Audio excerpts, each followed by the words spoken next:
Serbian Folklore. By an unknown author. Contents. Page. Introduction. 1. 1. The Bear's Son. 23. 23. The Wonderful Kiosk. 31. 31. The Snake's Gift. Language of Animals. 36. 36. The Golden Apple Tree and the 9 Peahens. 42. 42. Papaluga, or the Golden Slipper. 58. 58. The Golden Fleeced Ram. 65. 65. Who asks little, gets much. 74. 74. Justice or injustice? Which is best? 80. 80. Satan's jugglings and God's might. 84. 84. The Wise Girl. 88. 88. Good deeds are never lost. 93. 93. Lying for a wager. 103. 103. The Wicked Stepmother. 108. 108. Bird Girl. 114. 114. Sir Peppercorn. 117. 117. Bashchalek, or True Steel. 139. 139. The Shepherd and the King's Daughter. 165. 165. One good turn deserves another. 180. 180. The Biter Bit. 191. 191. The Trade That No One Knows. 206. 206. The Three Suitors. 221. 221. The Golden-Haired Twins. 228. 228. The Dream of the King's Son. 237. 237. The Three Brothers. 245. 245. Animals as Friends and as Enemies. 282. 282. The Legend of St. George. 295. 295. Introduction. It is only within the last few years that the importance of folklore, the popular legends, tales, drolls, and extravagances which have been handed down from generation to generation among the laborers, peasants, and youth of a nation, has been frankly recognized. It is now, however, generally acknowledged that this kind of literature, which more than all other deserves the name of popular, possesses a value beyond any momentary amusement which the tales themselves may afford, and it has assumed an honorable post side by side with other and graver materials, and has obtained a recognized use in deciding the conclusions of the historian and ethnologist. It is fortunate that the utility of these tales and old wives' fables should have been thus recognized, otherwise the dull utilitarianism of modern educators would soon have trampled out these fragments of the elder time, and have left to our children no alternative than that of being crammed with geography and natural history. 1. The collection of Serbian popular tales, now translated into English and here published, is an additional contribution to our knowledge of such literature, the most venerable secular literature, it may be, which has come down to our times. 1. At the wish of the lady who has selected and translated these tales, I have undertaken to edit them. In doing so I have, however, preserved, as far as possible, the literality of her version, and have limited myself to the addition of a few notes to the text. The tales included in this volume have been selected from 2 collections of Serbian folklore, the greater part from the well-known Srpski Narration Pripovjek of Vuk Stefanović Karadžić, published at Vienna in 1853, and others from the Bosniak Narration Pripovjek, collected by the Society of Young Bosnia, the first part of which collection was printed at Sisak, in Croatia, in 1870. The collection of Vuk Stefanović Karadžić was translated into German by his daughter Wilhelmina, and printed at Berlin, in 1854. 2. To this volume, which is dedicated to the Princess Julia, widow of the late Prince Michael Obrenović III, Jacob Grimm, who suggested to Karadžić the utility of making the original collection, has contributed a short but interesting preface. 2. The collection of Vuk Karadzic was gathered by him from the lips of professional storytellers, and of old peasant women in Serbia and the Herzegovina. One of these stories, translated in the present volume, and here called The Wonderful Kiosk, or The Kiosk in the Sky, was however written out and contributed to this collection by Prince Michael, the late and lamented ruler of Serbia, who had heard it, in childhood, from the lips of his nurse. The Bosniak collection was made by young theological students from that country, members of the college at Diakovo, in Croatia. The taste for this species of literature has, during the last few years, led to the publication of various collections of traditional folk tales, legends, and sagas, from all countries including and lying between Iceland and the southern extremity of Africa and of Polynesia, until a very ample body of such stories have been made accessible even to the mere English reader. Whilst Mr. Thorpe, 3, and Mr. Dasent, 4, have directed their attention to Iceland and the Scandinavian kingdoms, Mr. Campbell has rendered important service by his large collection of West Highland stories. 5. Indian legends, and folklore in general, has been illustrated by the volumes of Mr. W. H. Wilson, Dr. Muir, 6, Colonel Jacob, Mr. Kelly, 7, and Miss Frere, 8, and the Singhalese traditions by the writings of Mr. Turnauer, and especially by the volumes of Mr. Spence Hardy. 9. Russian and North Slavonic folklore has been made accessible and arranged in the valuable volumes of Mr. Ralston, on the songs of the Russian people, and on Russian folklore. Dr. Bleak has collected some of the myths and popular tales of the tribes in the neighborhood of the Cape of Good Hope, 10. And Sir George Grey has done the same good service in preserving specimens of the folktales of the people of New Zealand. 11. Whilst foreign countries have given up their stores of popular literature to these investigations, similar industry has been shown in collecting the traditions and folklore of our own country. The songs collected in Sir Walter Scott's Border Minstrelsy, illustrated as they are by the notes, which he added, are a storehouse alike for the northern counties of England and the southern counties of Scotland.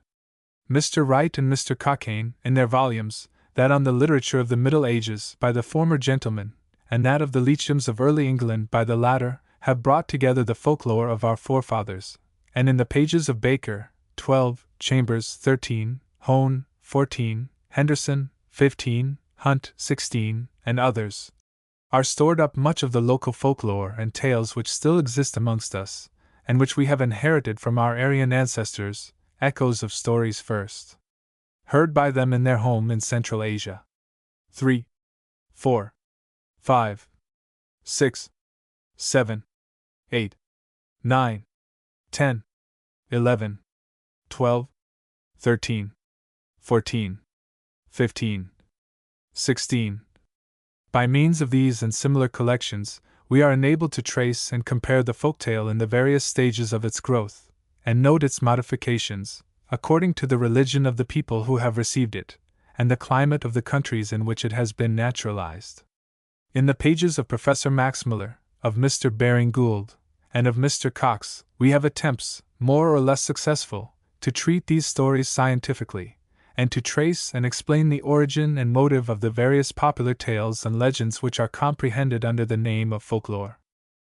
An examination of these collections leads to the conclusion that, apart at least from the legends of history, the number of strictly original folk tales is but small, and that people, settled for ages in countries separated geographically, have yet possessed from remote antiquity a popular literature, which must have been the common property of the race before it branched into nations, but that the natural accretions, the growth of time, together with local coloring, fragments of historical facts, the influence of popular religious belief, and above all, the exigencies and ingenuity of professional storytellers, have so modified these primitive tales and legends, that an appearance of originality has been imparted to current popular tales, which, however, a larger acquaintance with folklore, and a more extended investigation, are now gradually dispelling. It is at length evident that various primitive legendary and traditionary elements have been combined in most of these tales, and that the only originality consists in such combination. They resemble a piece of tessellated work made up of cubes of colored stone, the tints of which are really few in number, though they admit of being arranged into a variety of figures after the fancy of the artist. In the appendix to Mr. Henderson's Notes on the Folklore of the Northern Counties of England, under the appropriate name of Story Radicals, the reader will find a useful and suggestive classification of the elements which enter into the composition of various popular tales borrowed from Von Hahn's introduction to his collection of Greek and Albanian folk tales. And although this classification is rendered imperfect by the recent large increase of such stories, yet it suffices to explain the manner in which fragments selected from other popular fictions have been built up and agglutinated together. Philological research is day by day illustrating more clearly the original oneness of the language of mankind, and collections of household stories and popular legends are showing that much of the really popular literature, especially such as lingers in lands uninvaded by modern civilization, and in sequestered spots in the midst of such civilization, was possessed in common, before mankind was parted off into races, and subdivided into tribes and nations, so that they also furnish another proof of the unity of the human race. We are still able, at least to some extent, to trace the genealogy of many popular stories, and to ascend to their fountainhead, or at least to such a distance as to indicate the time when they originated, and the land where they were first told. Thus we may feel sure that had some of the tales in this volume been the original fancies of Slavonic minstrels and storytellers, they would not have been garnished with crocodiles, alligators, elephants, and the fauna and flora of Hindustan, and that the germ of such stories must therefore have existed before the Slav made his home in Europe. Such accessories are sufficient proof that the tales themselves could not have been indigenous to the banks of the Danube, but must have been brought thither by a race which had migrated from a more southern and eastern home. Whilst the original home of these stories may thus be satisfactorily proved to have been in other lands than that in which they are now found, the growth of the tale, story, legend, or droll may be traced by an examination of the stories themselves. They are, in most instances, composite, an agglutination of fragments such as is seen in the breccias and similar stones of igneous origin. The desire of being credited with originality, a common weakness of humanity, the necessity of lengthening out a tale so as to fill up a definite amount of time in its recitation, and the wish to amuse by novel combinations, all tended to the structural growth of these tales. This was effected in part by the unexpected arrangements of old and well-known incidents, in part by the easier and coarser expedient of mere repetition. Thus, a common trick of the storyteller was to repeat all the details of the events which happened to one of the personages in his story, and to attribute them to each of the 3, or even the 7 heroes who had started in search of adventures, and whom he makes meet with precisely similar fortunes. These repetitions sometimes appear and are sometimes dispensed with, according to the exigencies of time, or the skill of the narrator. The other expedient of adding to the original tale incidents taken from other stories admits of the exercise of much ingenuity on the part of the storyteller, and entitled him, in some degree, to the credit of originality. The fact remains, however, that the materials out of which such stories are constructed are less numerous than the stories themselves, which have for thousands of years delighted and amused, and sometimes instructed, both old and young alike, the peasant and the prince, the rude Hottentot of southern Africa, the stolid boor of Russia, and the quick-witted and intelligent Greek. It is comparatively an easy task to trace the popular stories which are familiar to us, to the countries where they were originally told, or, at least, to decide approximately as to the land of their birth. Still more easy to decompose them, and separate the original germ from the accretions which have gathered around it in its course. It is not so easy, however, to determine the motive of the original story. According to one school of writers, these popular folk tales embody profound mythological dogmas, and were even purposely constructed to convey, by means of symbolical or histrionic teaching, the maxims of ancient religions and philosophies.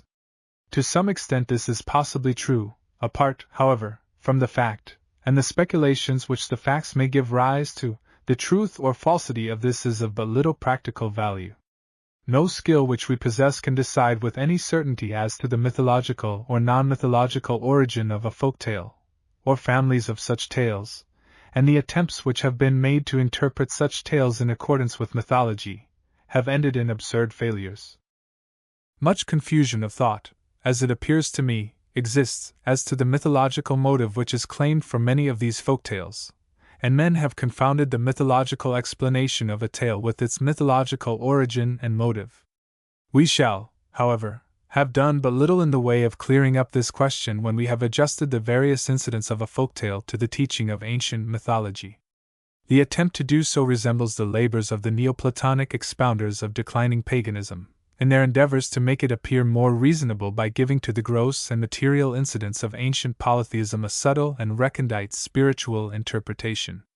The question, too frequently lost sight of, being not whether the incidents of pagan mythology might by any such process be reconciled with the intellect of a philosopher, but whether the incidents themselves originated in the intent to present spiritual truth to the mind, and were bodied forth in order to convey such spiritual lessons to the apprehension of the worshipper. There is a similar order to be observed in the examination and interpretation of these tales, and the most ingenious interpretation of a folk tale, and its adjustment to the incidents of mythology, do not advance us one step towards determining its motive, and clearing up the obscurities which surround its origin. Again, the presence of mythological incidents in a tale in no degree accounts for its origin, nor does it assist us in proving these tales to possess a mythological character. In popular literature, especially in such a literature as that of which I am speaking, the tone of the popular mind must needs be reflected, and if mythology had, at the date of the creation of the tale, or during its growth, any considerable hold over the popular mind, this fact would be indicated by the characters introduced, as well as by the general coloring given to the tale itself. Just as a profoundly religious mind tinges the creations of the imagination or the productions of the intellect with the religious convictions which possess it. But tales and scientific treatises may be profoundly Christian in their ethos, without it being necessary for us to attribute to their authors the intention of presenting, by this means, an esoteric explanation of the articles of the Creed.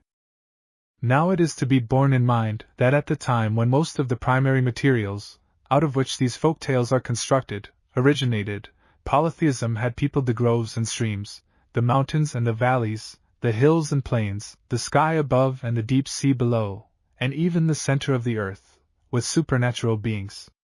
Every day and every fraction of life had its tutelary, every family its special lar, and every individual its genius, or guardian spirit. Omnipresence was subdivided into atoms, and an atom was everywhere present. Under such circumstances it would hardly have been possible to construct a tale, or to rearrange the fragments of older tales without introducing these elements of the popular belief. Without doing so, indeed, a tale could not have become a folk tale. This, however, in no way makes probable the mythological signification and origin of such tales, any more than the introduction of guns and pistols, of gas or the telegraph, into a modern tale, would prove it to have a military or a scientific motive. A specimen of the way in which folk tales are interpreted mythologically will, I think, show at once the ingenuity of the interpreter and the baselessness of the interpretation. The tale which I cite as a specimen of this kind of treatment is one which, like folk tales in general, occurs in several forms in England, in southern Italy, in Germany, in the Tyrol, in Hungary, in Iceland, Swabia, Wallachia, and Greece, and probably in other countries. I give it in the form in which it appears in the modern Greek household tales, edited by von Hahn, because the Greek version of this tale has the merit of being shorter than most of its variants. The ingenious though fanciful explanation will be found in the appendix to Mr. Henderson's notes on the folklore of the northern counties of England. A man and a woman had no children. The woman prayed that she might be granted one, even though it were a serpent, and in due course of time she brought forth a serpent, which left the house and took up its abode in a hole. The woman is a terrible shrew, and a bad woman to boot. She brings the house to poverty, and then goes to the serpent to ask for relief. The serpent gives his mother a gold-dropping ass, warning her never to let it touch water. The couple live on the gold for some while, but at last the woman leads the ass to the water, and it runs away and is lost. She goes once more to her child, who gives her a pitcher, which does all she wants. She sells this to the king, and is reduced to poverty. The old man now goes to the serpent's lair and obtains a stick, to which he says, "Up stick, and do your duty," whereupon it knocks the woman on the head and kills her, so the man lives in happiness ever after. On this, the writer who undertakes to interpret this tale observes that these stories rest upon a common mythological foundation. There is strong evidence to prove. The gold-dropping animal, the magic table or napkin, the self-acting cudgel, appear in some of the tales of ancient India, and their original signification is made apparent. The Master, who gives the three precious gifts, is the All-Father, the Supreme Spirit. The gold and jewel-dropping ass is the spring cloud hanging in the sky, and shedding the bright productive vernal showers. The table which covers itself is the earth becoming covered with flowers and fruit at the bidding of the new year. But there is a check, rain is withheld, the process of vegetation is stayed, by some evil influence. Then comes the thunder cloud, out of which leaps the bolt and rains poured down, the earth receives them, and is covered with abundance. All that was lost is restored. The incident of the dropping of jewels only appears in the Neapolitan version, given in the Pentamerone of Giambattista Basile, 17, and is apparently an addition made by him to the original story. The explanation of the meaning of the tale, it appears to me, might as fittingly have been taken from the region of science, or of history, and might have been as easily interpreted in 1,001 other ways as in this. So that if, originally, the folk tale embodied a mythological truth, which, however, may be affirmed or denied with equal right, the fact is of no value in aiding us to determine what the intentions of the inventor of the tale must have been. 17. Mythological symbolism, like very much of what passes current as ecclesiastical symbolism, is a testimony to the ingenuity of the interpreter. It has, oftentimes, no existence in the object interpreted. We may, to our own satisfaction, perhaps, resolve the sternest facts into impalpable fancies. The fact remains, and will remain when the fancy has faded into its original nothingness or lingers only as a beautiful freak of fancy. The 12 Caesars were living and historical personages, though an ingenious apologist has reduced them into mythological non-existences, and has traced in them a likeness to the 12 signs of the zodiac. Mythological and legendary incidents, it is true, have a tendency to fasten themselves upon real men and women until, like parasitical plants round the trunk of a tree, they conceal the true character of those who are thus clothed. Sir Richard Whittington, however, was Lord Mayor of London, though the sounds heard from the brow of Highgate Hill. When he, a friendless and a drooping boy, sat on a stone, and heard the bells speak out. Articulate music 18 had no more real existence than his famous cat, and though we are indebted for the means by which his great wealth was acquired only to the pleasant invention of the popular romance writer, probably many of these stories possess an historical origin, and could we recover their original form, they might be found to record real incidents in the life of an historical personage or of a nation. The original form, however, can now hardly be even guessed at. Successive generations of storytellers have added to the original tale, and have changed archaic incidents for those better understood by the audience, and therefore appealing the readier to their sympathies. When transplanted from its home to a distant land, the local coloring has been changed, unintelligible customs have been made to give place to vernacular ones, until so little remains of the old tale that even with the help of comparative analysis it is now impossible to recover the form in which it was given out at the first. Even with a written literature and with diffused information, Shakespeare found it necessary to the stories which he dramatized to interweave appliances made known by modern discoveries, and accordingly, anachronisms abound in his plays. If this has been the case even where the national literature was a written one, we might be confident beforehand that we should find the storyteller of the southern Slavs lengthening out and giving variety to his tale, not from the stores of archaeology, but from such common, everyday customs as would appeal forcibly to his simple audience. The reader who is familiar with the stories accumulated by recent collectors will trace, without difficulty, in the present volume, those fragments of the primary tales out of which storytellers in all parts of the world have for many generations constructed or expanded their own tales. It is, therefore, unnecessary for me to do this. I add, however, a few notices of some of the tales included in this volume, merely as illustrations of the way in which they have been built up out of older materials, like the palaces of the modern Roman nobility, out of the marbles which were originally intended to perpetuate the memory of the victories of the Republic and the magnificence of the ministers of the Empire. In the tale which is entitled Justice or Injustice, 19, the manner in which the king's daughter is enticed on shipboard, and carried off with her attendant maidens, will at once recall the incident related in the opening paragraph of the history of Herodotus. The resemblance between the narrative of the abduction of the daughter of Inachus by the Phoenician merchants, and that in the tale, is so close that it can hardly be accidental. Some will think that this lends some support to the notion that the account in Herodotus is mythological, others that the Serb tale is probably based on an historical fact. That the tale in this volume is not of Serbian origin is evident from the introduction of the elephants, and the description of their capture after being intoxicated. The restoration of the hero by means of the water of life is an incident common to very many of these folk tales, and may fairly be regarded as a story radical. In the tale of Bashchalek, this water of life is changed and Christianized into the water of Jordan, whereas in its North Slavonic variant it is still the water of life which is retained as the means by which the hero is recalled from death. In most particulars the Serbian tale closely follows the Russian type, and may be compared with the tale which Mr. Ralston has translated under the title of Maria Marevna. 20. The true steel of the Serbian tale is the Koschei the Deathless of the Russian story, and the younger brother of the North Slavonic story is evidently the Prince Ivan of the South Slavonic tale. Again, two of the wooers are the same in both stories, the chief variation being that in the Serbian folktale the raven is introduced instead of the dragon of the Russian story. 19. 20. The Bosniak story of the three brothers is a good example of the way in which the expansion of these stories is effected. We have here three separate stories thrown into one, the various incidents of which are to be sought for in a variety of tales and in different countries. In part the tale seems to be an echo of the Egyptian story, which, written on papyrus and believed to be of the date of the Exodus of the Israelites, is preserved in the Bibliotheca Imperiale. Of this story, Mr. Goodwin has given an abstract in the Cambridge Essays of 1858.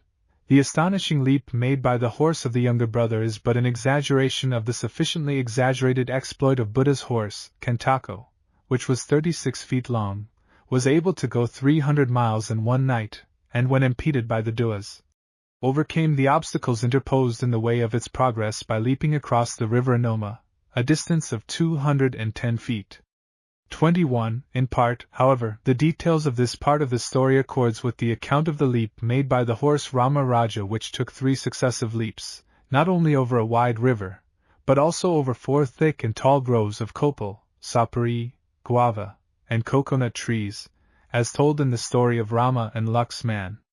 22. Again, the iron teeth of the sister in the Bosniak story make part of the marvels in the Russian story of the witch. 23. And has its counterpart in the incident of the Syriot story of the Striga. 24. The way in which the old woman destroys her victims by throwing around them a hair of her head is also common to these folk tales, and to several which may be found in the collections of similar tales told in widely separated countries. 21. 22. 23. 24. The incident of the tree growing out of the grave in the Serb story of the golden-haired twins makes also part of the story of Punchkin in the collection of stories from the Deccan, where a pomelo tree which springs from the grave of a murdered person leads to the knowledge of the murder. 25. The same incident again occurs in Truth's Triumph in the same collection. 26. Where the 101 children of the king and Guzrabai, after having been destroyed by the Rani, their stepmother, and buried by her orders, have their grave marked by a tree springing spontaneously from it, and when the mango tree has been cut down by the orders of the Rani and directed to be burnt, a sudden rising of the water prevents the order from being carried out, and the trunk is floated down to a place of security, stranded on a bank, and again changed into children. 25. 26. Another of what I have ventured to call primitive fragments, because commonly made use of in the construction of the folk tales of various races, makes its appearance in the story of the Biterbit. In that story the giant demands as his reward that he should receive what the old man had forgotten at home, and obtains one of his sons, who had been left behind when his numerous brothers had set out on their bride-seeking expedition. This reappears in the Russian tale of the Water King and Vasilis of the Wise, 27, and also in the story of the youth from the same lands. 28. The latter part of the story resembles the incidents in the Indian tale of Sringabuja. In Peppercorn, the episode of the maces which the hero requires, and with which he is unsatisfied until the third has been made to stand the test of being thrown into the air and descending on the forehead of Peppercorn without breaking the mace, but merely bruising the forehead of the hero, occurs not only in the Serbian tale of the Bear's Son, but also the Russian story of Ivan Popyalov, of which Mr. Ralston has given us a translation, whilst the fraud practiced on Peppercorn by his two companions who leave him in the deep hole down which he has descended, and his subsequent adventures both below and on the earth, are almost identical with incidents in another Russian folk tale, the Norka. 29, 27, 28, 29. I have noted these various resemblances and borrowings, or rather variations from one and the same original, because they illustrate the way in which the tales found in all parts of the world have been built up of fragments which are the common property of mankind. I have not thought it necessary to trace out all the resemblances to other tales, all the borrowings from the common stock. Most of my readers will be able to do that for themselves. I have but adduced them by way of example of story building.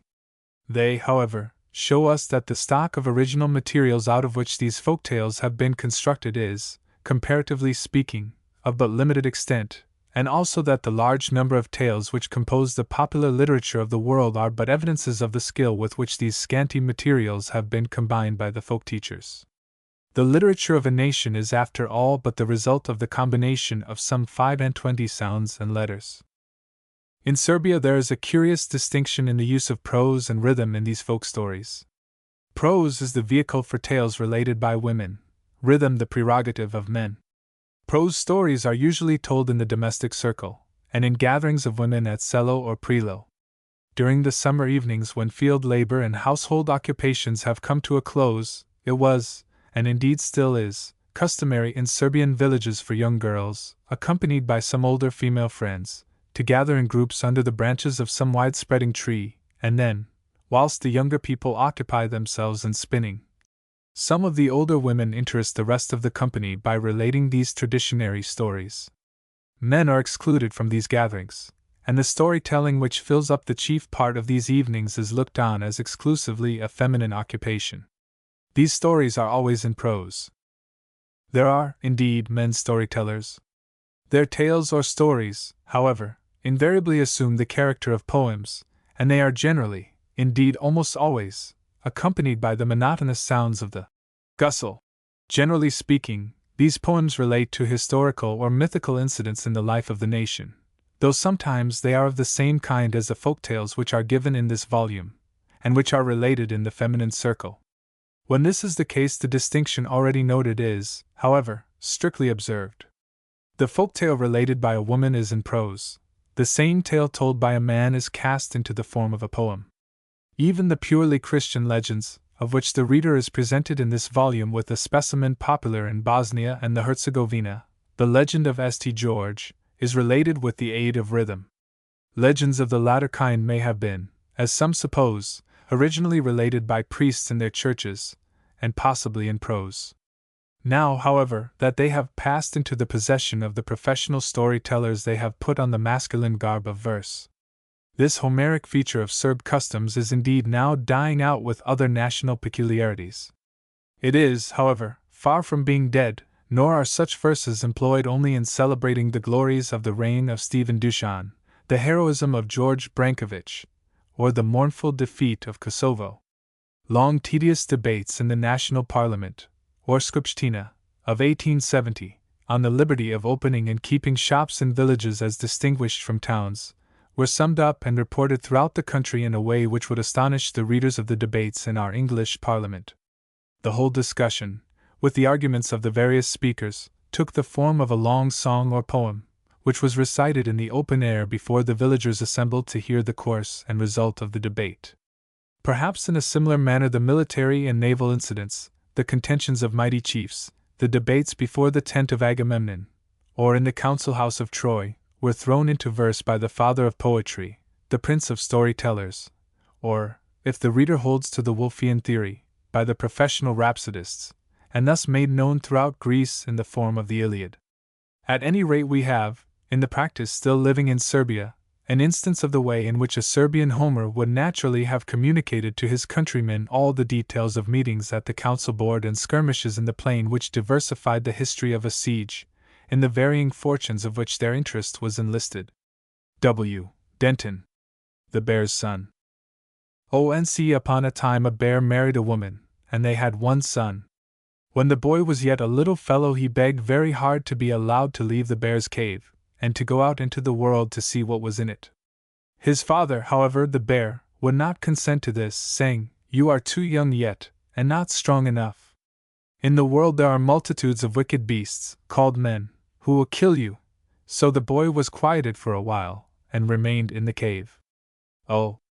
But after some time, the boy prayed so earnestly that the bear, his father, would let him go into the world, that the bear brought him into the wood, and showed him a beech tree, saying, "If you can pull up that beech by the roots, I will let you go. But if you cannot, then this is a proof that you are still too weak, and must remain with me." The boy tried to pull up the tree, but, after long trying, had to give it up, and go home again to the cave. Again some time passed, and he then begged again to be allowed to go into the world, and his father told him, as before, if he could pull up the beech tree he might go out into the world.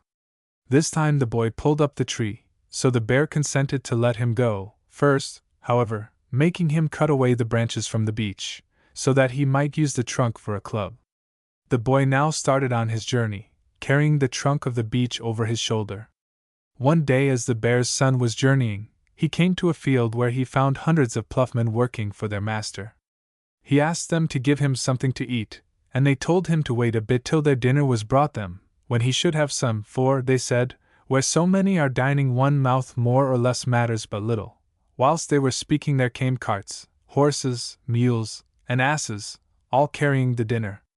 But when the meats were spread out, the bear's son declared he could eat all that up himself. The workmen wondered greatly at his words, not believing it possible that one man could consume as great a quantity of victuals as would satisfy several hundred men. This, however, the bear's son persisted in affirming he could do, and offered to bet with them that he would do this. He proposed that the stakes should be all the iron of their plowshares and other agricultural implements. To this they assented. No sooner had they made the wager than he fell upon the provisions, and in a short time consumed the whole. Not a fragment was left. Hereupon the laborers, in accordance with their wager, gave him all the iron which they possessed. When the bear's son had collected all the iron, he tore up a young birch tree, twisted it into a band, and tied up the iron into a bundle, which he hung at the end of his staff, and throwing it across his shoulder, trudged off from the astonished and affrighted laborers. Going on a short distance, he arrived at a forge in which a smith was employed making a plowshare. This man he requested to make him a mace with the iron which he was carrying. This the smith undertook to do, but putting aside half the iron, he made of the rest a small, coarsely finished mace. Bear's son saw at a glance that he had been cheated by the smith.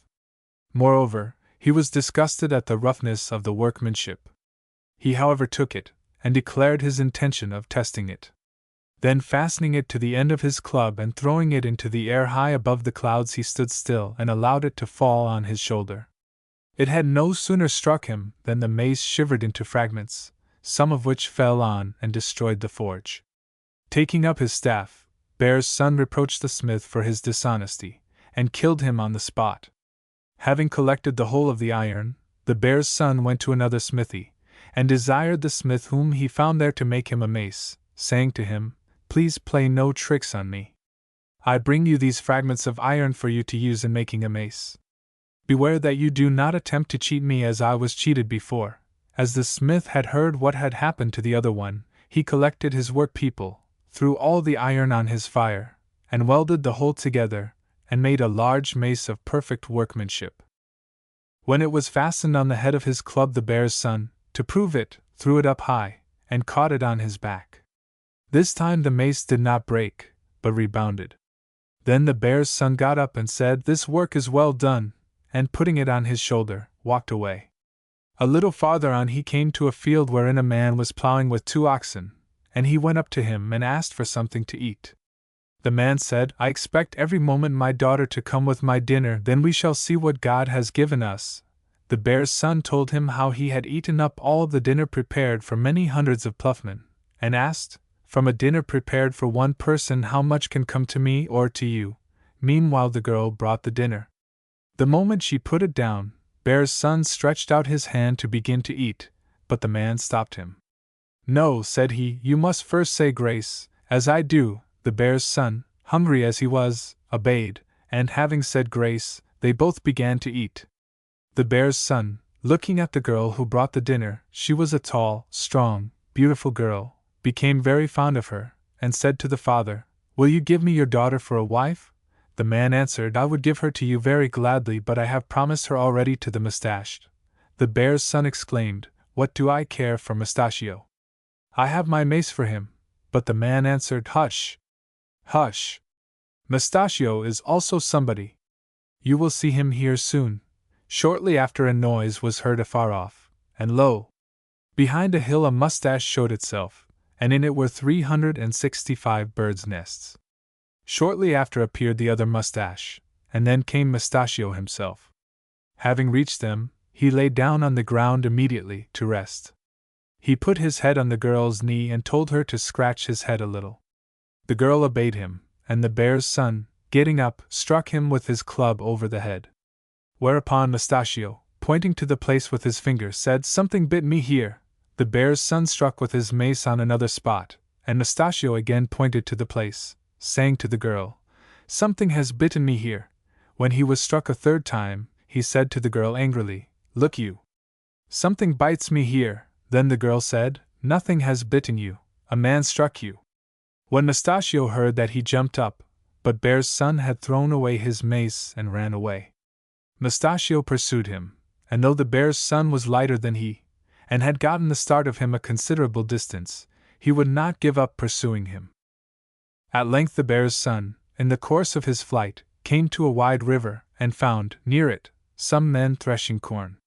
Help me, my brothers, help, for God's sake, he cried, help! Mustachio is pursuing me. What shall I do? How can I get across the river? One of the men stretched out his shovel, saying, Here! Sit down on it, and I will throw you over the river.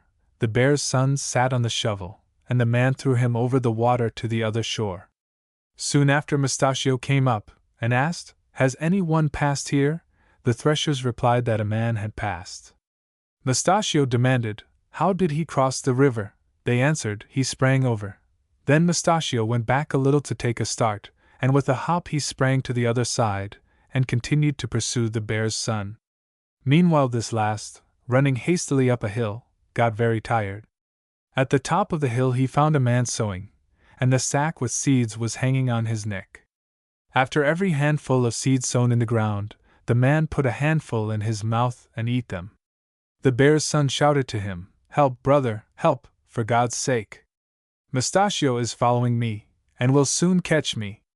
Hide me somewhere. Then the man said, Indeed, it is no joke to have Mustachio pursuing you. But I have nowhere to hide you, unless in this sack among the seeds. So he put him in the sack. When Mustachio came up to the sower, he asked him if he had seen the bear's son anywhere. The man replied, Yes, he passed by long ago, and God knows where he has got before this. Then Mustachio went back again. By and by the sower forgot that bear's son was in his sack, and he took him out with a handful of seeds, and put him in his mouth. Then bear's son was afraid of being swallowed, so he looked round the mouth quickly, and seeing a hollow tooth, hid himself in it. When the sower returned home in the evening, he called to his sisters-in-law, Children, give me my toothpick. There is something in my broken tooth. The sisters-in-law brought him 2 iron picks, and standing one on each side, they poked about with the 2 picks in his tooth till the bear's son jumped out. Then the man remembered him, and said, What bad luck you have! I had nearly swallowed you. After they had taken supper they talked about many different things, till at last the bear's son asked what had happened to break that one tooth, whilst the others were all strong and healthy. Then the man told him in these words, Once upon a time 10 of us started with 30 horses to the seashore to buy some salt. We found a girl in a field watching sheep, and she asked us where we were going. We said we were going to the seashore to buy salt. She said, "Why go so far? I have in the bag in my hand here some salt which remained over after feeding the sheep. I think it will be enough for you." So we settled about the price, and then she took the salt from her bag, whilst we took the sacks from the 30 horses, and we weighed the salt and filled the sacks with it till all the 30 sacks were full. We then paid the girl, and returned home. It was a very fine autumn day, but as we were crossing a high mountain, the sky became very cloudy and it began to snow, and there was a cold north wind, so that we could not see our path and wandered about here and there. At last, by good luck, one of us shouted, "Here, brothers! Here is a dry place!" So we went in one after the other till we were all, with the 30 horses, under shelter. Then we took the sacks from the horses, made a good fire, and passed the night there as if it were a house. Next morning, just think what we saw! We were all in one man's head, which lay in the midst of some vineyards, and whilst we were yet wondering and loading our horses, the keeper of the vineyards came and picked the head up. He put it in a sling and slinging it about several times, threw it over his head, and cast it far away over the vines to frighten the starlings away from his grapes. So we rolled down a hill, and it was then that I broke my tooth. The wonderful kiosk. Once upon a time there lived a king, who had 3 sons and 1 daughter. The daughter was kept by her father for safety in a cage, since he cared for her as for his own eyes.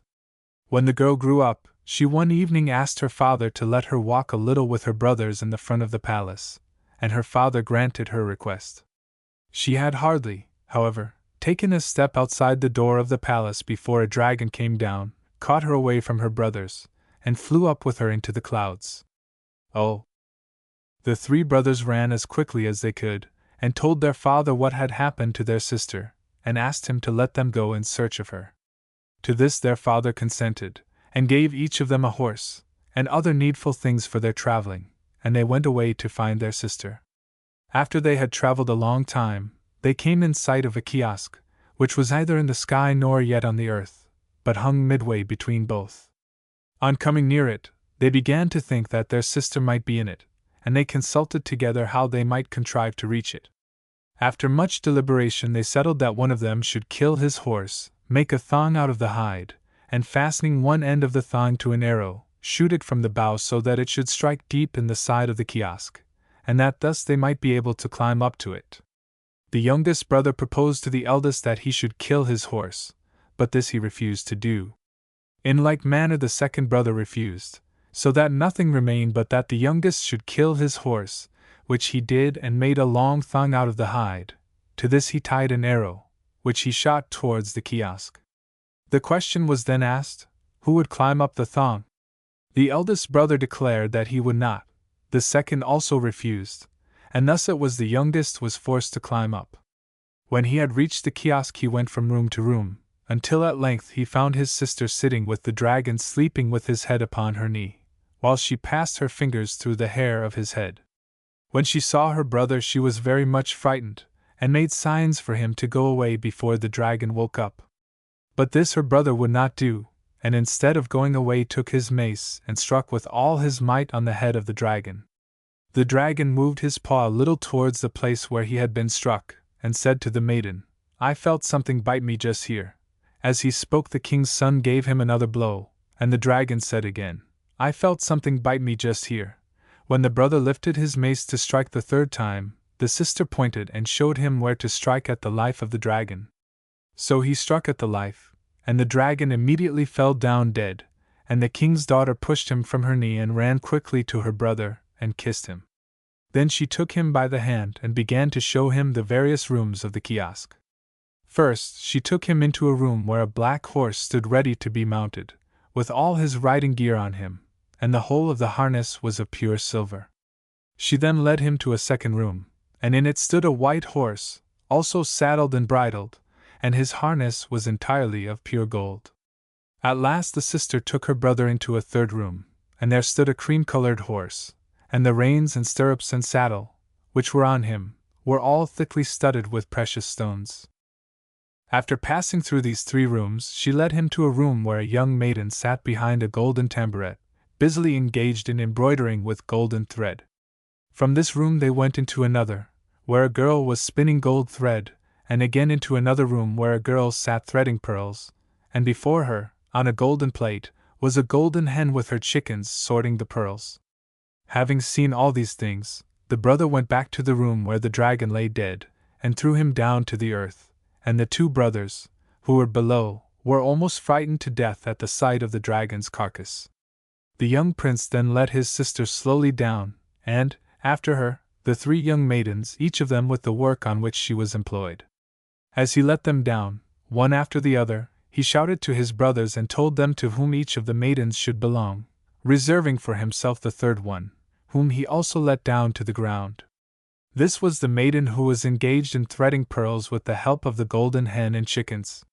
His brothers, however, were envious at the success of his courage, and at his having found his sister and saved her from the dragon, so they cut the thong in order that he might not be able to get down from the kiosk. Then they found, in the fields near, a young shepherd, whom they disguised and took to their father, but forbade their sister and the 3 maidens, with many threats, to tell what they had done. After some time the youngest brother, who had been left in the kiosk, received the news that his 2 brothers and the shepherd were to marry the 3 maidens. On the day when his eldest brother was married, the youngest brother mounted his black horse, and just as the wedding party came back from the church, the young prince came down from the kiosk, rushed into the midst, and struck his eldest brother slightly in the back, so that he fell down from his horse. He then immediately flew back again to the kiosk. On the day that his second brother was married, the youngest again came down among the wedding party, as they left the church. He was mounted on the white horse, and he struck his second brother as he had done the eldest, so that he also fell down, and then he returned again to the kiosk.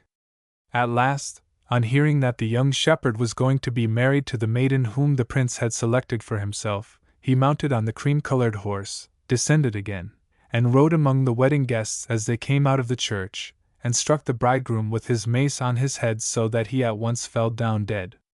When the guests gathered round him to catch him, which he permitted them to do, making no attempt to escape from them, he soon proved to them that he himself was the 3rd son of the king, and that the shepherd was an impostor, and that his brothers, out of envy, had left him in the kiosk, when he had found his sister and killed the dragon.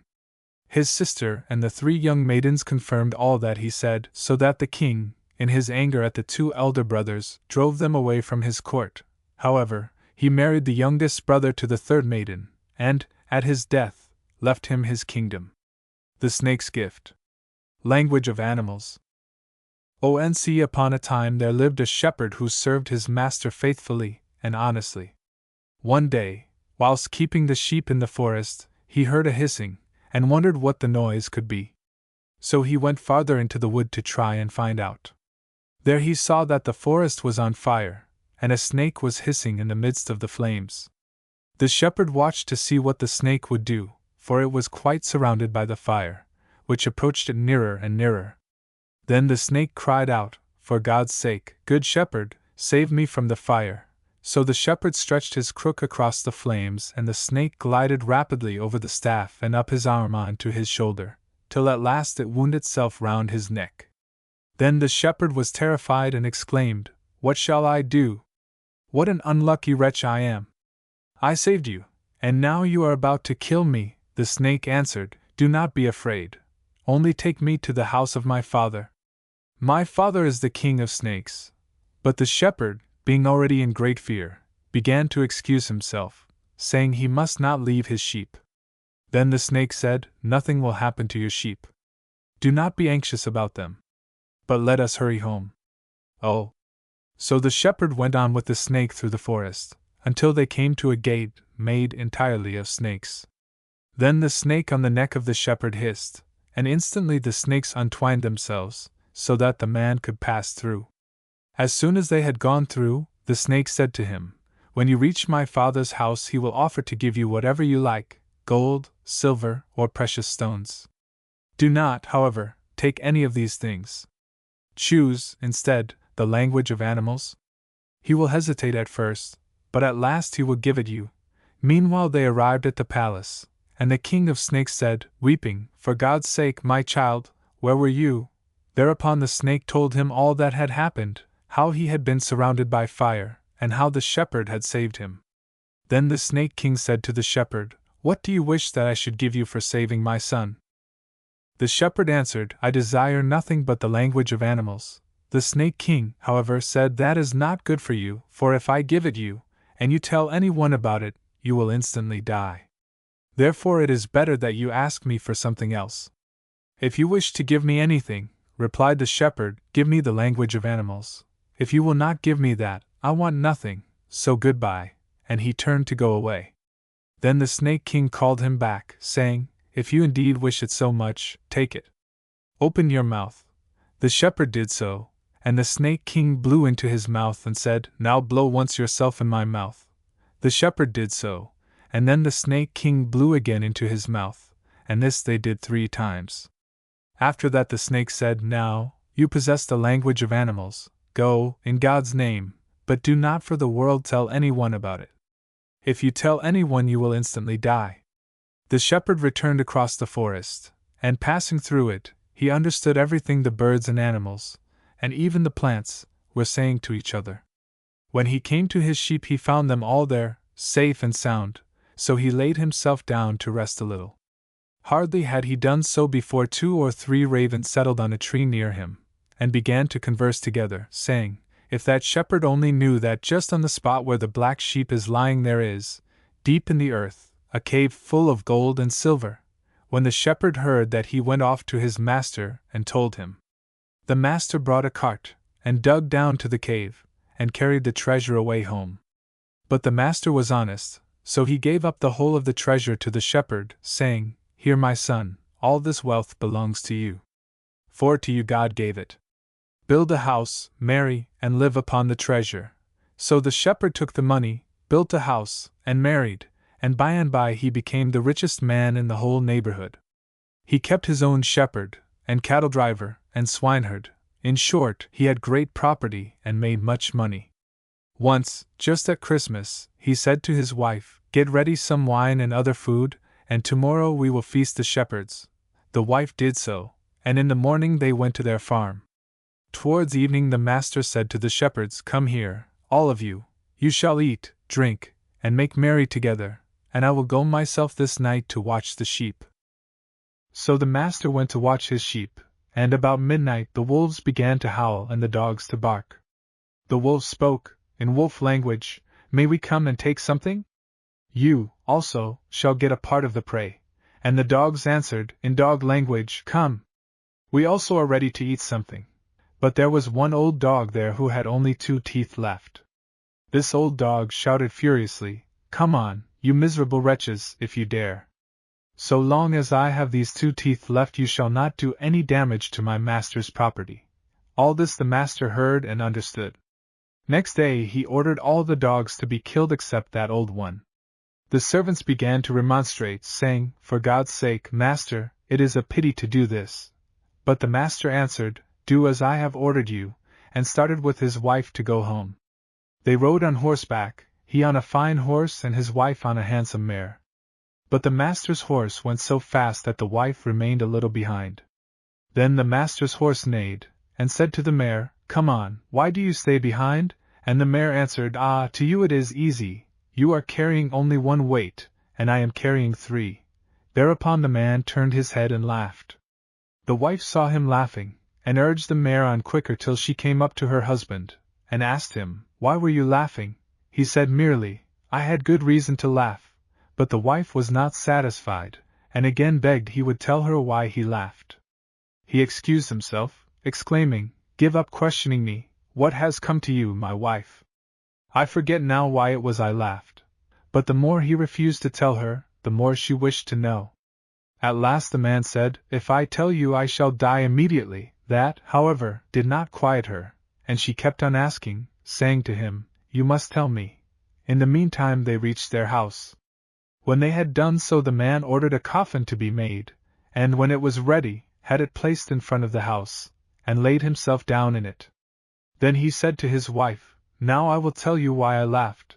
but the moment I tell you I shall die." So he looked around once more, and saw that the old dog had come from the field, and had taken his stand over his head, and was howling. When the man noticed this, he said to his wife, "Bring a piece of bread for this poor dog." The wife brought a piece and threw it to the dog, but the dog did not even look at it, and a cock came near and began to peck at it.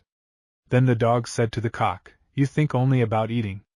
Do you know that our master is going to die?" And the cock answered, "Well, let him die, since he is such a fool.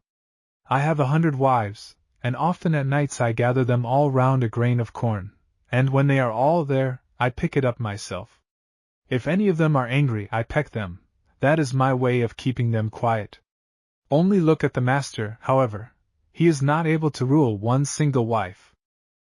The man, hearing that, got out of the coffin, took a stick, and called his wife to him, saying, "Come now, and I will tell you what you want to know." The wife, seeing she was in danger of getting a beating, left him in peace, and never asked him again why it was he laughed. The Golden Apple Tree, and the 9 Peahens. Once upon a time there lived a king who had 3 sons. Now, before the king's palace grew a golden apple tree, which in one and the same night blossomed, bore fruit, and lost all its fruit, though no one could tell who took the apples. One day the king, speaking to his eldest son, said, "I should like to know who takes the fruit from our apple tree." And the son said, "I will keep guard tonight, and will see who gathers the apples." So when the evening came he went and laid himself down, under the apple tree, upon the ground to watch. Just, however, as the apples ripened, he fell asleep, and when he awoke in the morning, there was not a single one left on the tree. Whereupon he went and told his father what had happened. Then the second son offered to keep watch by the tree, but he had no better success than his eldest brother. Oh! So the turn came to the king's youngest son to keep guard. He made his preparations, brought his bed under the tree, and immediately went to sleep. Before midnight he awoke and looked up at the tree, and saw how the apples ripened, and how the whole palace was lit up by their shining. At that minute 9 peahens flew towards the tree, and 8 of them settled on its branches, but the 9th alighted near him and turned instantly into a beautiful girl, so beautiful, indeed, that the whole kingdom could not produce one who could in any way compare with her. She stayed conversing kindly with him, till after midnight, then thanking him for the golden apples she prepared to depart. But, as he begged she would leave him one, she gave him 2, one for himself and one for the king his father. Then the girl turned again into a peahen, and flew away with the other 8. Next morning, the king's son took the 2 apples to his father, and the king was much pleased, and praised his son. When the evening came, the king's youngest son took his place again under the apple tree to keep guard over it. He again conversed as he had done the night before with the beautiful girl, and brought to his father, the next morning, 2 apples as before. But after he had succeeded so well several nights, his 2 elder brothers grew envious because he had been able to do what they could not. At length they found an old woman, who promised to discover how the youngest brother had succeeded in saving the 2 apples. So, as the evening came, the old woman stole softly under the bed which stood under the apple tree, and hid herself. And after a while, came also the king's son, and laid himself down as usual to sleep. When it was near midnight the 9 peahens flew up as before, and 8 of them settled on the branches, and the 9th stood by his bed, and turned into a most beautiful girl. Then the old woman slowly took hold of one of the girl's curls, and cut it off, and the girl immediately rose up, changed again into a peahen and flew away, and the other peahens followed her, and so they all disappeared. Then the king's son jumped up, and cried out, "What is that?" And, looking under the bed, he saw the old woman, and drew her out. Next morning he ordered her to be tied to a horse's tail, and so torn to pieces. But the peahens never came back, so the king's son was very sad for a long time, and wept at his loss. At length he resolved to go and look after his peahen, and never to come back again unless he should find her. When he told the king his father of his intention, the king begged him not to go away, and said that he would find him another beautiful girl, and that he might choose out of the whole kingdom.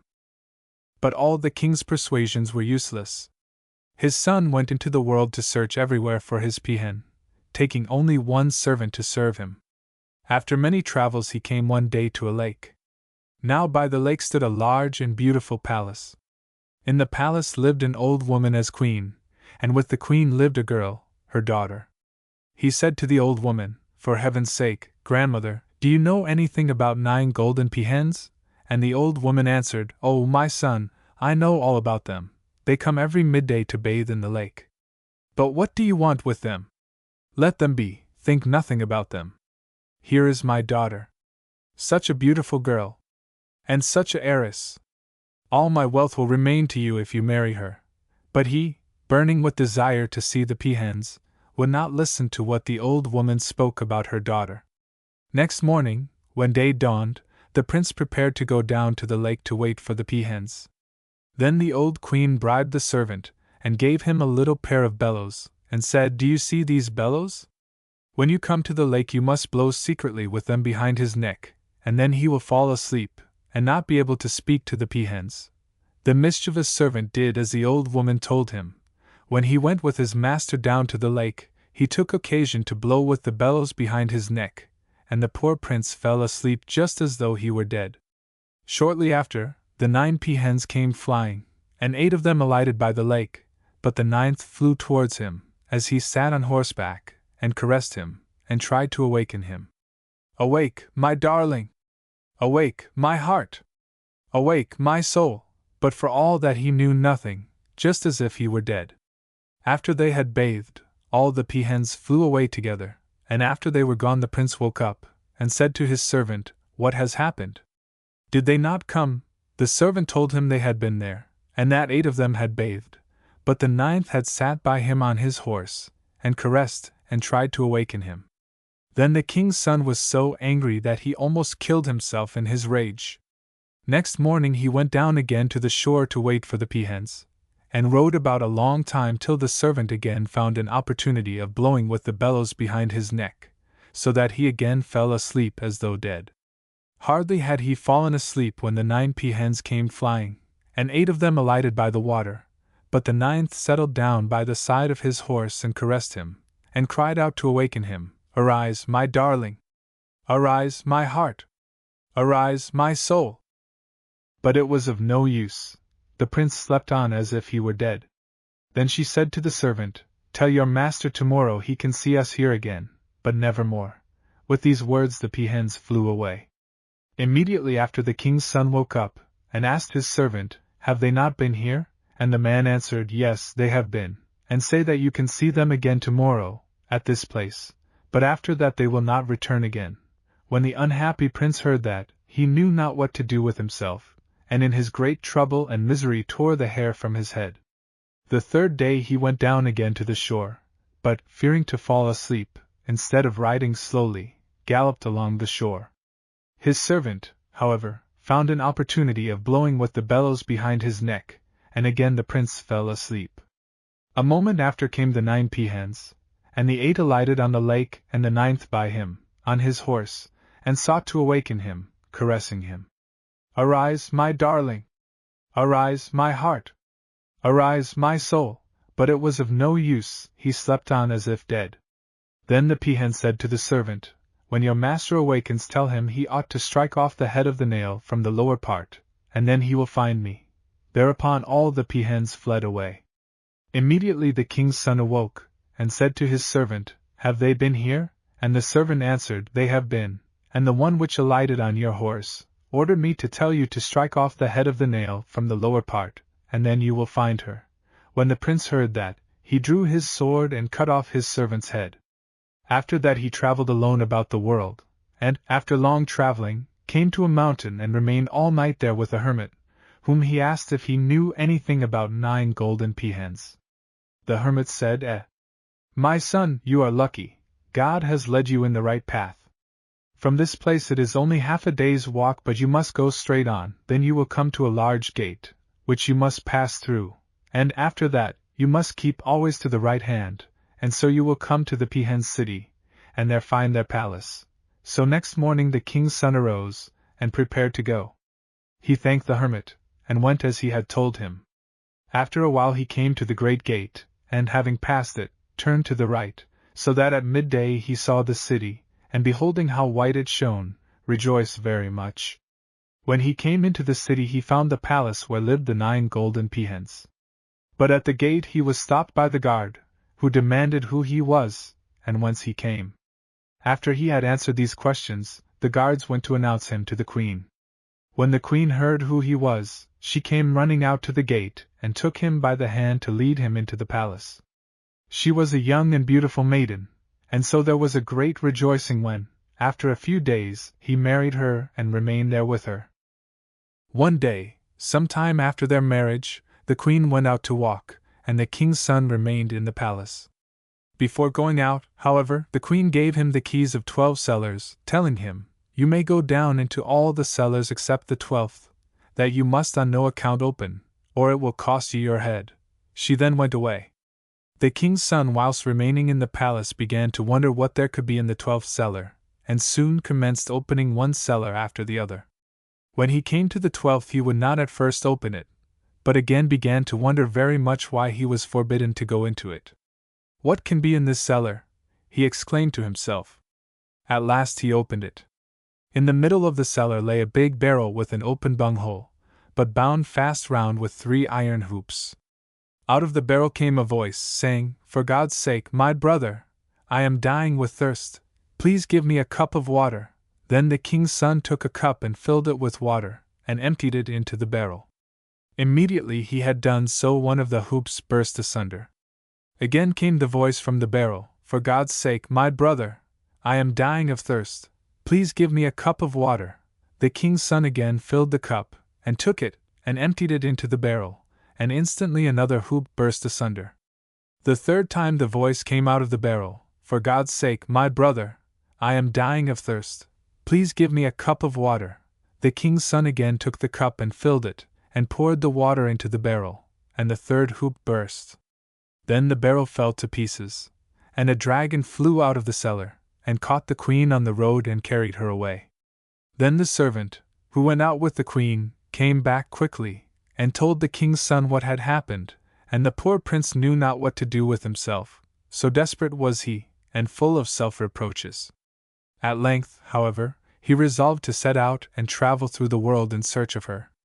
After long journeying, one day he came to a lake, and near it, in a little hole, he saw a little fish jumping about. When the fish saw the king's son, she began to beg pitifully, "For God's sake, be my brother, and throw me into the water.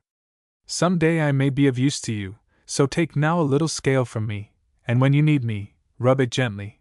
Then the king's son lifted the little fish from the hole and threw her into the water, after he had taken one small scale, which he wrapped up carefully in a handkerchief. Some time afterwards, as he traveled about the world, he came upon a fox, caught in an iron trap. When the fox saw the prince, he spoke, "In God's name, be a brother to me, and help me to get out of this trap. One day you will need me, so take just one hair from my tail, and when you want me, rub it gently." Then the king's son took a hair from the tail of the fox, and let him free.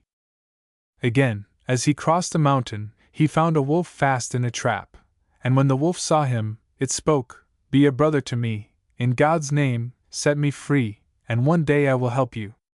Only take a hair from me, and when you need me, rub it gently." So he took a hair, and let the wolf free. After that, the king's son traveled about a very long time, till one day he met a man, to whom he said, "For God's sake, brother, have you ever heard any one say where is the palace of the Dragon King?" The man gave him very particular directions which way to take, and in what length of time he could get there. Then the king's son thanked him and continued his journey until he came to the city where the dragon lived. When there, he went into the palace and found therein his wife, and both of them were exceedingly pleased to meet each other, and began to take counsel how they could escape. They resolved to run away, and prepared hastily for the journey. When all was ready they mounted on horseback and galloped away.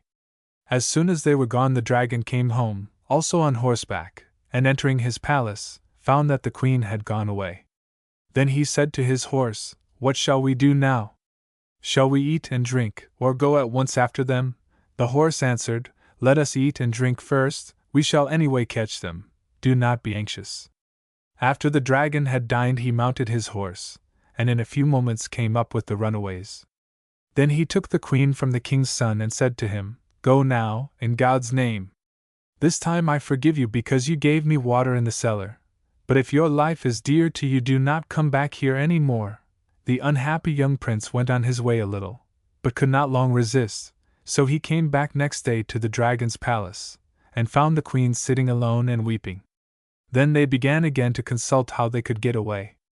And the prince said, "When the dragon comes, ask him where he got that horse, and then you will tell me so that I can look for such another one.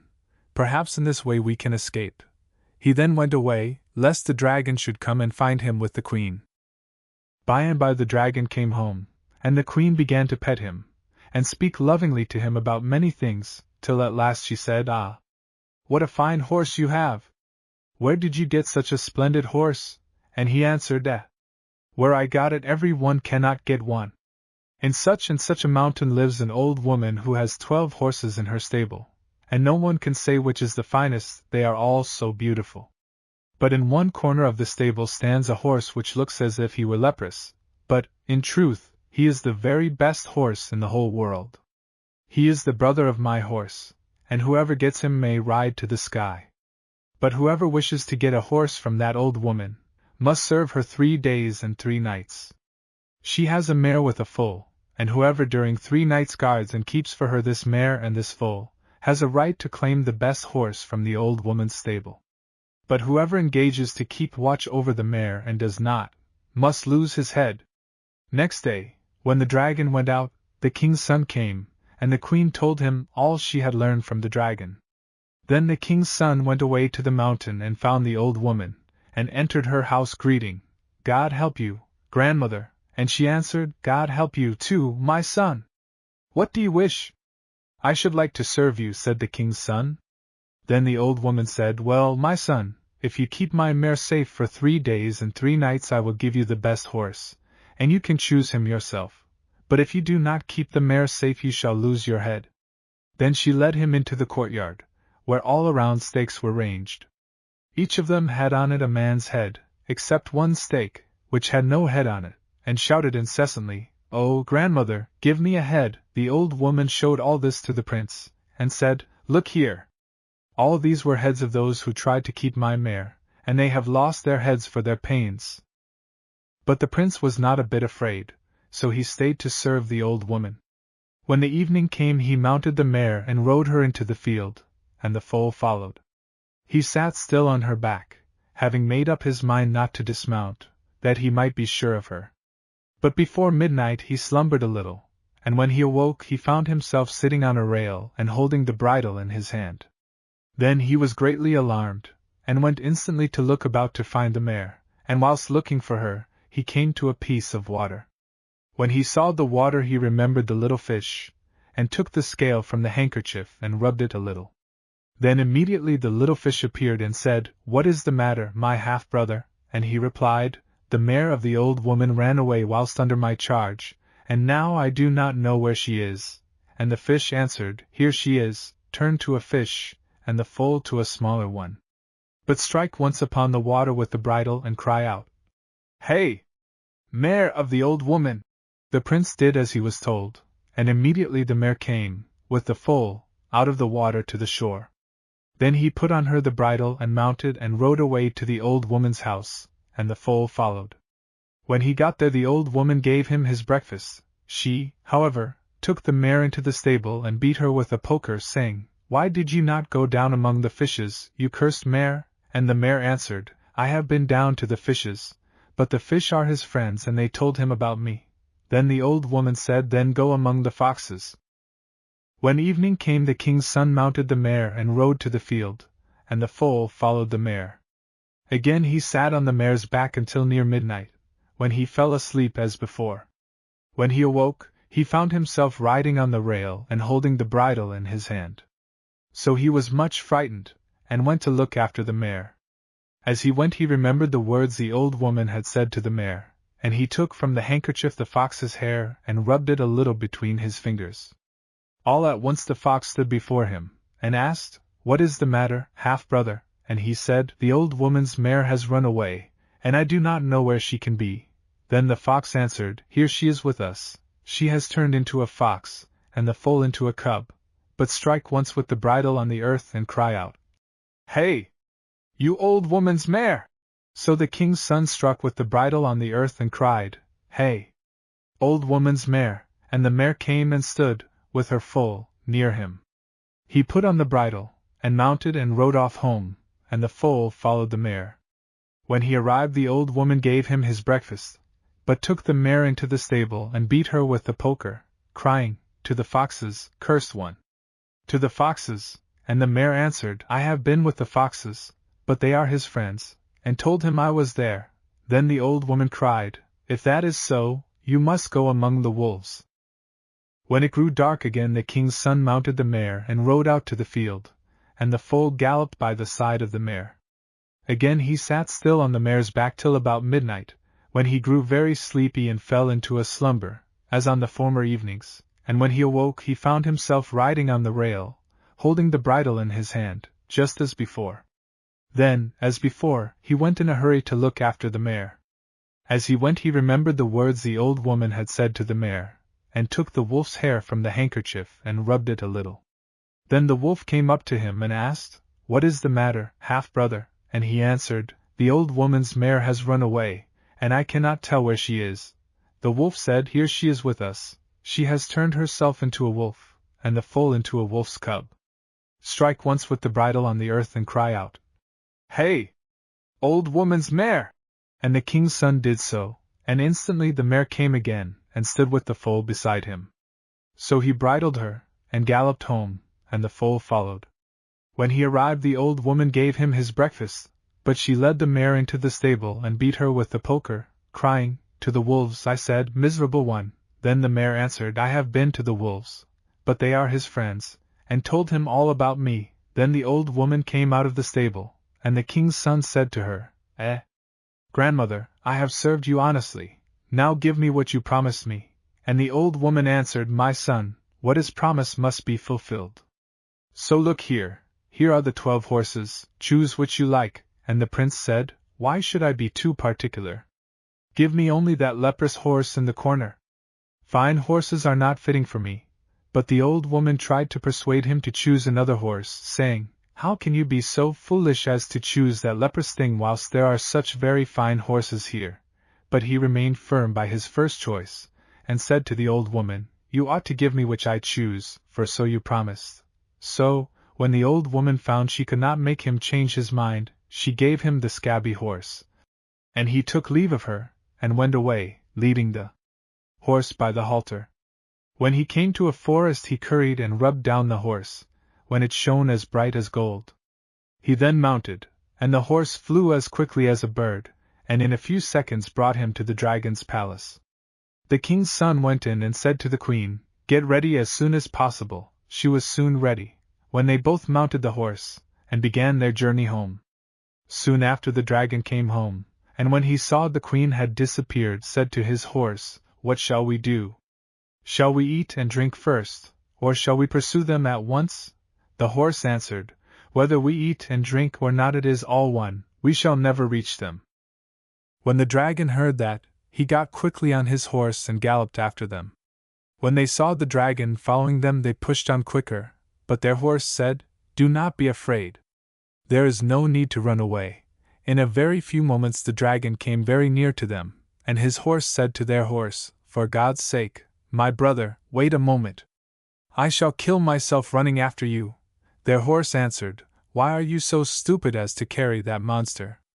Fling your heels up and throw him off, and come along with me." When the dragon's horse heard that, he shook his head angrily and flung his feet high in the air, so that the dragon fell off and brake in pieces, and his horse came up to them.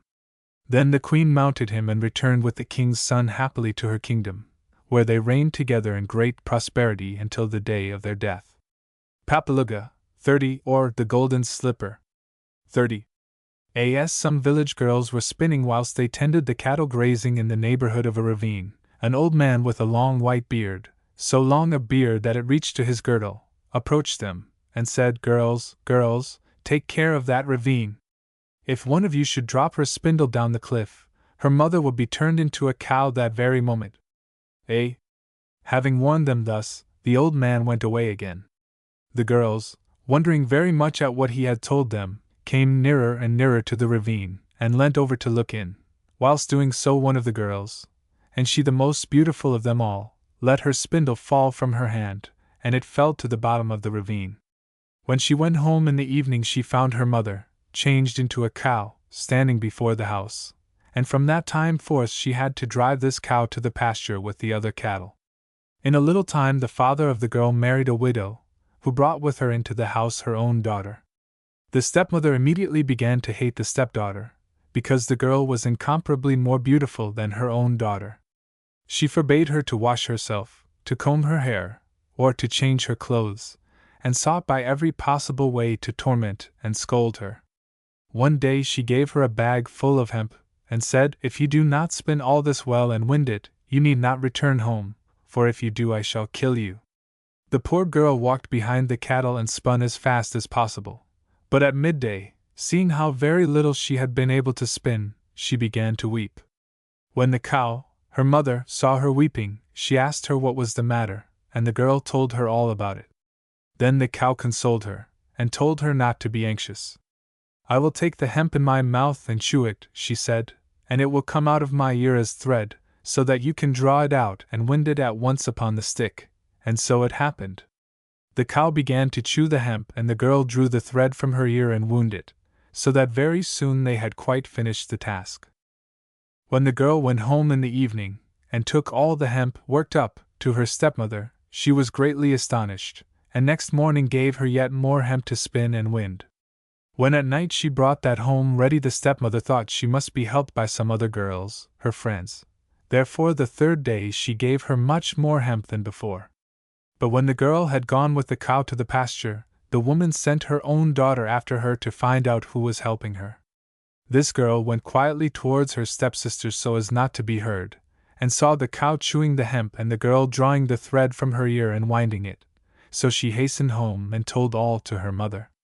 Then the stepmother urged the husband to kill the cow. At first he resisted, but seeing his wife would give him no peace, he at last consented to do as she wished, and fixed the day on which he would kill it. As soon as the stepdaughter heard this, she began to weep, and when the cow asked her why she wept, she told her all about it. But the cow said, "Be quiet. Do not cry. Only when they kill me, take care not to eat any of the meat, and be sure to gather all my bones and bury them behind the house, and whenever you need anything, come to my grave and you will find help." So when they killed the cow, the girl refused to eat any of the flesh, saying she was not hungry, and afterwards carefully gathered all the bones and buried them behind the house, on the spot the cow had told her.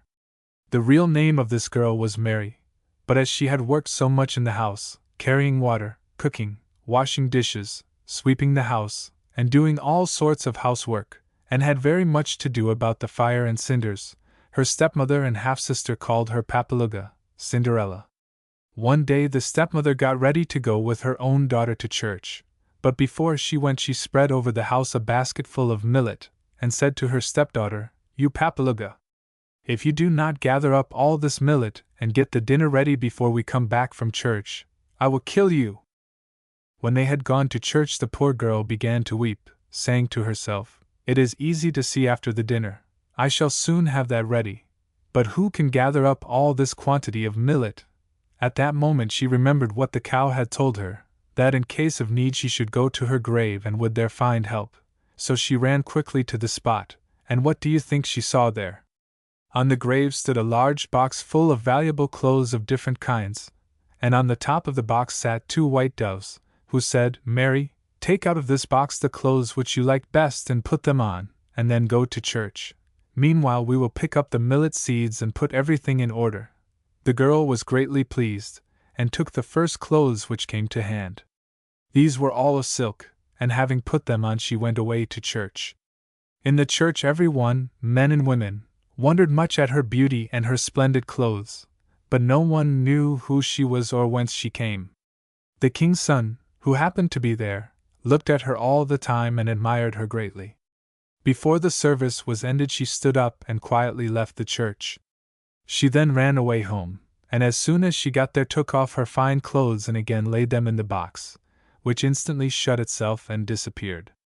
Then she hurried to the hearth and found the dinner quite ready, all the millet gathered up, and everything in very good order. Soon after, the stepmother came back with her daughter from the church, and was extremely surprised to find all the millet picked up and everything so well arranged. Next Sunday the stepmother and her daughter again dressed themselves to go to church, and before she went away, the stepmother threw much more millet about the floor, and said to her stepdaughter, "If you do not gather up all this millet, prepare the dinner, and get everything into the best order, I shall kill you." When they were gone, the girl instantly ran to her mother's grave, and there found the box open as before, with the 2 doves sitting on its lid. The doves said to her, "Dress yourself, Mary, and go to church. We will pick up all the millet and arrange everything." Then she took from the box silver clothes, and having dressed herself, went to church. In the church everyone, as before, admired her very much, and the king's son never moved his eyes from her. Just before the end of the service the girl again got up very quietly and stole through the crowd. When she got out of church she ran away very quickly, took off the clothes, laid them in the box, and went into the kitchen. When the stepmother and her daughter came home, they were more surprised than before. The millet was gathered up, dinner was ready, and everything in the very best order. They wondered very much how it was all done. On the 3rd Sunday the stepmother dressed herself to go with her daughter to church, and again scattered millet about on the ground, but this time far more than on the other Sundays.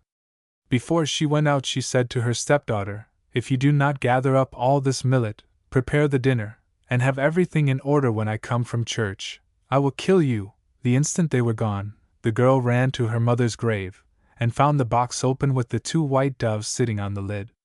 The doves told her to dress herself and go to church, and to have no care about the millet or dinner. This time she took clothes of all real gold out of the box, and having put them on, went away to the church. In the church all the people looked at her, and admired her exceedingly. Now the king's son had resolved not to let her slip away as before, but to watch where she went.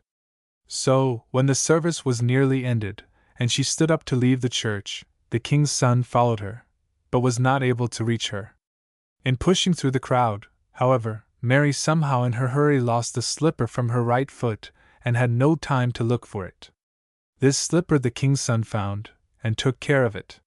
When the girl got home she took off the golden clothes and laid them in the box, and went immediately to the fire in the kitchen. The king's son, having determined to find the maiden, went all over the kingdom, and tried the slipper on every girl, but in some cases it was too long, in others too short, and in fact, it did not fit any of them.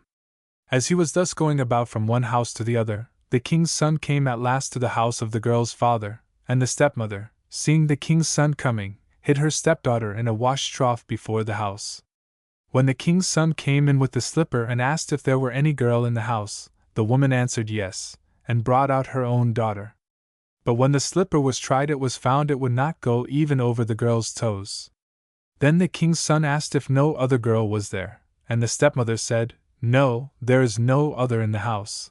At that moment the cock sprung upon the wash trough, and crowed out cock-a-doodle-doo, "Here she is under the wash trough." The stepmother shouted, "Go away! May the eagle fly away with you!" But the king's son, hearing that, hurried to the wash trough, and lifted it up, and what did he see there? The same girl who had been in the church, in the same golden clothes in which she had appeared the 3rd time there, but lying under the trough, and with only one slipper on. When the king's son saw her, he nearly lost his senses for the moment, he was so very glad. Then he quickly tried to place the slipper he carried on her right foot, and it fitted her exactly, besides perfectly matching with the other slipper on her left foot. Then he took her away with him to his palace and married her. The Golden Fleeced Ram. Once upon a time a hunter went to the mountains to hunt, and met there a golden fleeced ram. The moment he saw it he took up his rifle to shoot it. Before, however, he could do so, the ram rushed at him and killed him with its horns. His friends found him lying dead, and took him home and buried him, without knowing how he had been killed. The hunter's wife hung up his rifle on a nail. When her son grew old enough, he one day asked his mother for the rifle, that he might go hunting. The mother, however, refused to give it him. "Nothing in the world, my son," cried she, shall induce me to do so. Your father lost his life through that gun, and do you wish, also, to lose your life because of it? Oh! However, the youth managed to steal the rifle one day, and went away to the mountains to hunt. When he came to the forest, the golden fleeced ram appeared also to him, and said, I killed your father, and I will kill you. The son was shocked, and said, God help me. Then he leveled at the ram with the rifle and killed it.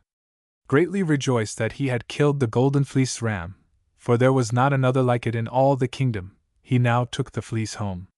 In a very short time the news of this spread all over the country, and reached even the king's ears. Then the king ordered the young lad to bring the ram's fleece to him, that he might see what different animals lived in his kingdom. When the young lad took it to the king, and exhibited it, the king asked, How much money do you want for that fleece? To which the young man answered, I will not sell it for any money.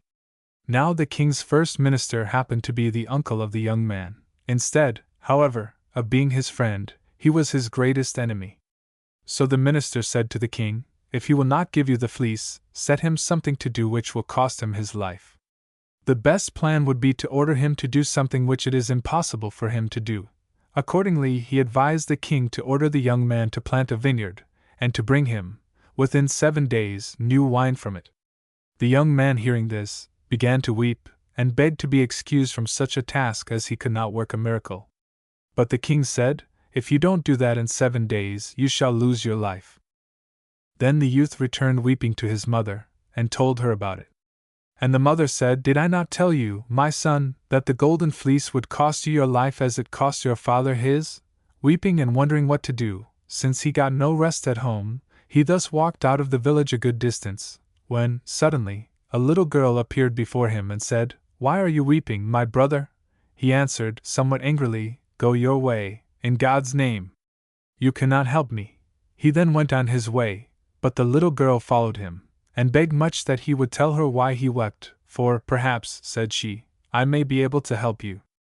Well, then, I will tell you, said he, though I am sure no one except God can help me.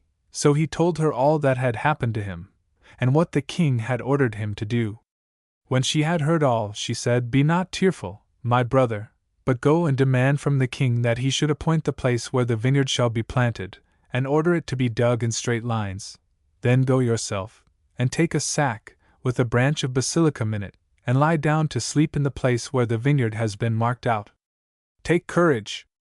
Don't be afraid. In 7 days you will have ripe grapes. Thereupon he returned home and told his mother how he had met the little girl, and what she had told him, not, however, as having any belief in what she had said. The mother, however, when she had heard his words, said, Go, my son, and try, anyhow you are a lost man. You can but try. He went then to the king and demanded land for the vineyard, and begged that it should be dug in straight rows.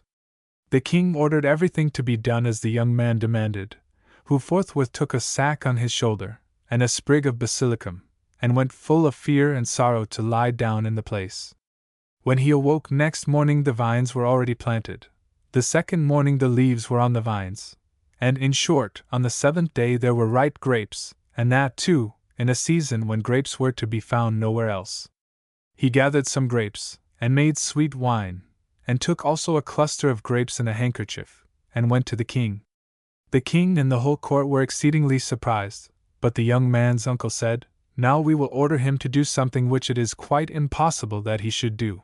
He then advised the king to call the young man, and order him to make a palace of elephants' tusks. The young man heard the king's order, and went home weeping. He told his mother the order which the king had given him, and said, Mother, this is a task which neither I nor any one else can fulfill. Then the mother advised him to take a walk beyond the village. Perhaps, said she, you will again meet the little girl. Accordingly he went, and when he reached the place where he had before seen the maiden, she again appeared to him, and said, You are sad and troubled as before, my brother. Then he told her what a task the king had set him to perform.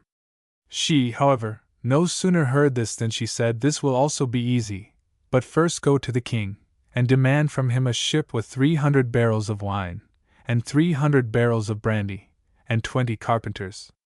Then, when you arrive at a place which you will find between the mountains, dam up the water there, and pour into it the wine and the brandy. The elephants will soon come there to drink water, and will get drunk and fall down.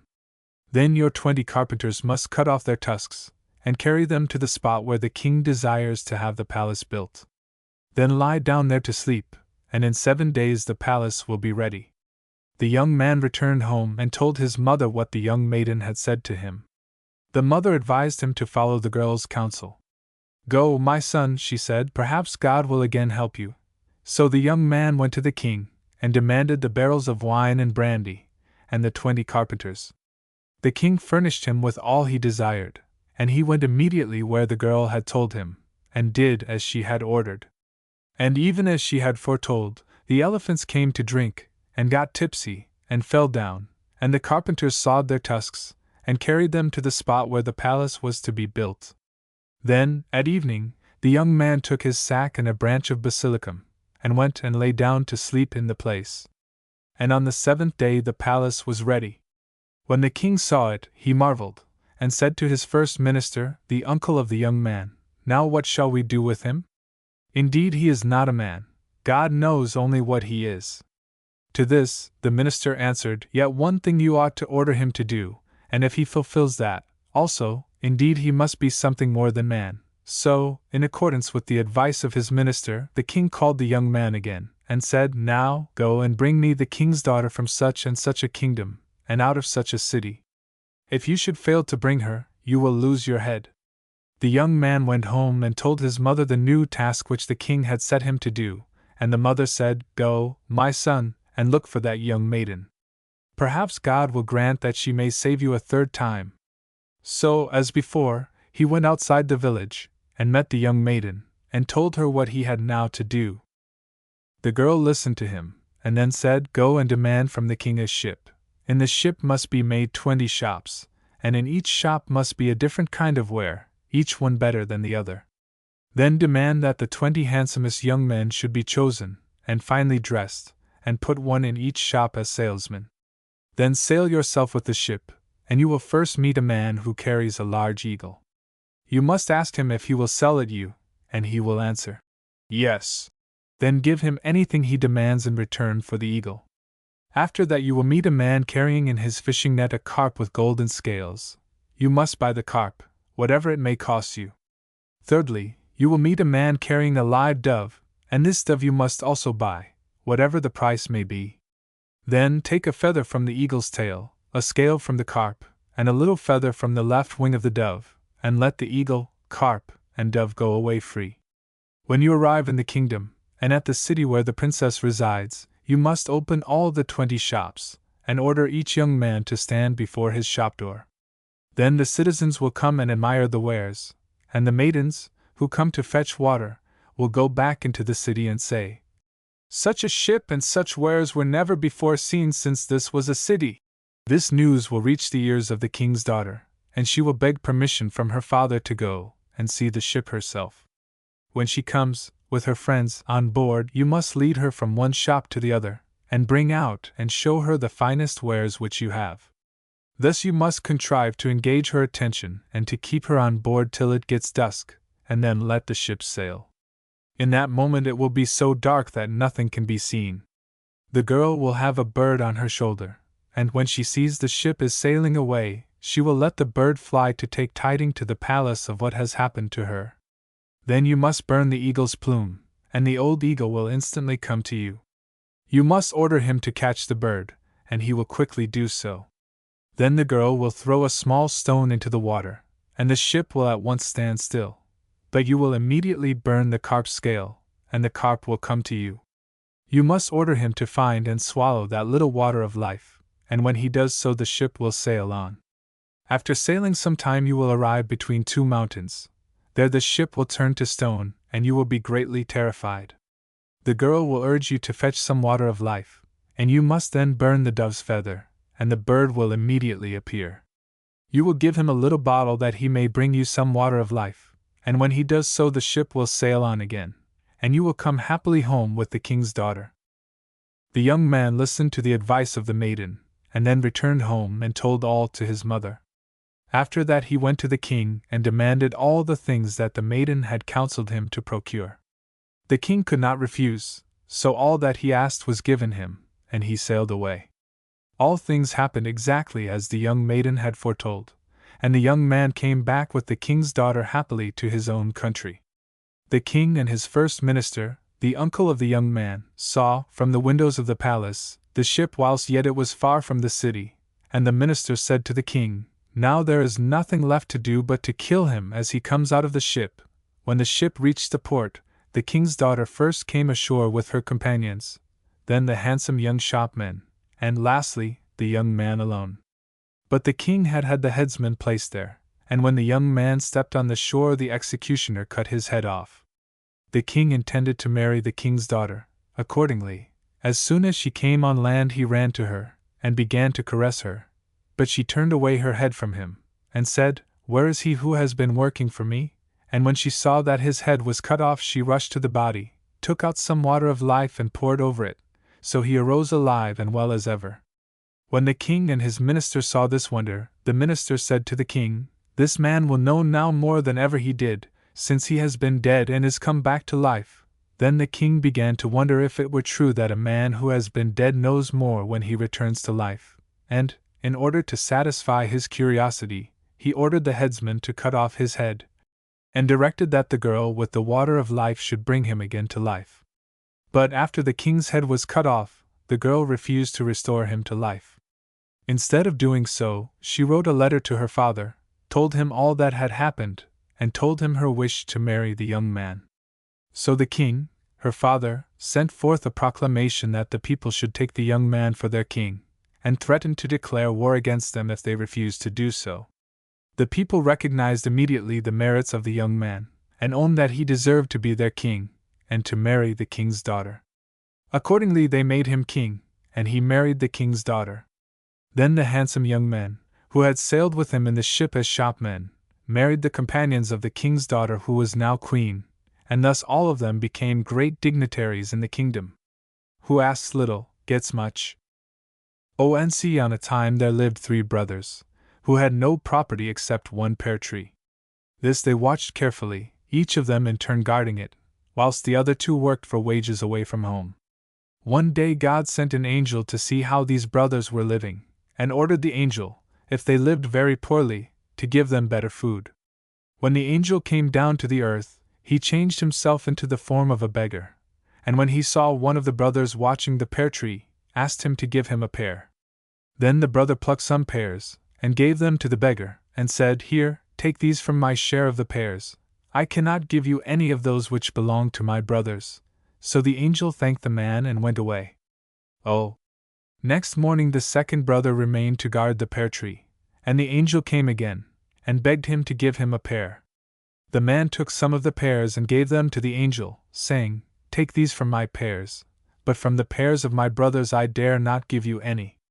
The third day the third brother stayed at home to watch the pear tree, and the angel came as before, and asked only for 1 pear.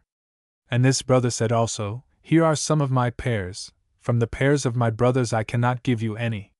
The day after, the angel changed himself into a monk, and came very early, so that he found all 3 brothers at home, and said to them, "Come with me, I will give you better nourishment than you have at present." The 3 brothers followed him without saying a word. At last they came to a large torrent, where the water flowed in great streams, and made a loud noise. Then the angel asked the eldest brother, "What would you like?" And the man answered, "I should like all this water to be changed into wine, and to belong to me." Then the angel made the sign of the cross in the air with his stick, and in a moment, wine was flowing instead of water. On the banks of the river heaps of barrels were being made, and men were working very diligently. In short, there was quite a village. The angel then left the eldest brother there, saying, "Here is all you wished. Now keep yourself," and he continued his journey with the other 2 brothers. Then they came to a field covered over with a multitude of doves, and the angel asked the second brother, "What would you like?" "I should like all these doves to be sheep, and to belong to me," replied the man. The angel again made the sign of the cross in the air with his stick, and instantly, sheep were there instead of doves. There were dairies also, and women milking the sheep. Some were pouring out the milk, and others collecting the cream. Some were making cheese, others churning butter. There was also a slaughterhouse, with men cutting the meat into joints, whilst others were weighing it, and others receiving money as they sold the meat.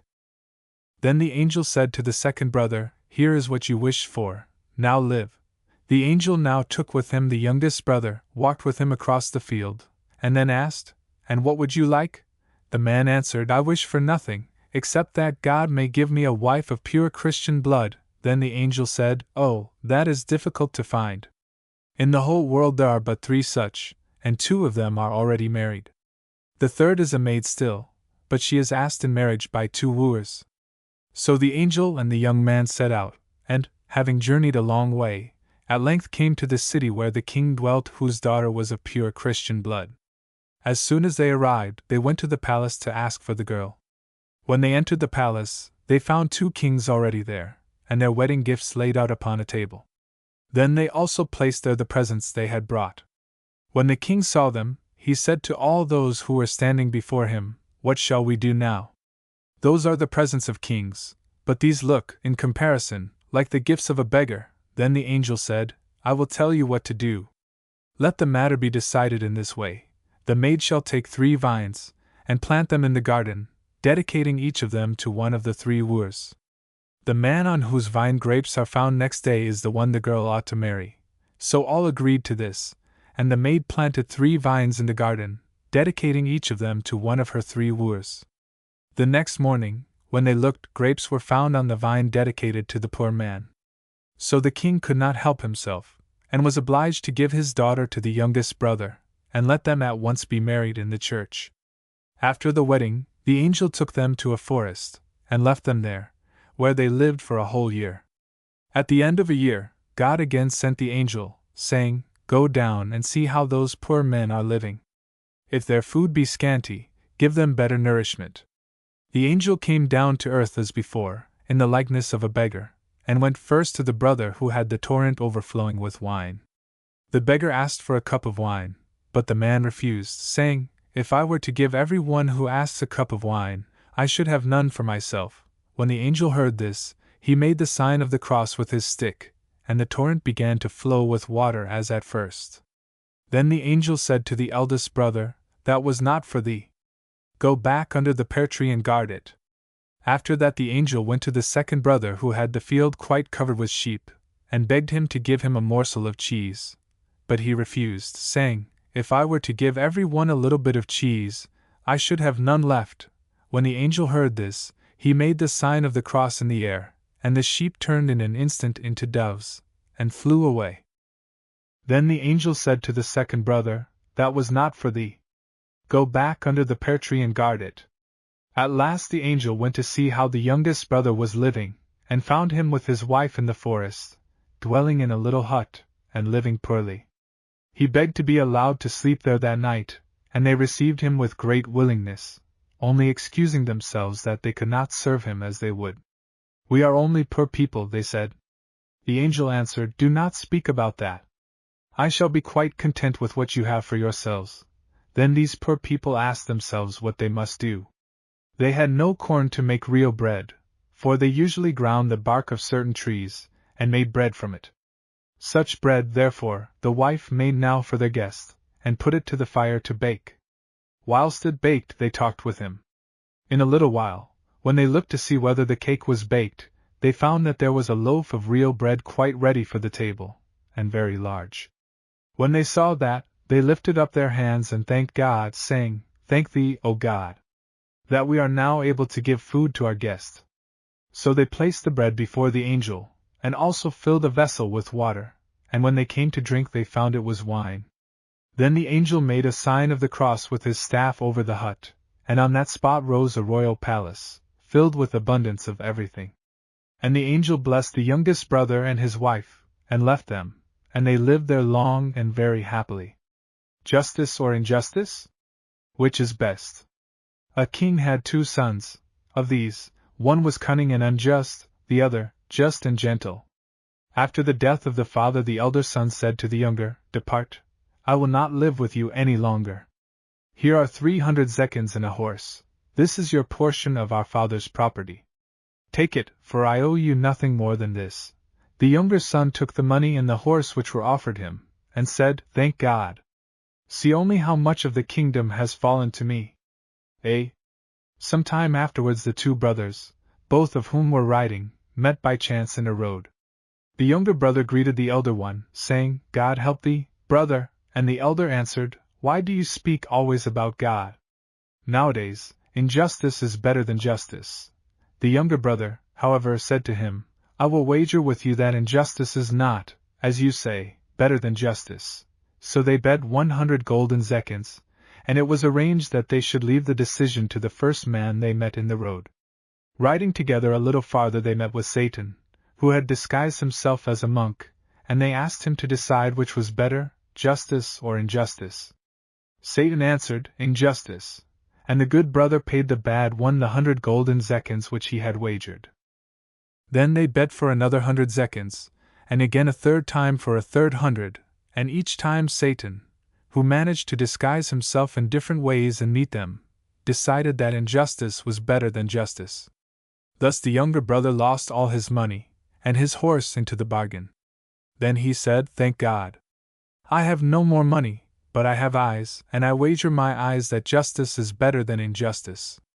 Thereupon the unjust brother, without waiting for any one's decision, drew his knife and cut both his brother's eyes out, saying, "Now you have no eyes, let justice help you."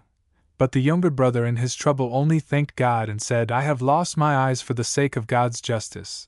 But I pray you, my brother, give me a little water in some vessel to wash my wounds and wet my mouth. And bring me away from this place to the pine tree just about the spring, before you leave me." The unjust brother did so, gave him water, and left him alone under the pine tree near the spring of water. There the unfortunate remained, sitting on the ground. Late, however, in the night, some fairies came to the spring to bathe, and one of them said to the others, "Do you know, my sisters, that the king's daughter has got the leprosy? The king has summoned all the physicians, but no one can possibly help her. But if the king only knew, he would take a little of this water in which we are bathing, and wash his daughter therewith. And then in a day and a night she would recover completely from her leprosy. Just as any one deaf, or dumb, or blind, could be cured by this same water." Then, as the cocks began to crow, the fairies hurried away. As soon as they were gone, the unfortunate man felt his way slowly with his outstretched hands till he came to the spring of water. There he bathed his eyes, and in an instant recovered his sight. After that he filled the vessel with water, and hurried away to the king, whose daughter was leprous, and said to the servants, "I am come to cure the king's daughter, if he will only let me try. I guarantee that she will become healthy in a day and night." When the king heard that, he ordered him to be led into the room where the girl was, and made her immediately bathe in the water. After a day and a night the girl came out pure and healthy. Then the king was greatly pleased, and gave the young prince the half of his kingdom, and also his daughter for a wife, so that he became the king's son-in-law, and the first man after him in the kingdom. The tidings of this great event spread all over the world, and so came to the ears of the unjust brother. He guessed directly that his blind brother must have met with good fortune under the pine tree, so he went himself to try to find it also. He carried with him a vessel full of water, and then carved out his own eyes with his knife.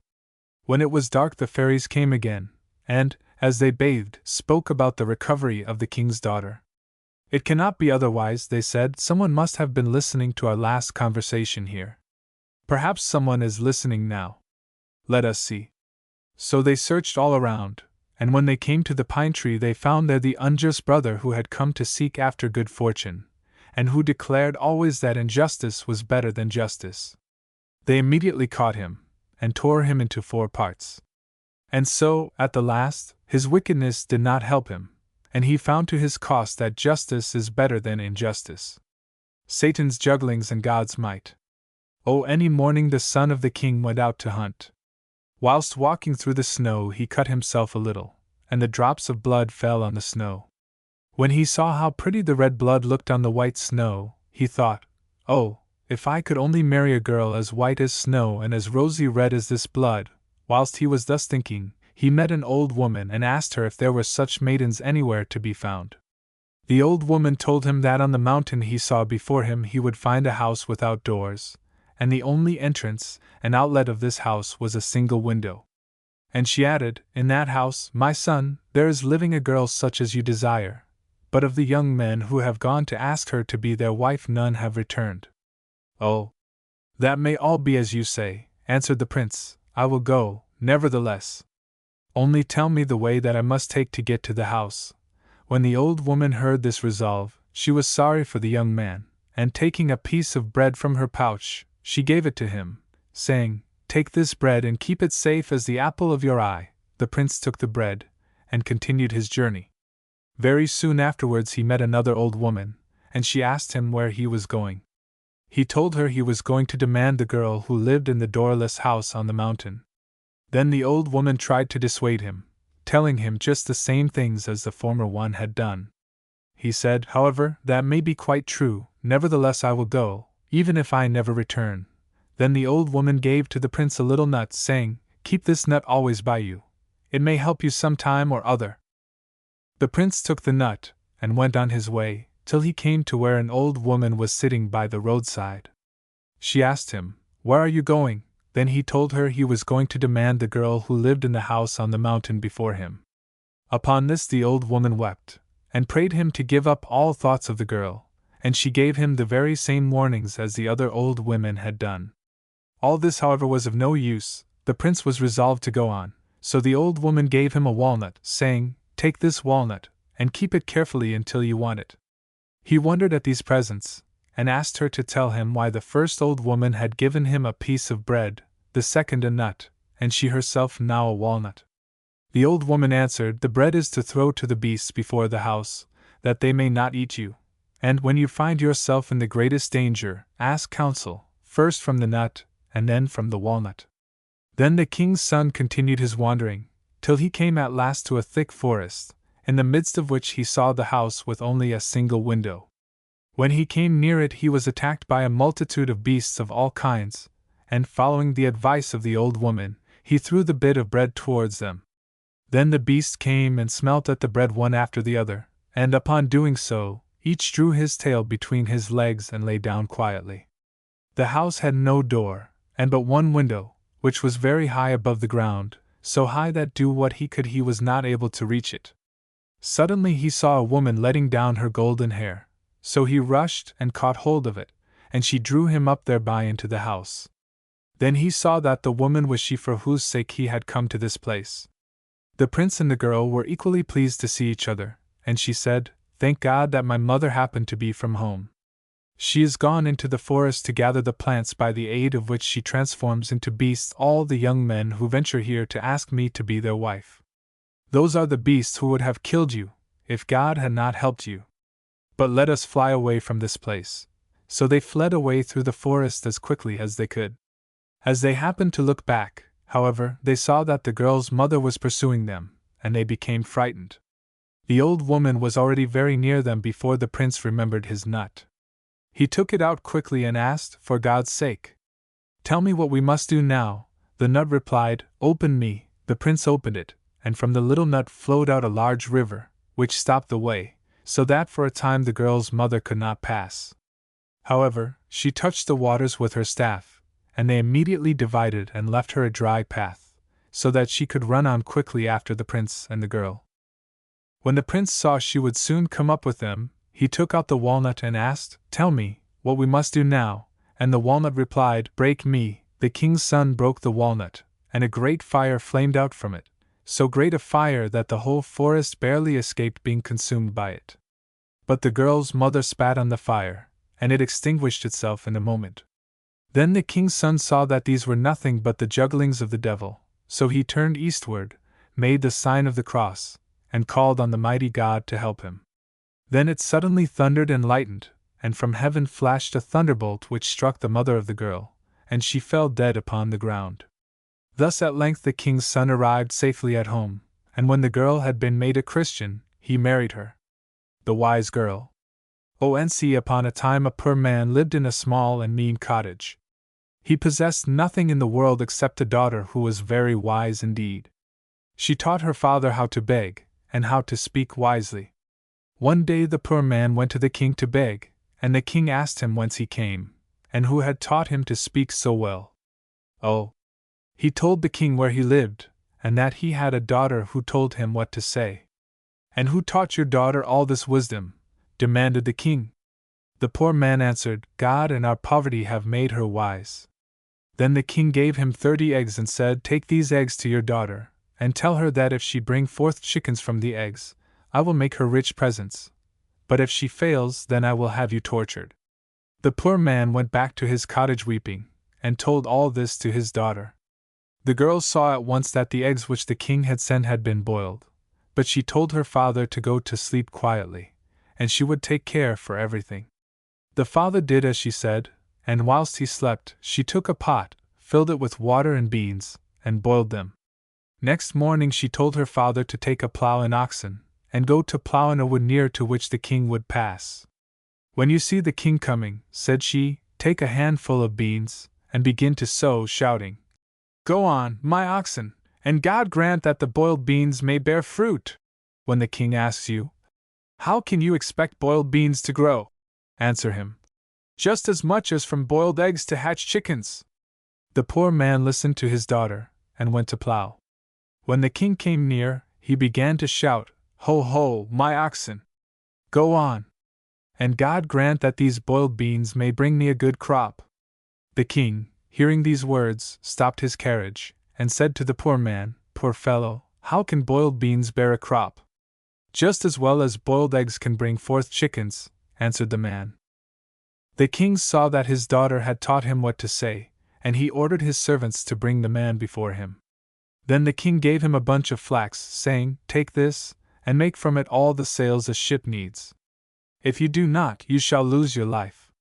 The poor man took the bunch of flax with great fear, and returned weeping to the cottage to tell his daughter, who bade him go to sleep quietly. Next morning she gave him a small piece of wood, and told him to take it to the king and demand that, from this piece of wood, all the tools needful for spinning and weaving should be made. Then, continued she, I will make all that he has ordered me. The king was surprised, and considered a moment what to do. At last he said, Take this little glass to your daughter, and tell her she must empty the sea with it, so that dry land shall be where the water now is. The poor man took the little cup to his daughter, and weeping, told her all the king required. The girl bade him be quiet till morning, and then she would do all that was needed. Next morning she called her father, gave him a pound of tow, and said, Take this to the king, and tell him that with this tow he must first stop all the sources of the rivers and lakes, and then I will dry up the sea. So the poor man went to the king and told him what his daughter had said. The king, seeing that the girl was wiser than himself, ordered that she should be brought before him. When she bent before the king, he said, Guess, maiden, what can be heard at the greatest distance? The girl answered, Your Majesty, the thunder and the light can be heard at the greatest distance. Then the king grasped his beard, and turning to his courtiers, put to them the question, Guess what my beard is worth? Some of them said so much, others again so much. But the girl observed to the king that none of the courtiers had guessed right, and said, The king's beard is worth as much as 3 summer rains. The king, greatly astonished, said, It is so, the girl has guessed rightly. Then he asked her if she were willing to be his wife, and added that, if she were willing, he would marry her. The girl bent low and said, Let it be as your majesty commands. But I pray you write with your hand on a scrap of paper this promise, that if you should ever be displeased with me, and should send me away from you, I shall be allowed to take with me from the palace any one thing which I like best. The king consented, and gave the promise. After they had lived happily together for some time, one day the king was angry, and said to his wife, I will not have you any longer for my wife, and I bid you leave the palace. The queen answered, I will obey your majesty, but permit me to pass one night more in the palace. Tomorrow I will go. This, the king could not well refuse. That evening, at supper, the queen mixed something with the wine, and offered it to the king to drink, saying, Be of good cheer, O king. Tomorrow we shall separate, and believe me, I shall be happier than I was when I first met you. The king drank, and soon after fell asleep. Then the queen ordered her carriage, and carried the king away with her to the cottage. Next morning, When the king awoke in the cottage and saw where he was, he exclaimed, "Who brought me here?" The queen answered, "I brought you." Then the king asked, "How have you dared to do so? Did I not tell you I will not have you any longer for my wife?" But the queen took out the king's written promise, and said, "Yes, indeed, you told me so, but see, you have written and promised that I shall be allowed to take with me from the palace that which I like best, whenever I must leave the court." The king, seeing the paper, kissed his wife, and returned with her to the palace. Good deeds are never lost. In days gone by there lived a married couple who had one only son. When he grew up they made him learn something which would be of use to him in after life. He was a kind, quiet boy, and feared God greatly.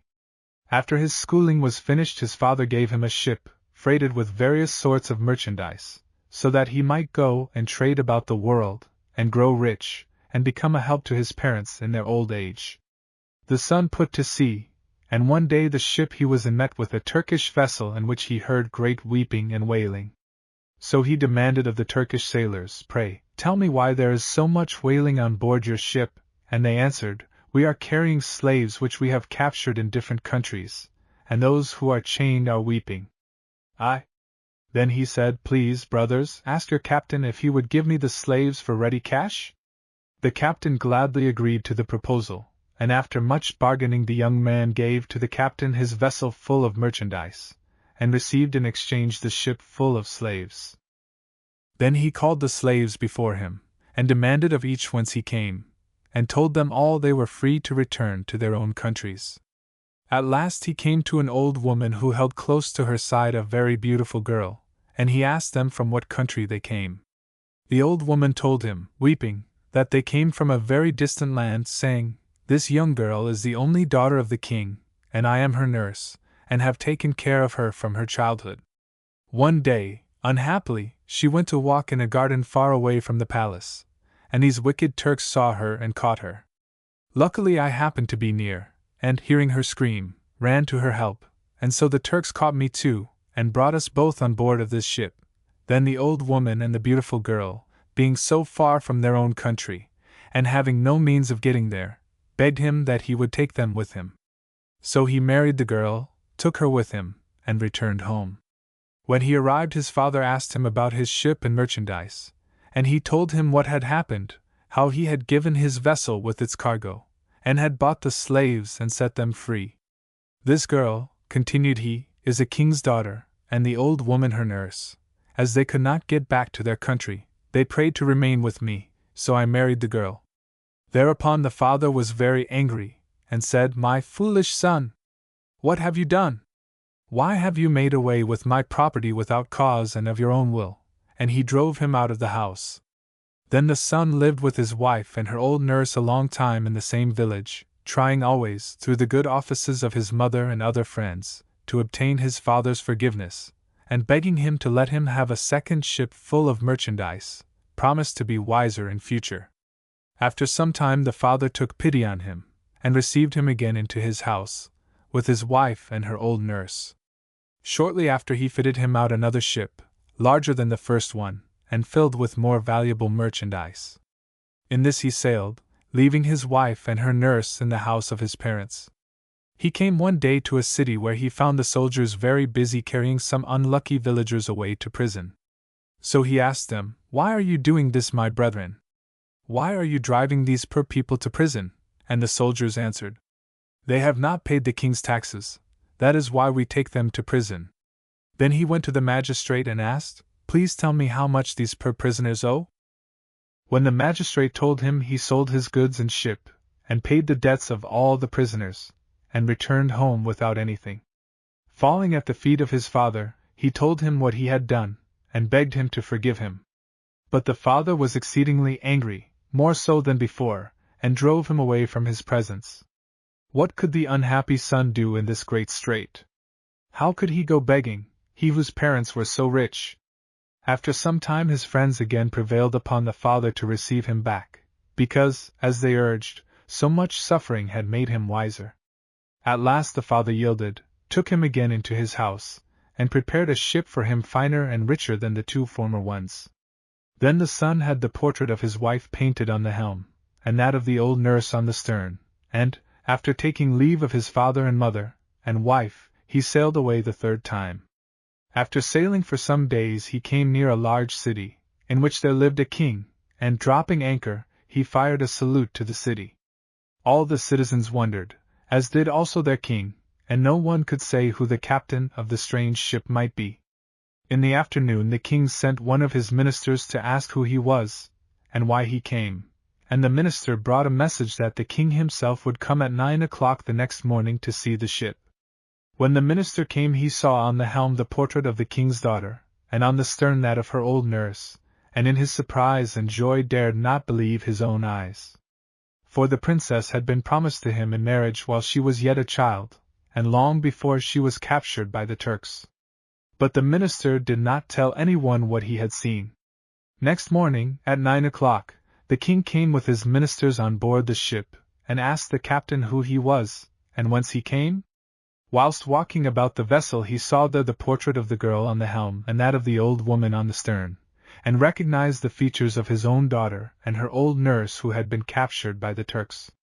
But his joy was so great, he dared not believe his eyes, so he invited the captain to come that afternoon to his palace to relate his adventures, hoping thus to find out if his hopes were well founded. In the afternoon, in obedience to the king's wish, he went to the palace, and the king at once began to inquire why the figure of the girl was painted on the helm and that of the old woman on the stern. The captain guessed at once that this king must be his wife's father, so he told him everything that had happened, how he had met the Turkish ship filled with slaves, and had ransomed them and set them free. This girl, alone, he continued, with her old nurse, had nowhere to go, as her country was so far off, so they asked to remain with me, and I married the girl. When the king heard this he exclaimed, "That girl is my only child, and the accursed Turks took her and her old nurse. You, since you are her husband, will be the heir to my crown. But go at once to your home and bring me your wife that I may see her, my only daughter, before I die. Bring your father, your mother, bring all your family. Let your property be all sold in that country, and come all of you here. Your father shall be my brother, and your mother my sister, as you are my son and the heir to my crown. We will all live together here in one palace." Then he called the queen, and all his ministers, and told them all about his daughter. And there was great rejoicing and festivity in the whole court. After this the king gave his son-in-law his own large ship to bring back the princess and the whole family. So the captain left his own ship there, but he asked the king to send one of his ministers with him, lest they should not believe me, he said, and the king gave him as a companion for his voyage the same minister to whom he had formerly promised the princess in marriage. They arrived safely in port, and the captain's father was surprised to see his son return so soon, and with such a splendid vessel. Then he told all that had happened, and his mother and wife, and especially the old nurse, rejoiced greatly when they heard the good news. As the king's minister was there to witness the truth of this strange news, no one could doubt it. So the father and mother consented to sell all their property and go to live in the king's palace. But the minister resolved to kill this new heir to the king and husband of the princess who had been promised to him for wife. So, when they had sailed a long distance, he called him on deck to confer with him. The captain had a quiet conscience, and did not suspect any evil, so he came up at once, and the minister caught him quickly and threw him overboard. The ship was sailing fast, and it was rather dark, so the captain could not overtake her, but was left behind in the deep waters. The minister, however, went quietly to sleep. Fortunately the waves carried the king's young heir to a rock near the shore. It was, however, a desert country, and no one was near to help him. Those he had left on board the ship, seeing next morning that he had disappeared, began to weep and wail, thinking he had fallen overboard in the night and been drowned. His wife especially lamented him, because they had loved each other very much. When the ship arrived at the king's city, and reported to him the great disaster that had befallen them, the king was troubled, and the whole court mourned greatly. The king kept the parents and family of the young man by him as he had engaged to do, but they could not console themselves for their great loss. Meanwhile, the king's unhappy son-in-law sat on the rock, and lived on the moss which grew there, and was scorched by the hot sun, from which he had no shelter. His garments were soiled and torn, and no one would have recognized him. Still not a living soul was to be seen anywhere to help him. At last, after 15 days and 15 nights, he noticed an old man on the shore, leaning on a staff, and engaged in fishing. Then the king's heir shouted to the old man, and begged him to help him off the rock. The old fisherman consented. "If you will pay me for it," said he. "How can I pay you when, as you see, I have nothing, and even my clothes are only rags?" answered the young man sadly. "Oh, that matters nothing," exclaimed the old man. "I have here pen and paper, so, if you know how to use them, write a promise to give me half of everything you may ever possess, and then sign the paper." To that the young man gladly consented. So the old man walked through the water to him, and he signed the paper, and then the old man took him over to the shore. After that he journeyed from village to village, barefoot, hungry, and sorrowful, and begged some garments to cover him. After 30 days wandering, his good luck led him to the city of the king, and he went and sat at the door of the palace, wearing on his finger his wedding ring, on which was his own name and the name of his wife. At eventide, the king's servants took him into the courtyard, and gave him to eat what remained of their supper. Next morning he took his stand by the garden door, but the gardener came and drove him away, saying that the king and his family were soon coming that way. So he moved away a little, and sat down near a corner of the garden, and shortly afterward he saw the king walking with his mother, his father leading the queen, and his wife walking with the minister, his great enemy. He did not yet desire to show himself to them, but as they passed near him and gave him alms, his wife saw the wedding ring on a finger of the hand which he held out to take the money. Still she could not think the beggar could be her husband, so she said, "Let me see the ring you have on your finger." The minister, who was walking by her, was a little frightened, and said, "Go on, how can you speak to that ragged beggar?" But she would not hear him. She took the ring, and read thereon her own and her husband's names. Her heart was greatly troubled by the sight of the ring, but she controlled her feelings and said nothing. As soon as they returned to the palace, she told the king, her father, that she had recognized her husband's ring on the hand of the beggar who sat by the side of the garden.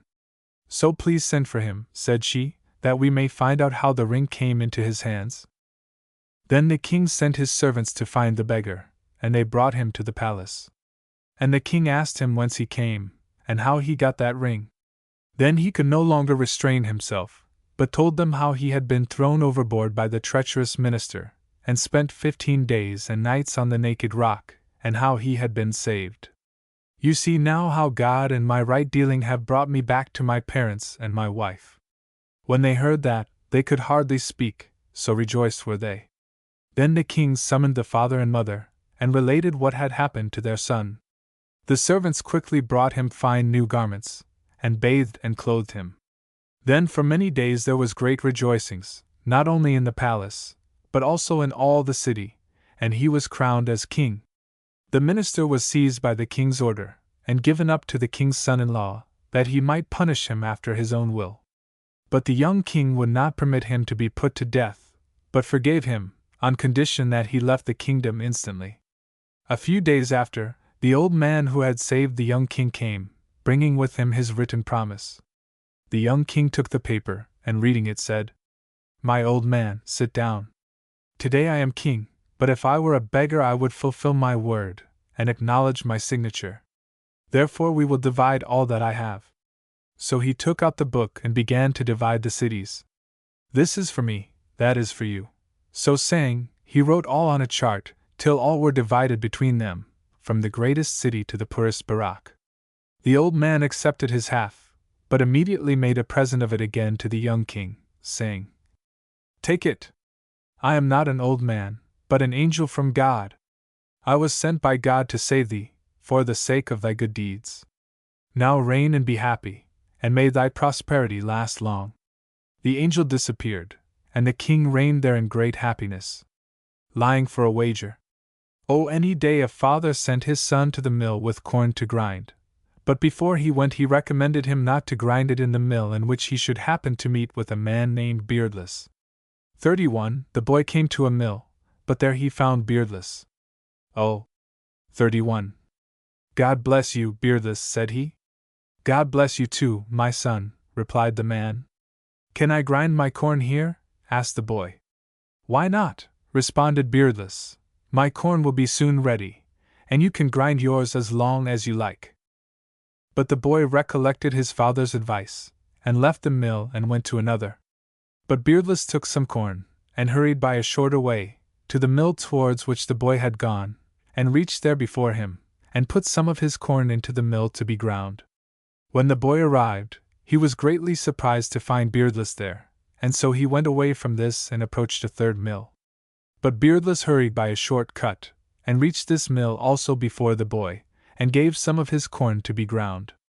He did the same at a fourth mill, so the boy got tired, and thinking that he should find Beardless in every mill, put down his sack, and resolved to grind in this mill, although Beardless was there.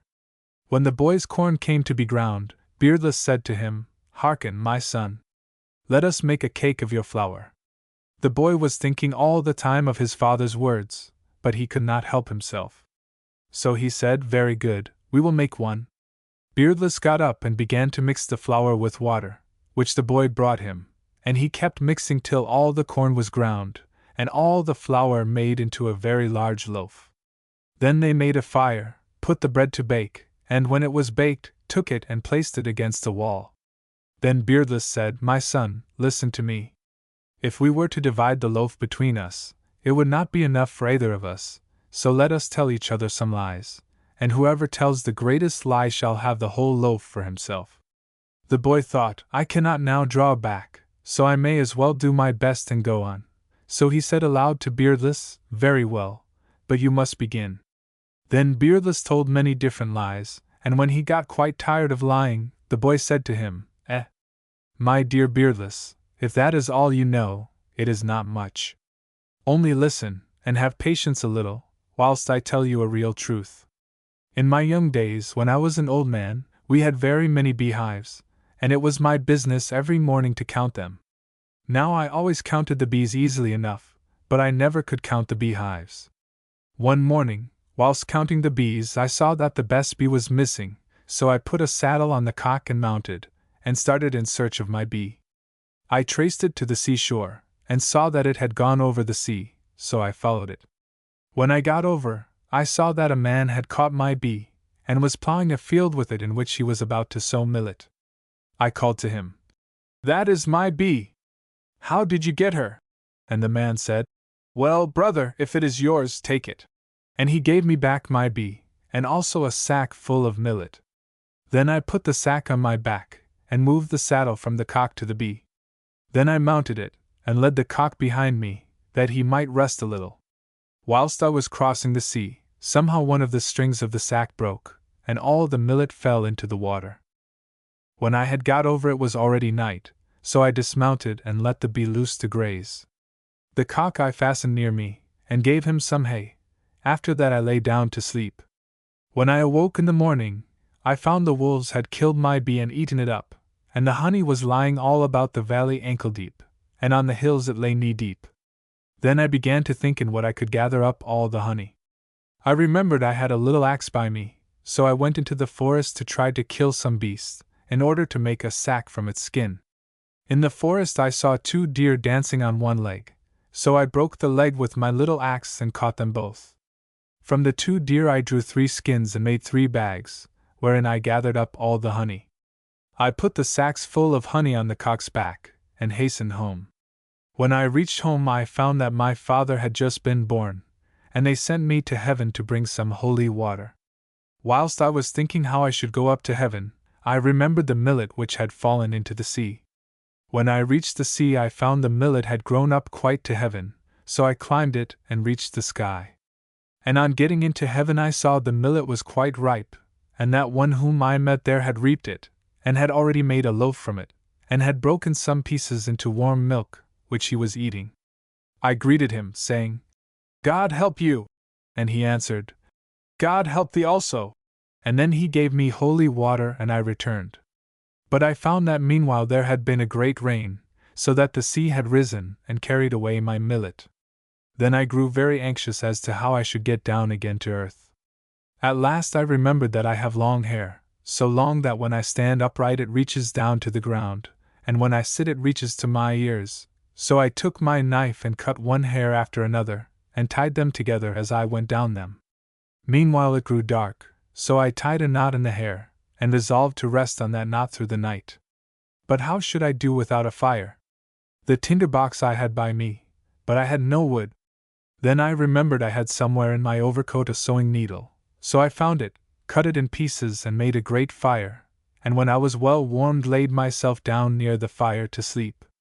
I slept soundly, but unfortunately, a spark of fire burnt the hair through, and so head over heels I fell to the ground, and sank into the earth up to my girdle. I looked about to see how I could get out, and seeing no help near, I hurried home for a spade and came back and dug myself out. Then I took the holy water to my father. When I arrived at home I found the reapers working in the cornfield. The corn was so high that the reapers were almost burned up. Then I shouted to them, "Why do you not bring our mare here which is 2 days long and a day and a half broad, and on whose back large trees are growing? Bring her that she may make a little shadow on the field." My father quickly brought the mare, and the reapers worked on quite pleasantly in her shadow. Then I took a vessel to bring some water. But the water was frozen, so I took my head and broke the ice with it. Then I filled the vessel with water, and carried it to the reapers. When they saw me they all shouted, "But where is your head?" I put up my hand to feel for my head, and found, alas, that I had no head on my shoulders. I had forgotten it, and had left it by the water. So I returned quickly, but a fox had got there before me, and was drawing the brains from my head to eat. Then I approached slowly and struck the fox furiously, and he began to run, and in running, dropped a little book from his pocket. I opened the book, and there I read, "The whole loaf is for me, and Beardless is to get nothing." So the boy caught up the loaf and ran off home, and Beardless remained looking after him. The wicked stepmother. Here was once on a time a stepmother who hated her stepdaughter exceedingly, because she was more beautiful than her own daughter whom she had brought with her into the house. By and by, the father learned also to hate his own child. He scolded her, and beat her, in order to please his wife. One day his wife said to him, "Let us send your daughter away. Let her look out for herself in the world." Upon this the man asked, "Where can we send her? Where can the poor girl go alone?" To this the wife answered, "If you will not do this, husband, I will no longer live with you. You had better take her tomorrow out of the house. You can lead her into the forest, and then steal away from her and hurry home." She repeated this so often that at length he consented, but said, "At least prepare the girl something for her journey, that she may not die the first day of hunger." The stepmother thereupon made a cake, and the next morning early, the father led the girl far away into the very heart of the forest, and there left her and went back home. The poor girl, thus left alone, wandered all day about the wood seeking for a path, but could find no way out of it. When it grew dark she got up into a tree to pass the night, fearing lest some wild beasts would eat her if she remained on the ground. And, indeed, all night long the wolves were howling under the tree, so that the poor girl trembled so much that she could hardly keep herself from falling. When day dawned she descended from the tree and walked on again, hoping to find some way out of the forest. But the wood grew thicker and thicker, and seemed to have no end. In the evening, whilst she was looking for a tree in which she might remain safely over the night, all at once she saw something shining in the forest. So she went on, hoping to find some shelter, and at length came to a fine large house. The gates were open, so she went in, and walked through a great many rooms, each one more beautiful than the other. On a table in one room she found a candle burning. She thought this must be the house of some robbers, but she was not afraid, for she reasoned with herself, "Rich men have reason to fear robbers, but I have none. I will tell them that I will serve them gladly for a piece of bread." She then took the cake from her bag, said grace, and began to eat. Just as she had begun to eat, a cock came into the room, and sprung upon the table to reach the cake, so the girl crumbled some of it for him. Then a little dog came in and jumped quite friendly upon her, so she broke a piece from her cake for the little dog, and took him on her knee, and petted and fed him. After that came in a cat also, and the girl fed her too. At length the girl heard a loud noise as if some great beast was coming, and was greatly frightened when a lion came into the room. But the lion moved his tail in such a friendly way, and looked so very kindly, that she took heart, and offered him a piece of her cake. The lion took it and began to lick her hand, and the girl had no longer any fear of him, so she stroked him gently and fed him with the rest of the cake. Suddenly she heard a great noise of weapons, and almost swooned as a creature in a bearskin entered the room.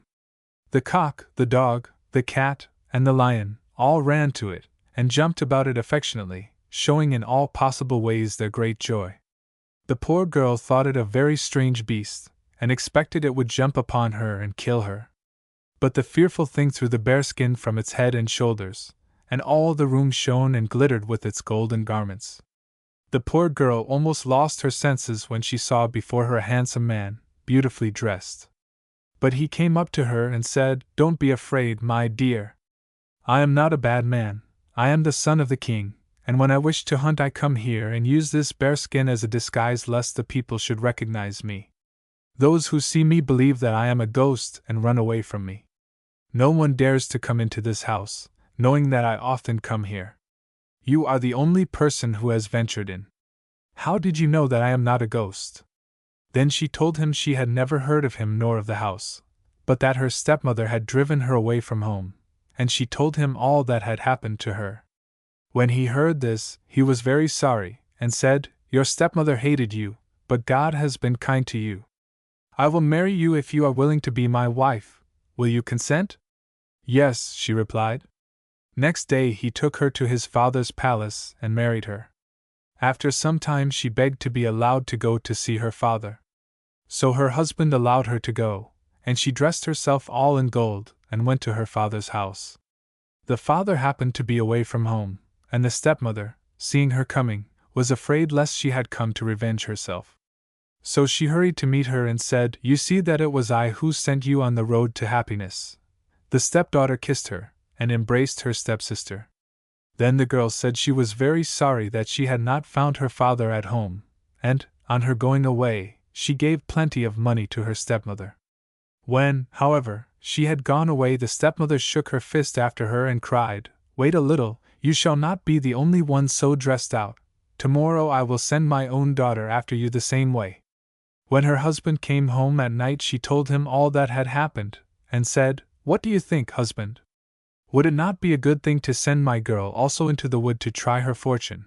For your girl, whom we sent there, never came back until now, and now she has come glittering in gold?" The man sighed and agreed to the proposal. Next day the stepmother prepared for her daughter plenty of cakes and roasted meats, and then sent her with the father into the forest. The man led her deep into the forest, as he had done his own daughter, and there left her. Finding the father did not return, she began to seek a way to get home, and soon came in sight of the house in the forest. She entered it, and seeing no one, fastened the door inside, saying as she did so, "If God himself comes I will not open to him." Then she took out of her bag the baked meats and cakes and began to eat.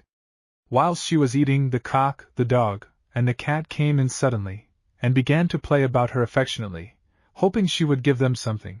But she became quite angry, and exclaimed, "The devil take you! I have hardly enough for myself. Do you think I will give any to you?" Then she began to beat them, whereat the dog howled, and the lion, hearing it, rushed in furiously, caught the girl and killed her. Next day the king's son came with his wife to hunt. She immediately recognized her sister's dress, and gathered together the fragments of the body, which she took to her stepmother. She found her father at home this time, and he was greatly pleased to hear that his daughter was married to the king's son. When, however, he heard what had happened with the daughter of his wife, he was very sorry, but said, "Her mother has deserved this from the hand of God, because she hated you without a cause. There she is at the well, I will go and tell her." When the stepmother heard what had happened to her daughter, she said to her husband, "I cannot bear your daughter. I cannot bear to look at her. Let us kill her and her husband. If you will not consent, I will jump down into this well." "I cannot kill my own child," returned he. "Well, then," cried she, "if you will not kill her, I cannot endure her," and so she jumped down into the well. Bird Girl. Once upon a time lived a king, who had only one son, and when this son grew up, his father sent him to travel about the world, in order that he might find a maiden who would make him a suitable wife. Oh! The king's son started on his journey, and traveled through the whole world without finding anywhere a maiden whom he loved well enough to marry. Seeing then that he had taken so much trouble, and had spent so much time and money, and all to no purpose, he resolved to kill himself.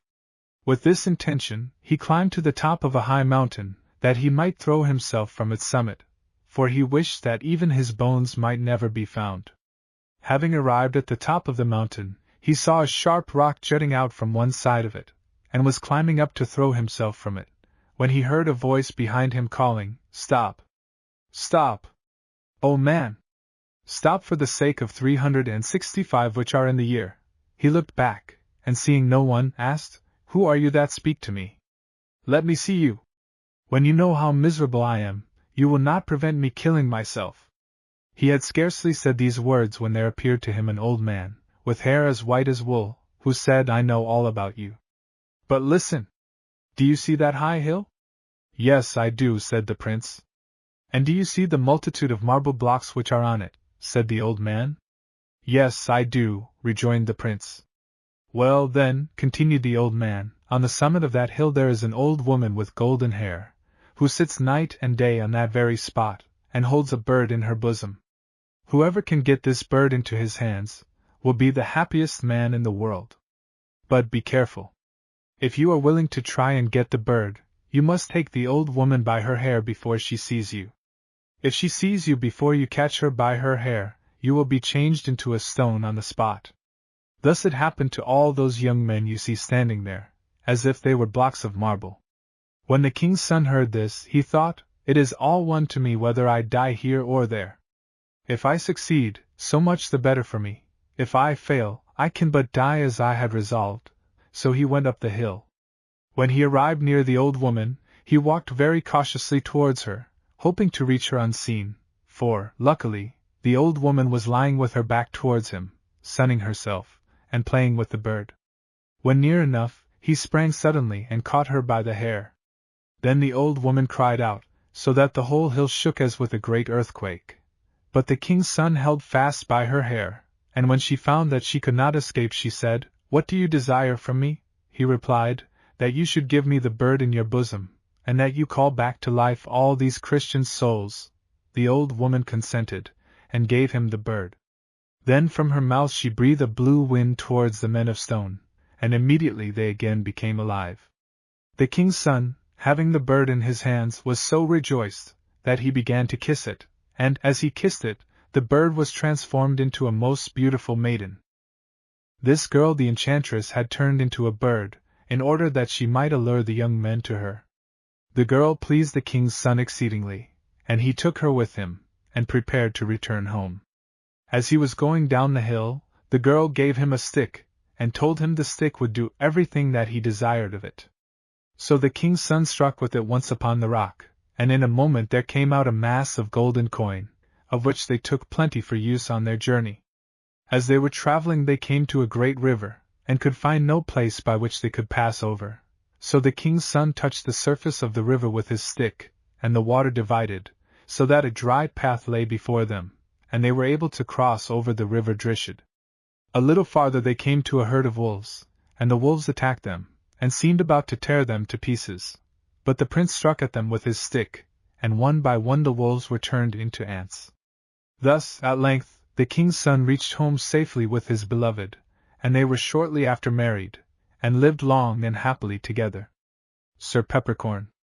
Three brothers once upon a time went out into the neighboring forest to choose some trees fit for building. Before going, however, they told their mother not to forget to send their sister into the wood after them with their dinners. The mother sent the girl as she had been told to do, but as the girl was on her way a giant met her in the wood, and carried her off to a cave, where he lived. All day long the brothers waited, expecting their sister, and wondering why their mother had forgotten to send them food. At length, after remaining 2 days in the forest, and becoming anxious and angry at the delay, they went home. When they arrived there, they asked their mother why she had not sent their sister with their food, as she had promised to do. She replied that she had sent the girl 3 days ago, and had been wondering greatly why she had not come back. When the 3 brothers heard this, they were exceedingly troubled, and the eldest said, "I will go back into the forest and look for my sister." Accordingly he went. After wandering about some time, he came to a shepherdess, who was minding a flock of sheep. He asked her anxiously if she had seen his sister in the wood, or whether she could tell him anything about her. The shepherdess replied that she had indeed seen a girl carrying food, but a giant had met her and carried her off to his cave. Then the young man asked her to tell him the way to the giant's cave, which she did. The cave was hidden in a deep ravine. The brother at once went down, and called aloud on his sister by name. In a short time the girl came to the mouth of the cave, and, seeing her eldest brother, invited him to come in. This he did, and was exceedingly surprised to see that the seeming cave was in reality a magnificent palace. Whilst he stood there, talking to his sister, and inquiring how she liked her new home, he heard a loud whirring in the air overhead, and immediately afterwards saw a heavy mace fall on the ground just in front of the cave. Greatly terrified and astonished, he asked his sister what this meant, and she told him not to be afraid, for it was only the way the giant let her know of his return 3 hours before he came, that she might begin to prepare his supper. When it grew dark, the giant came home, and was at once aware that a stranger was in his place. In reply to his angry questions, his wife told him it was only her brother, who had come to visit them. When the giant heard this, he went to the mouth of the cave, and calling a shepherd, ordered him to kill the largest sheep in his flock and roast it. When the meat was ready, the giant called his brother-in-law, and said, as he cut the sheep in 2 equal parts, "My dear brother-in-law, listen well to what I say. If you eat your half of the meat sooner than I eat mine, I will give you leave to kill me. But if I eat my half quicker than you eat yours, I shall certainly kill you." Thereupon the poor brother-in-law began to shake all over with fright, and fearing the worst, tried to eat as fast as he could. But he had hardly swallowed 3 mouthfuls before the giant finished his share of the sheep, and killed him, according to his threat. For some time the other 2 brothers and their old mother waited impatiently to see if the elder brother would come back. At last, hearing nothing either of the brother or of the sister, the second son said, "I will go and look after them." So he went into the same forest where his brother had gone, and, meeting there the same shepherdess minding her sheep, he inquired if he had seen his brother or sister. The shepherdess answered him as she had answered the elder brother, and he, too, asked the way to the giant's cave, and, on being told, went down the ravine until he reached the place. There he called on his sister by name, and she came out and invited him to enter the cave. This he did, and shared the fate of his brother, for, being unable to eat his part of the sheep as quickly as the giant ate his, he was also killed. Not long after, the 3rd brother went forth the same road, to look after his 2 elder brothers and sister, and, having found the giant's cave, was likewise invited to eat half a sheep, or be put to death. He, however, failed like his brothers had done before him, and being unable to eat his part of the sheep as quickly as the giant ate his, he was also killed. Now the parents, being alone in their house, prayed that God would give them another son, even were he no bigger than a peppercorn. As they prayed, so it came to pass, and not very long after, a little boy was born to them, who was so extremely small that they christened him Peppercorn. When the boy was old enough, he went out to play with other boys, and one day, in a quarrel, one of these said to him, "May you share the fate of your 3 elder brothers." Hearing this, Peppercorn ran off home at once, and asked his mother what these words meant. So the mother was forced to tell him how his 3 brothers had gone into the forest to look after their lost sister, and had never come back again. As soon as he heard this, Peppercorn began to search the house for pieces of old iron, and having found some scraps, carried them off in the evening to a blacksmith, that with them he might make him a mace. Next morning, Peppercorn went to the smith to ask for his mace, which the man gave him, saying at the same time, "Now, pay me for making it." To this, Peppercorn replied, "First, let me see if it is strong enough," and he threw it up in the air and held his head so that the mace might fall upon it. As soon as the mace struck his head, it broke into pieces, and Peppercorn, seeing how badly it was made, fell into a passion and killed the smith. Then he gathered up the pieces of iron, and went off to look for a better workman. He soon found another blacksmith who was willing to make him a mace, but demanded a ducat for the work. Peppercorn said he would willingly pay the ducat if the smith made him a really strong, serviceable mace. So next morning he went to ask if it was ready, and the smith said yes. But you must first pay me the ducat, and then I will give it you. Peppercorn, however, answered, the ducat is ready in my pocket, but I must first see if the mace is good before I pay for it. Thereupon he caught it, flung it up in the air, and held his head under it as it fell. As soon as the mace struck his head it broke into pieces, and he, again falling into a great passion, killed this smith also. Gathering up the pieces of iron, he now carried them to a third smith, who undertook to make him a good strong mace, and demanded a ducat for doing so. Next morning Peppercorn went for the mace, and, after trying it 3 times, each time throwing it up higher in the air and letting it fall on his head, where it raised great bumps, he owned that he was satisfied with it, and accordingly paid the smith the ducat as he had promised. Having now a good strong mace, Peppercorn started off at once for the forest, in which his 3 elder brothers and his sister had been lost. After wandering about for some time, he came to the place where the shepherdess sat watching her sheep, and in reply to his questions she told him that she had seen his 3 brothers go down the ravine in search of their sister, but had never seen them come up again.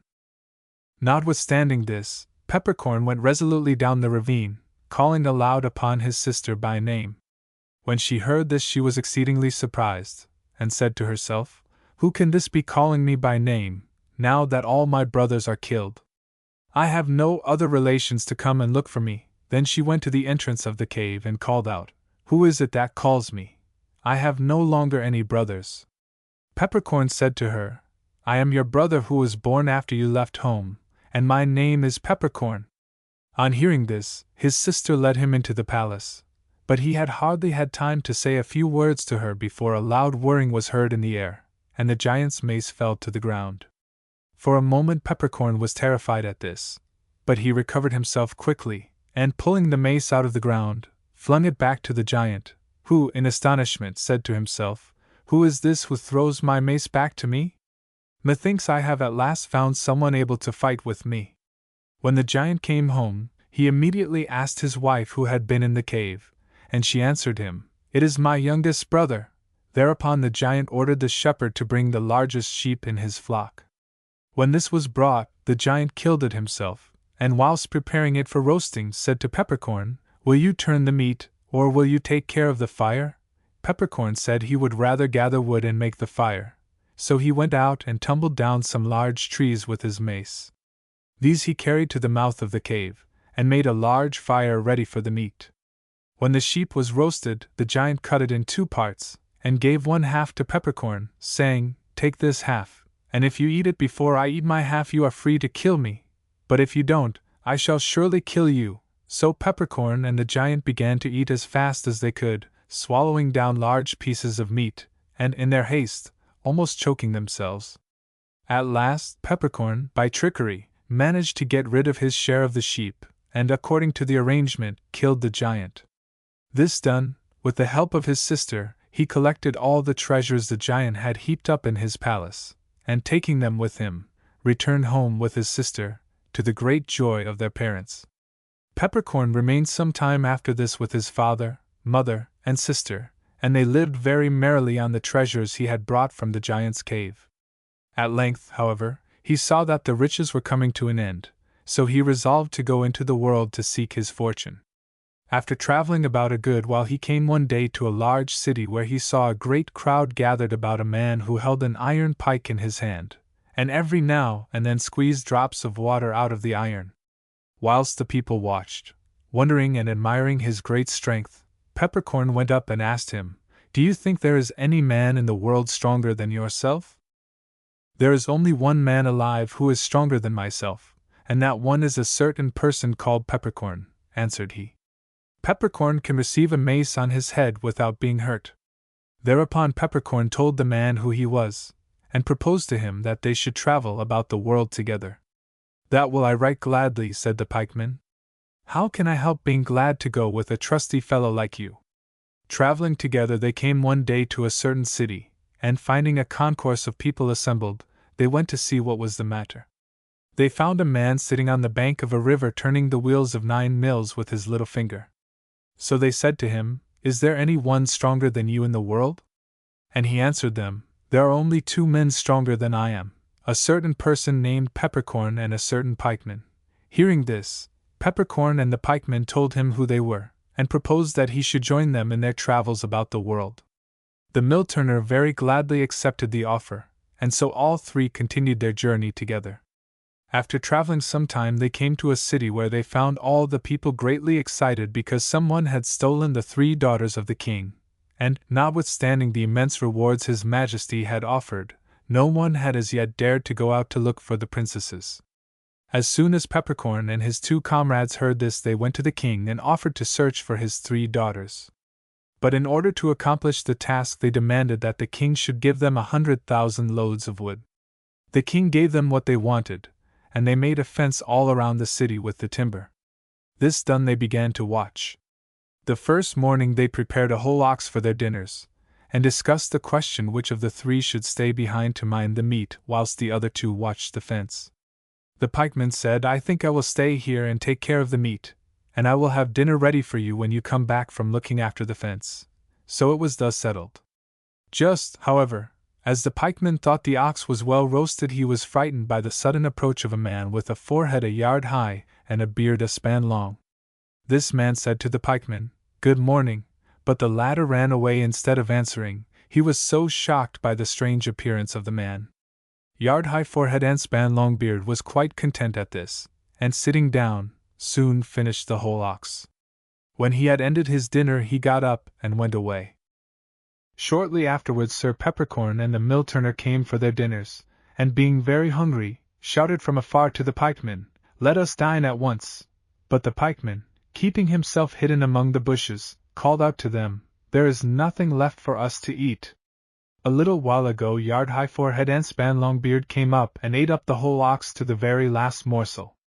I was afraid of him, and so I did not say one word against it." Peppercorn and the mill turner reproached their companion bitterly for allowing all their dinner to be stolen without once trying to prevent it, and the mill turner said scornfully, "Well, I will stop tomorrow and look after the meat, and Yard-high forehead and span-long beard may come if he likes." So the next day the mill turner stayed to roast the ox, and his 2 comrades went to look after the fence they had built round about the city. Just before dinner time Yard-high forehead and span-long beard came out of the forest, and walked straight up to the ox, and stretched his hands out greedily to grasp it. The mill turner was so frightened by his strange appearance that he ran off as hard as he could to look for a place to hide in. By and by Peppercorn and the pikeman came for their dinners and asked angrily where the meat was. Whereupon the mill turner answered, "There is no meat. It has all been eaten by that horrible Yard-high forehead and span-long beard, and his looks frightened me so that I dared not say a single word to him." It was no use complaining, so Peppercorn only said, "Tomorrow I will stay to mind the ox, and you 2 shall go and look after the fence. I will see if we are to remain the 3rd day without dinner." The next morning the pikeman and the mill turner went to see if all was right round about the city, and Peppercorn remained to roast the ox.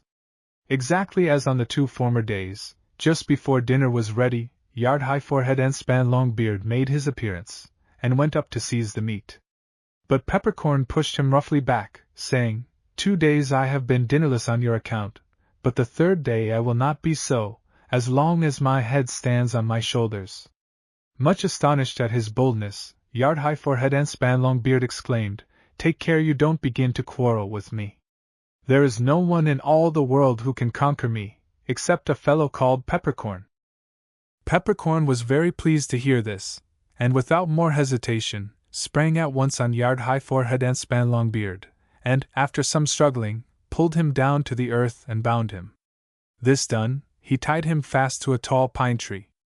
Now the pikeman and mill turner came up and were exceedingly glad to find their dinners safe.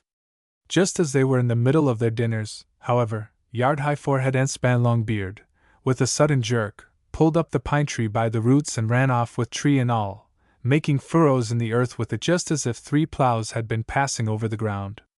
Seeing him run off, the pikeman and mill turner jumped up quickly and ran after him, but Peppercorn called them back and told them to finish their dinners first, for there would be plenty of time to catch him after they had dined. So they all 3 went on eating, and when they had done they followed the furrows which Yard-High Forehead and Span-Long Beard had made in the ground. After a while they came to a deep dark hole in the earth, and when they had examined it all round and tried in vain on account of the darkness to look down into it, they returned to the king and asked him to give them 1,000 miles of strong ropes so that they could go down into the pit. The king at once ordered his servants to give them what they required, and when they had got the great cable they went back to the hole. On the way, as they were going, they discussed which of the 3 should venture down first, and it was at last settled that the pikeman should be let down. However, he made them solemnly promise him that they should pull him up again the instant he shook the rope. He had been let down but a very little way before he shook the rope, and so they pulled him up as they had promised. Then the mill turner said, "Let me go down," and so the other 2 lowered him, but in a moment or 2 he shook the rope violently, and so he, too, was pulled up. Now Peppercorn grew angry, and exclaimed, "I did not think you were such cowards as to be afraid of a dark hole. Now let me down." So they let him down and down until his foot touched solid ground. Finding that he had reached the bottom, he looked round him, and saw that he stood just in the very middle of a most beautiful green plain, a plain so beautiful that it was a real pleasure to look on it.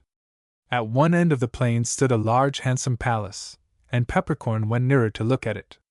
There, in the gardens walking, he met 2 young girls, and asked them if they were not the daughters of the king. When they said that they were, he inquired what had become of the other sister, and the princesses told him that their youngest sister was in the palace very busy binding up the wounds that Yard-High Forehead and Span-Long Beard had lately received from a certain knight called Peppercorn. Then Peppercorn told them who he was, and that he had come down on purpose to release them, and to take them back to the king, their father. On hearing this good news, the 2 princesses rejoiced greatly, and told Peppercorn where he would find Yard-High Forehead and Span-Long Beard and their youngest sister. But they warned him not to rush in on the giant, but rather to go softly, and first try to get hold of the saber which hung on the wall over his bed, for this saber possessed the wonderful power of killing a man when he was a whole day's journey from it. Peppercorn took care to do as the princesses had told him.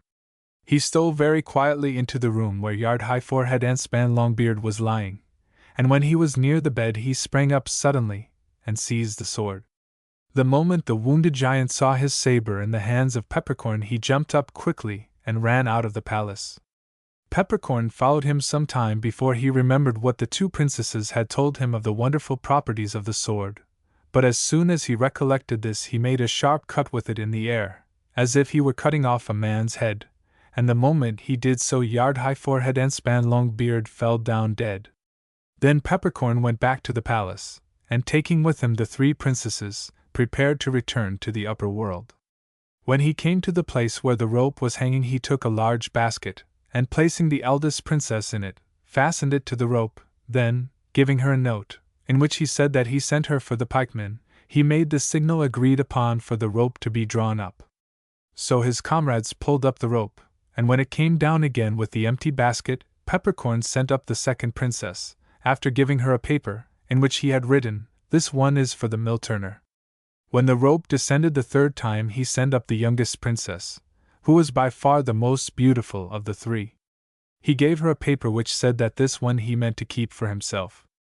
Just as the pikeman and the mill turner began to pull up the rope the princess gave Peppercorn a little box, saying, "Open it when you have need of anything." Now, when the pikeman and mill turner drew up the youngest princess, and saw how very beautiful she was, they determined to leave Peppercorn down in the pit, and go back without delay to the king's palace, and there see which of them could get the youngest princess for his wife. Peppercorn waited patiently some time for the rope to be let down that he might be drawn up, but no rope appeared.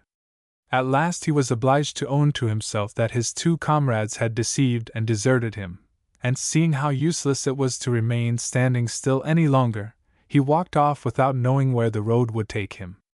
Walking on, after a long time, he came to the shore of a large lake, and heard a great noise of crying and shouting. Very soon a multitude of people, looking like a wedding party, made their appearance. After placing a young girl in bridal attire on the shore of the lake, the people left her there alone and went away. Peppercorn, seeing the girl left by herself, and noticing how sad she looked, went up to her, and asked her why her friends had left her there, and why she was so sad. The girl answered, "In this lake is a dragon who, every year, swallows up a young girl. It is now my turn, and our people have brought me as a bride to the dragon, and left me to be swallowed up." Peppercorn, on hearing this, asked her to let him rest near her a little, because he was very tired, but she answered, "You had far better fly away, my good knight. If it is necessary that I should die, it is not needful that you should die also." But Peppercorn said to her, "Don't trouble yourself about me, only let me rest near you a little, for I am very tired. It will be time enough for me to run away when the dragon comes." Having said this, he sat down near the girl, and in a little while fell asleep. He had not slept long before the surface of the lake became agitated, and the water rose up in large waves. Presently the dragon lifted its head, and swam straight to the shore where the girl sat, evidently intending to swallow her at once. The maiden cried bitterly, and a tear falling on Peppercorn's face, awakened him. He sprang up quickly, grasped his sword, and smiting fiercely, with one stroke, cut off the dragon's head. Then he took the girl by the hand, and led her back to the city, where he found that she was the only daughter of the king of that country. The king was overjoyed at hearing that the dragon was killed, and also at seeing his daughter brought back to him safe and sound. So he insisted that Peppercorn should marry the princess, which he did, and they all lived together very happily for a long time. After a while, however, Peppercorn began to long greatly for the other world, and grew sadder and sadder every day. When his wife noticed this change in his appearance, she asked him very often what ailed him, but he would not tell her for a long time, because he did not wish to trouble her. At last, however, he could keep his secret no longer, and confessed to the princess how much he longed to go back to the upper world. Though she was very sorry to hear this, she promised him that she herself would beg the king to let him go, since he so greatly wished it. This she did, and when the king objected, not wishing to lose so good a son-in-law, the princess said, "Let him go. He has saved my life, and why should we keep him against his will? My 3 sons will still remain to comfort us." Then the king consented, saying, "Very well, let it be as he wishes, since you have nothing to say against it. Tell your benefactor to go to the lake shore, and to say to the giant bird he will find there, that the king sends her his greetings, and desires her to take the bearer of them up to the other world." The princess returned to her husband and told him what her father had said, and then began to prepare some provisions for the journey. When these were ready, and the king had sent the letter for the bird, Peppercorn took a kind leave of his wife, and went down to the lake shore, where he soon found the nest of the giant bird and her little ones in it, though she herself was not there. So he sat down to wait under the tree where the nest was. As he sat there, he heard the little birds chirping very restlessly and anxiously. Then he saw that the lake was beginning to throw up high waves, and soon a monster came out of the water and made straight for the nest to swallow the young birds. Peppercorn, however, did not stop long to think about the matter, but quickly drew his wonderful sword and killed the monster. It happened that the giant bird was just coming back, and when she saw Peppercorn under the tree, she shrieked as she ran up to kill him, "Now I have caught you, you who have been killing all my little ones for so many years. Now you shall pay me for it, for I will kill you." But the little birds from their nest high in the tree cried out to her, "Don't do him any harm. He has saved us from being swallowed by a monster who came out of the lake to kill us." Meanwhile, Peppercorn went to her, and presented the king's letter. The giant bird read it through carefully, and then said to him, "Go home and kill 12 sheep. Fill their skins with water, and bring them here, together with the flesh of the sheep." Peppercorn went back to the king, who at once ordered that he should be supplied with the flesh of 12 sheep, as well as with 12 sheepskins full of fresh water. With this provision Peppercorn returned to the shore of the lake. Then the giant bird placed the 12 skins full of water under her left wing, and the flesh of the 12 sheep under her right, and took Peppercorn on her back. This done, she told him that he must watch well her movements, and when she turned her beak to the left side, he must give her water, and when she turned it to the right, he must give her meat. After impressing these directions upon Peppercorn, the giant bird rose with her triple load in the air, and flew straight up towards the other world. As she flew, she turned, from time to time, her beak, now to the left and then to the right, and Peppercorn gave her water or meat, as she had directed him to do. At last, however, all the meat disappeared. So, when the giant bird turned her beak once more to the right, Sir Peppercorn, having no more meat to give her, and fearing some evil might happen if he did not satisfy her, took out his knife, and cutting a piece of flesh from the sole of his right foot, gave it to her. But the bird knew by the taste that he had cut it from his own foot, so she did not swallow it, but hid it under her tongue, and held it there until she reached the other world. Then she set Peppercorn down on the earth and told him to walk, and when he tried to do so he was forced to limp, because of the loss of part of his foot. When the giant bird noticed this, she asked him, "Why do you limp so?" To this Peppercorn answered, "Oh, it is nothing. Do not trouble yourself about it." But the bird told him to lift his right foot, and when he did so, she took the piece of flesh she had kept hidden under her tongue, and laid it on the place where he had cut it from. Then she tapped it 2 or 3 times with her beak to make it grow to the rest of the foot.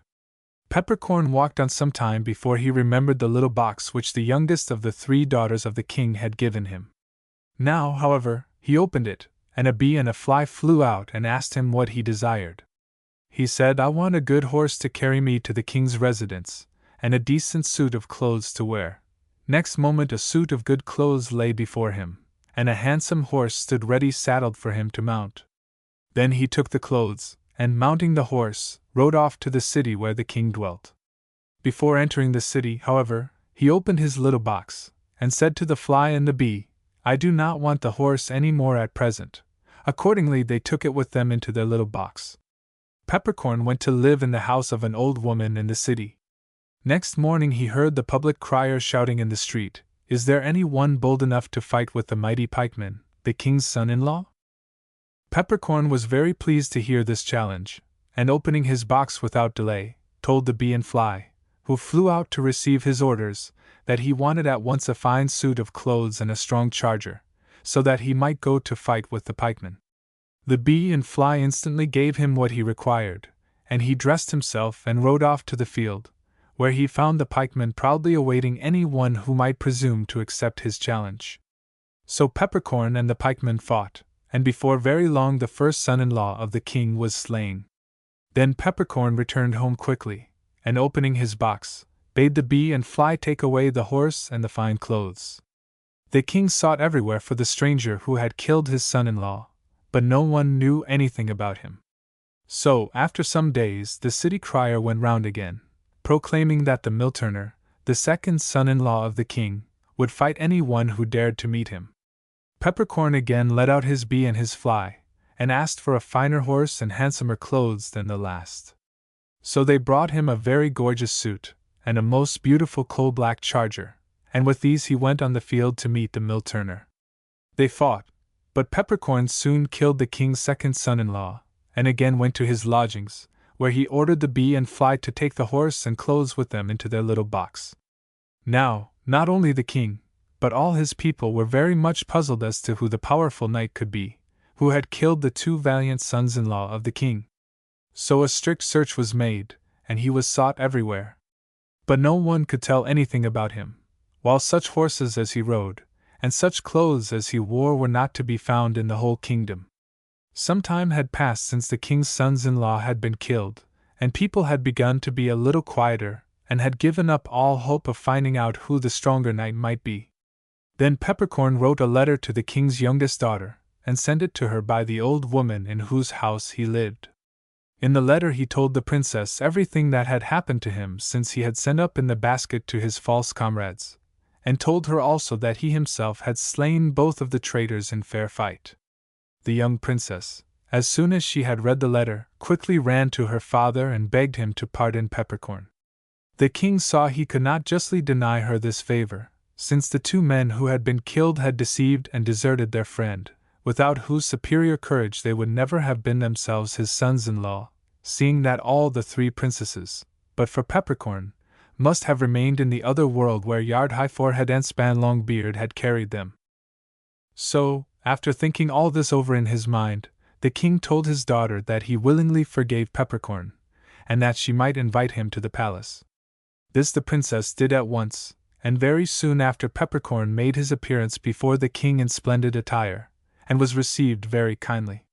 Not long afterwards, the marriage of Peppercorn with the beautiful princess, the king's youngest daughter, was celebrated with great rejoicings, and the king built them a fine house near his palace to live in. There Peppercorn and his princess lived long and happily, and he never had any wish to wander again about the world. Bashchalik, or True Steel.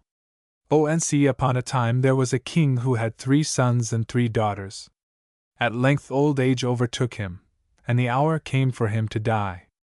While dying he called to him his 3 sons and 3 daughters, and told his sons to let their sisters marry the very first men who came to ask them in marriage. "Do this, or dread my curse," said he, and soon after expired. Some time after his death there came one night a great knocking at the gate. The whole palace shook, and outside was heard a great noise of squeaking, singing, and shouting, whilst lightnings played round the whole court of the palace. The people in the palace were very much frightened, so that they shook for fear, when all at once someone shouted from the outside, "O princes! Open the door!" Thereupon the king's eldest son said, "Do not open." The second son added, "Do not open, for anything in the world." But the youngest son said, "I will open the door," and he jumped up and opened it. The moment he had opened the door something came in, but the brother could see nothing except a bright light in one part of the room. Out of this light came these words, "I have come to demand your eldest sister for wife, and I shall take her away this moment, without any delay, for I wait for nothing, neither will I come a second time to ask her. Therefore answer me quickly, will you give her or not?" The eldest brother said, "I will not give her." "How can I give her when I cannot see you, and do not know who you are, nor whence you come? You come tonight for the first time, and wish to take her away instantly. Should I not know where I can visit my sister sometimes?" The second said, "I will not give my sister tonight to be taken away." But the youngest said, "I will give her if you will not. Have you forgotten what our father commanded us?" And with these words, taking his sister by the hand, he gave her away, saying, "May she be to you a happy and honest wife." As the sister passed over the threshold, every one in the palace fell to the ground from fear, so vivid was the lightning and loud the claps of thunder. The heavens seemed to be on fire, and the whole sky rumbled, so that the whole palace shook as if about to fall. All this, however, passed over, and soon after the day dawned. When it grew light enough, the brothers went to see if any trace was left of the mighty power, to whom they had given their sister, so that they might be able to trace the road by which it had gone. There was, however, nothing which they could either see or hear. The second night, about the same time, there was heard again round the whole palace a great noise, as if an army was whistling and hissing, and at length someone at the door cried out, "Open the door, O princes!" They were afraid to disobey, and opened the door, and some dreadful power began to speak, "Give here the girl, your second sister. I am come to demand her." The eldest brother answered, "I will not give her away." The second brother said, "I will not give you my sister." But the youngest said, "I will give her." "Have you forgotten what our father told us to do?" So he took his sister by the hand and gave her over, saying, "Take her. May she be honest and bring you happiness." Then the unseen noises departed with the girl. Next day, as soon as it dawned, all 3 brothers walked round the palace, and for some distance beyond, looking everywhere for some trace where the power had gone, but nothing could be seen nor heard. The third night, at the same hour as before, again the palace rocked from its very foundations, and there was a mighty uproar outside. Then a voice shouted, "Open the door!" The sons of the king arose and opened the door, and a great power passed by them and said, "I am come to demand your youngest sister." The eldest and the second son shouted, "No! We will not give our sister this third night. At any rate, we will know before our youngest sister goes away from our house to whom we are giving her, and where she is going, so that we can come to visit her whenever we wish to do so." Thereupon the youngest brother said, "Then I will give her." "Have you forgotten what our father on his deathbed recommended us? It is not so very long ago, Then he took the girl by the hand and said, "Here she is. Take her. And may she bring you happiness and be happy herself." Then instantly the power went away with a great noise. When the day dawned, the brothers were very anxious about the fate of their sister, but could find no trace of the way in which she had gone. Some time after, the brothers, speaking together, said, "Good God! It is really very wonderful what has happened to our sisters. We have no news, no trace of them. We do not know where they are gone, nor whom they have married." At last they said to each other, "Let us go and try to find our sisters." So they prepared immediately for their journey, took money for their traveling expenses, and went away in search of their 3 sisters. They had traveled some time when they lost their way in a forest, and wandered about a whole day. When it grew dark, they thought they would stop for the night at some place where they could find water. So, having come to a lake, they decided to sleep near it, and sat down to take some supper. When the time for sleep came, the eldest brother said, "I will keep watch while you sleep," and so the 2 younger brothers went to sleep and the eldest watched. In the middle of the night the lake began to be greatly agitated, and the brother who was watching grew quite frightened, especially when he saw something was coming towards him from the middle of the lake. When it came near, he saw that it was a terrific alligator with 2 ears, and it ran at him. But he drew his knife and struck it, and cut off its head. When he had done this, he cut off the ears also, and put them in his pocket. The body and the head, however, he threw back into the lake. Meanwhile the day began to dawn, but the 2 brothers slept on and knew nothing of what their eldest brother had done.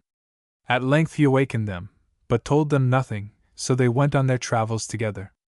When the next day was closing, and it began again to grow dark, they took counsel with each other where they should rest for the night, and where they should find water. They felt also afraid, because they were approaching some dangerous mountains. Coming to a small lake, they resolved to rest there that night, and having made a fire, they placed their things near it, and prepared to sleep. Then the second brother said, "This night I will keep guard whilst you sleep." So the 2 others fell asleep, and the second brother remained watching. All at once the lake began to move, and lo! An alligator, with 2 heads, came running to swallow up the 3. But the brother who watched grasped his knife, felled the alligator to the ground with 1 blow, and cut off both the heads. Having done this, he cut off the 2 pairs of ears, put them in his pocket, and threw the body into the water, and the 2 heads after it. The other brothers, however, knew nothing about the danger which they had escaped, and continued to sleep very soundly till the morning dawned. Then the second brother awoke them, saying, "Arise, my brothers! It is day," and they instantly jumped up, and prepared to continue their journey. But they knew not in what country they now were, and as they had eaten up nearly all their food, they feared greatly lest they should die of hunger in that unknown land. So they prayed God to give them sight of some city or village, or, at least, that they might meet some one to guide them, for they had already been wandering 3 days up and down in a wilderness, and could see no end to it. Pretty early in the morning they came to a large lake and resolved to go no further, but remain there all the day, and also to spend the night there. "For if we go on," said they, "we are not sure that we shall find any more water near which we can rest." So they remained there. When evening came, they made a great fire, took their frugal supper, and prepared to sleep. Then the youngest brother said, "This night I will keep guard whilst you sleep," and so the other 2 went to sleep, and the youngest brother kept awake, looking sharply about him, his eyes being turned often towards the lake. Part of the night had already passed, when suddenly the whole lake began to move. The waves dashed over the fire and half quenched it. Then he drew his sword and placed himself near the fire, as there appeared a great alligator with 3 heads, which rushed upon the brothers as if about to swallow them all 3. But the youngest brother had a brave heart, and would not awaken his brothers, so he met the alligator, and gave him 3 blows in succession, and at each blow he cut off one of the 3 heads. Then he cut off the 6 ears and put them in his pocket, and threw the body and the 3 heads into the lake. Whilst he was thus busy, the fire had quite gone out, so he, having nothing there with which he could light the fire, and not wishing to awaken his brothers from their deep slumbers, stepped a little way into the forest, with the hope of seeing something with which he might rekindle the fire. There was, however, no trace of any fire anywhere. At last, in his search, he climbed up a very high tree, and, having reached the top, looked about on all sides. After much looking, he thought he saw the glare of a fire not very far off. So he came down from the tree and went in the direction in which he had seen the fire, in order to get some brand with which he might again light the fire. He walked very far on this errand, and though the glare seemed always near him, it was a very long time before he reached it. Suddenly, however, he came upon a cave, and in the cave a great fire was burning. Round it sat 9 giants, and 2 men were being roasted, one on each side of the fire. Besides that, there stood upon the fire a great kettle full of the limbs of men ready to be cooked. When the king's son saw that, he was terrified and would gladly have gone back, but it was no longer possible. Then he shouted as loud and cheerfully as he could, "Good evening, my dear comrades! I have been a very long time in search of you." They received him well, saying, "Welcome. If thou art of our company," he answered, "I shall remain yours forever, and would give my life for your sake." Said they, "if you intend to be one of us, you must also eat man's flesh, and go out with us in search of prey?" The king's son answered, "Certainly. I shall do everything that you do." "Then come and sit with us," cried the giants, and the whole company, sitting round the fire, took meat out of the kettle and began to eat. The king's son pretended to eat, also, but instead of eating he always threw the meat behind him, and thus deceived them. When they had eaten up the whole of the roasted meat, the giants got up and said, "Let us now go to hunt, that we may have meat for tomorrow." So they went away, all 9 of them, the king's son making the 10th. "Come along," they said to him, "there is a city near in which a great king lives. We have been supplying ourselves with food from that city a great many years." As they came near the city, they pulled 2 tall pine trees up by the roots, and carried them along with them. Having come to the city wall, they reared one pine tree up against it, and said to the king's son, "Go up, now, to the top of the wall, so that we may be able to give you the other pine tree, which you must take by the top and throw down into the city. Take care, however," they said, "to keep the top of the tree in your hands so that we can go down the stem of it into the city." Thereupon the king's son climbed up on the wall and then cried out to them, "I don't know what to do. I am not acquainted with this place, and I don't understand how to throw the tree over the wall. Please one of you come up and show me what I must do." Then one of the giants climbed up the tree placed against the wall, caught the top of the other pine tree, and threw it over the wall, keeping the top all the time safe in his hand. Whilst he was thus standing, the king's son drew his sword, struck him on the neck, and cut his head off, so that the giant fell down into the city. Then he called to the other 8 giants, "Your brother is in the city. Come, one after the other, so that I can let you also down into the city." And the giants, not knowing what had happened to the first one, climbed up one after the other, and thus the king's son cut off their heads till he had killed all the 9.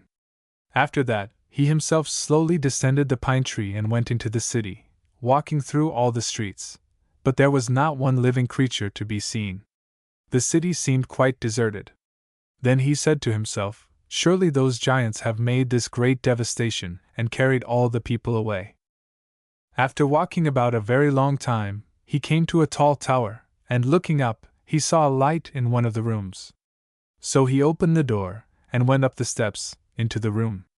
And what a beautiful room it was in which he had entered! It was decorated with gold and silk and velvet, and there was no one there except a girl lying on a couch, sleeping. As soon as the king's son entered, his eyes fell upon the girl, who was exceedingly beautiful. Just then he saw a large serpent coming down the wall, and it had stretched out its head and was ready to strike the girl on the forehead, between the eyes. So he drew his dagger very quickly, and nailed the snake's head to the wall, exclaiming, "God grant that my dagger may not be taken out of the wall by any hand but my own," and thereupon he hurried away, and passed over the city wall, climbing up and going down the pine trees. When he got back to the cavern where the giants had been, he plucked a brand from the fire, and ran away very quickly to the spot where he had left his 2 brothers, and found them still sleeping. He soon lighted the fire again, and meanwhile the sun having arisen he awoke his brothers, and they arose and all 3 continued their journey. The same day they came to the road leading to the city. In that city lived a mighty king, who used to walk about the streets every morning, weeping over the great destruction of his people by the giants. The king feared greatly that one day his own daughter might also be eaten up by one of them. That morning he rose very early, and went to look about the city. The streets were all empty, because most of the people of the city had been eaten up by the giants. Walking about, at last he observed a tall pine tree, pulled up quite by the roots, and leaning against the city wall. He drew near, and saw a great wonder. 9 giants, the frightful enemies of his people, were lying there with their heads off.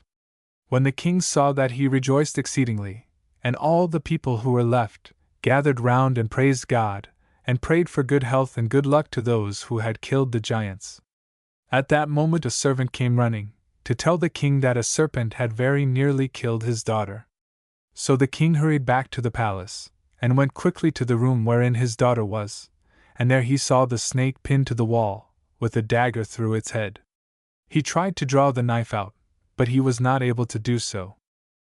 Then the king sent a proclamation to all the corners of the kingdom, announcing that whoever had killed the 9 giants, and nailed the snake to the wall, should come to the king, who would make him great presents, and give him his daughter for a wife. This was proclaimed throughout the whole kingdom.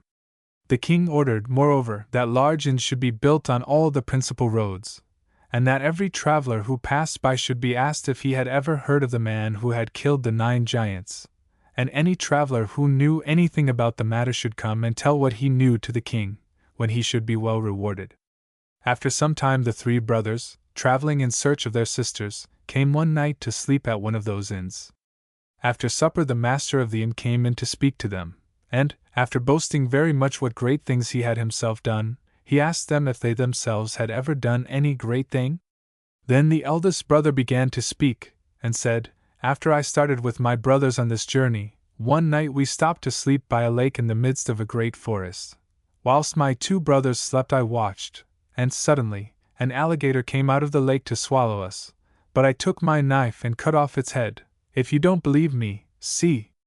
Here are the 2 ears from his head," and he took the ears from his pocket and threw them on the table. When the second brother heard that, he said, "I kept guard the second night, and I killed an alligator with 2 heads. If you do not believe me, look. Here are its 4 ears," and he took the ears out of his pocket and showed them. But the youngest brother kept silence. The master of the inn began then to speak to him, saying, "Well, my boy, your brothers are brave men. Let us hear if you have not done some bold deed." Then the youngest brother began, "I have also done something, though it may not be a great thing. When we stayed to rest the 3rd night in the great wilderness on the shore of the lake, my brothers lay down to sleep, for it was my turn to keep guard. In the middle of the night the water stirred mightily, and a 3-headed alligator came out and wished to swallow us, but I drew my sword and cut off all the 3 heads. If you do not believe, see. Here are the 6 ears of the alligator." The brothers themselves were greatly surprised, and he continued, "Meanwhile the fire had gone out, and I went in search of fire. Wandering about the mountain I met 9 giants in one cave," and so he went on, telling all that had happened and what he had done. When the innkeeper heard that, he hurried off and told everything to the king.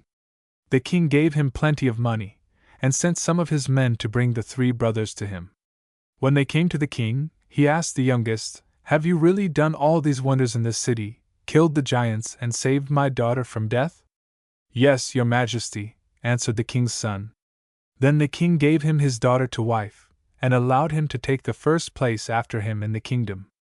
After that he said to the 2 elder brothers, "If you like I will also find wives for you too, and build palaces for you." But they thanked him, saying they were already married, and so told him how they had left home to search for their sisters. When the king heard that, he kept by him only the youngest brother, his son-in-law, and gave the other 2 each a mule loaded with sacks full of money, and so the 2 elder brothers went back to their kingdom. All the time, however, the youngest brother was thinking of his 3 sisters, and many a time he wished to go in search of them again, though he was also sorry to leave his wife. The king would never consent to his going, so the prince wasted away slowly without speaking about his grief. One day the king went out hunting, and said to his son-in-law, "Remain here in the palace, and take these 9 keys, and keep them carefully. If you wish, however, added he, you can open 3 or 4 rooms, wherein you will see plenty of gold and silver, and other precious things. Indeed, if you much wish to do so, you can open 8 of the rooms, but let nothing in the world tempt you to open the 9th. If you open that, woe to you!" The king went away, leaving his son-in-law in the palace, who immediately began to open one room after another, till he had opened the whole 8, and he saw in all masses of all sorts of precious things. When he stood before the door of the 9th room, he said to himself, "I have passed luckily through all kinds of adventures, and now I must not dare to open this door." Thereupon he opened it. And what did he see? In the room was a man, whose legs were bound in iron up to the knees, and his arms to the elbows. In the 4 corners of the chamber there were 4 columns, and from each an iron chain, and all the chains met in a ring round the man's neck. So fast was he bound that he could not move at all any way. In the front of him was a reservoir, and from it water was streaming through a golden pipe into a golden basin, just before him. Near him stood, also, a golden mug, all covered with precious stones. The man looked at the water and longed to drink, but he could not move to reach the cup. When the king's son saw that, he was greatly surprised, and stepped back. But the man cried, "Come in, I conjure you in the name of the living God." Then the prince again approached, and the man said, "Do a good deed for the sake of the life hereafter. Give me a cup of water to drink, and be assured you will receive, as a recompense from me, another life." The king's son thought, "It is well, after all, to have 2 lives, so he took the mug and filled it, and gave it to the man, who emptied it at once. Then the prince asked him, "Now tell me, what is your name?" And the man answered, "My name is True Steel." The king's son moved to go away, but the man begged again, "Give me yet 1 cup of water, and I will give you in addition a second life." The prince said to himself, "1 life is mine already, and he offers to give me another. That is, indeed, wonderful." So he took the mug and gave it to him, and the man drank it up. The prince began already to fasten the door, while the man called to him, "Oh, my brave one, come back a moment. You have done 2 good deeds, do yet a 3rd one, and I will give you a 3rd life. Take the mug, fill it with water, and pour the water on my head, and for that I will give you a 3rd life." When the king's son heard that, he turned, filled the beaker with water, and poured it over the man's head. The moment the water met his head, all the fastenings around the man's neck broke, all the iron chains burst asunder. True Steel jumped up like lightning, spread his wings, and started to fly, taking with him the king's daughter, the wife of his deliverer, with whom he disappeared. What was to be done now? The prince was afraid of the king's anger. When the king returned from the chase, his son-in-law told him all that had happened, and the king was very sorry and said to him, "Why did you do this?" "I told you not to open the 9th room," the king's son answered. "Don't be angry with me. I will go and find True Steel and bring my wife back." Then the king attempted to persuade him not to go away.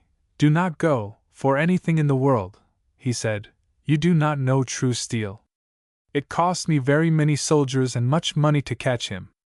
Better remain here, and I will find you some other maiden for a wife. Do not fear, for I love you as my own son." Notwithstanding all that has happened, the prince, however, would not hear of remaining there, so taking some money for his journey he saddled and bridled his horse, and started on his travels in search of True Steel. After traveling a long time, he one day entered a strange city, and, as he was looking about, a girl called to him from a kiosk, "O son of the king, dismount from your horse and come into the forecourt." When he entered the courtyard, the girl met him, and on looking at her he recognized his eldest sister. They greeted each other, and the sister said to him, "Come, my brother, come with me into the kiosk." When they came into the kiosk, he asked her who her husband was, and she answered, "I am married to the king of dragons, who is also a dragon. I must hide you well, my dear brother, for my husband has often said that he would kill his brothers-in-law if he could only meet them. I will try him first, and if he will promise not to injure you, I will tell him you are here." So she hid her brother and his horse as well as she could. At night supper was prepared in readiness for her husband, and at last he came.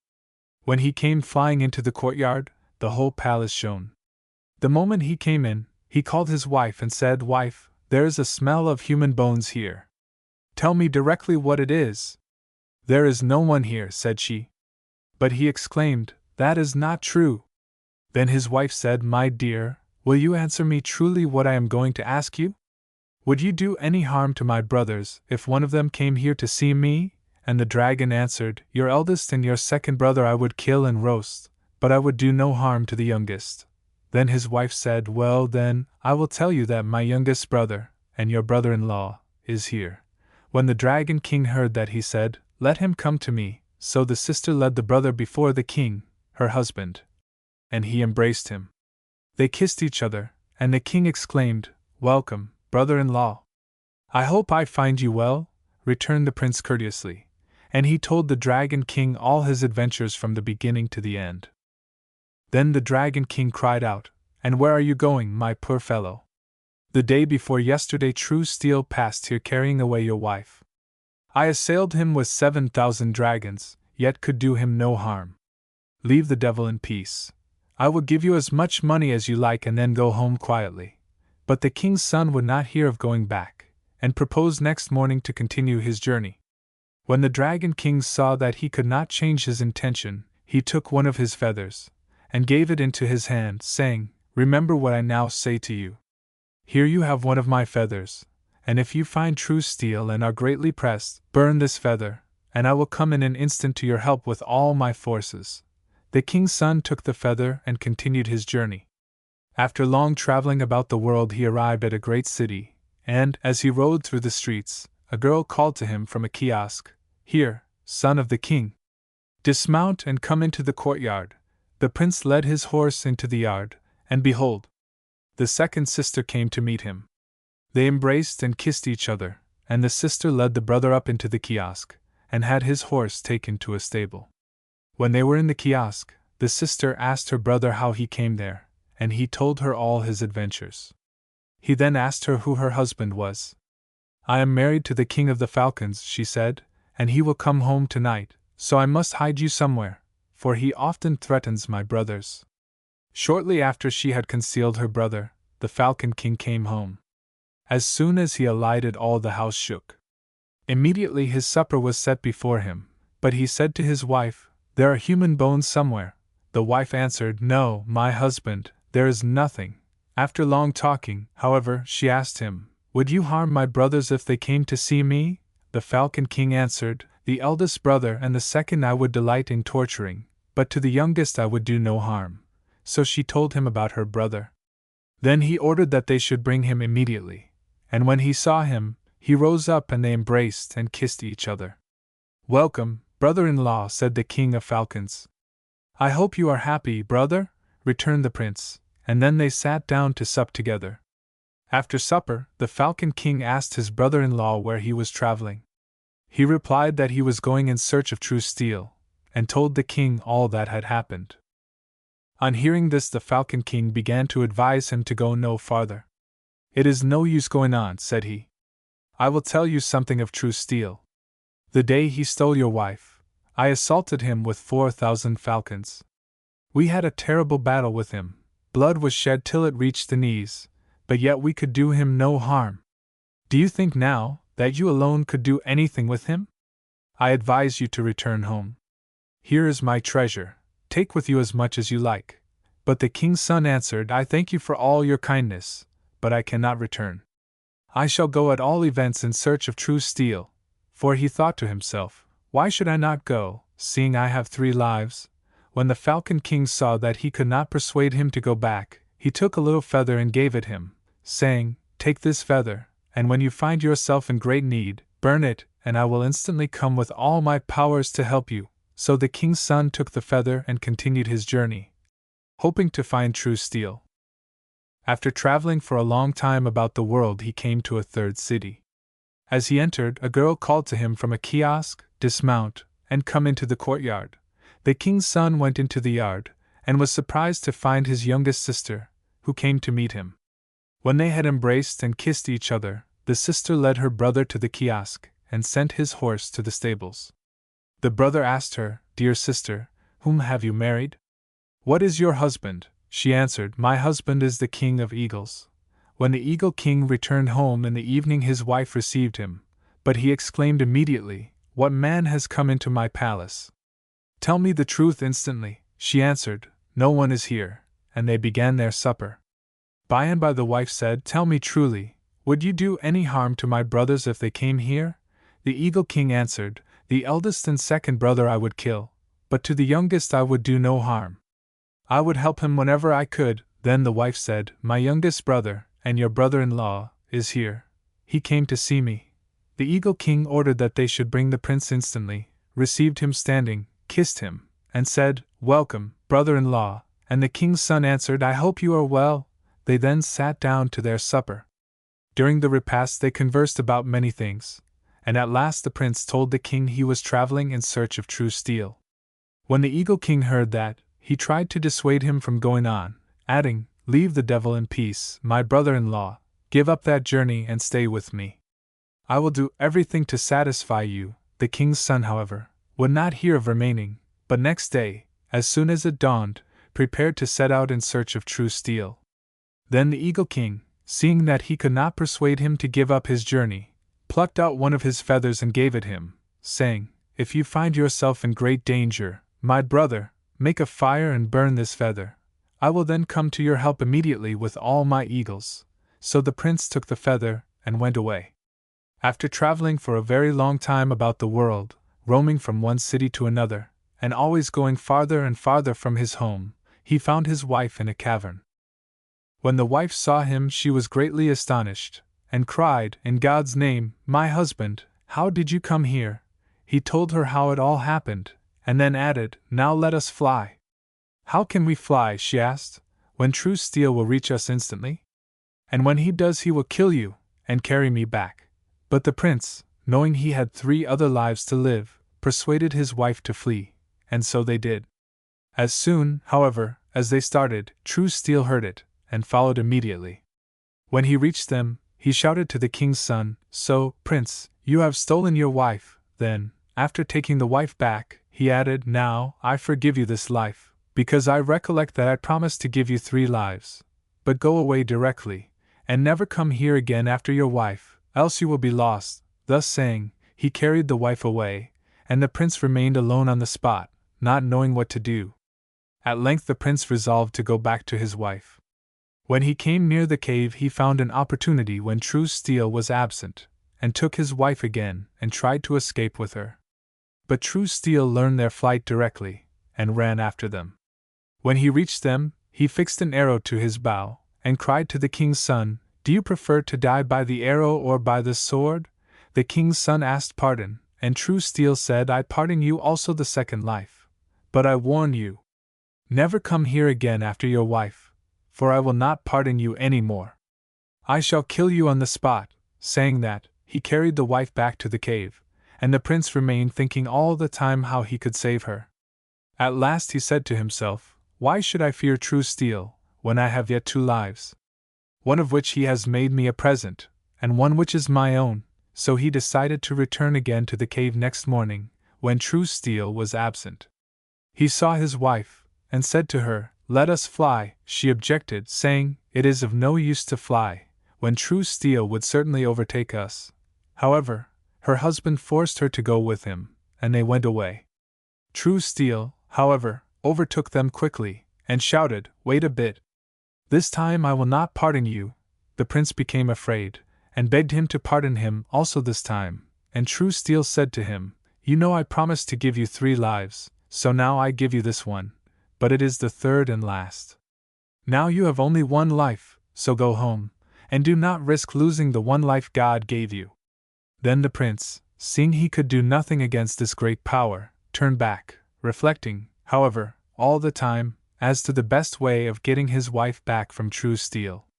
At last he remembered what his brothers-in-law had said to him when they gave him their feathers.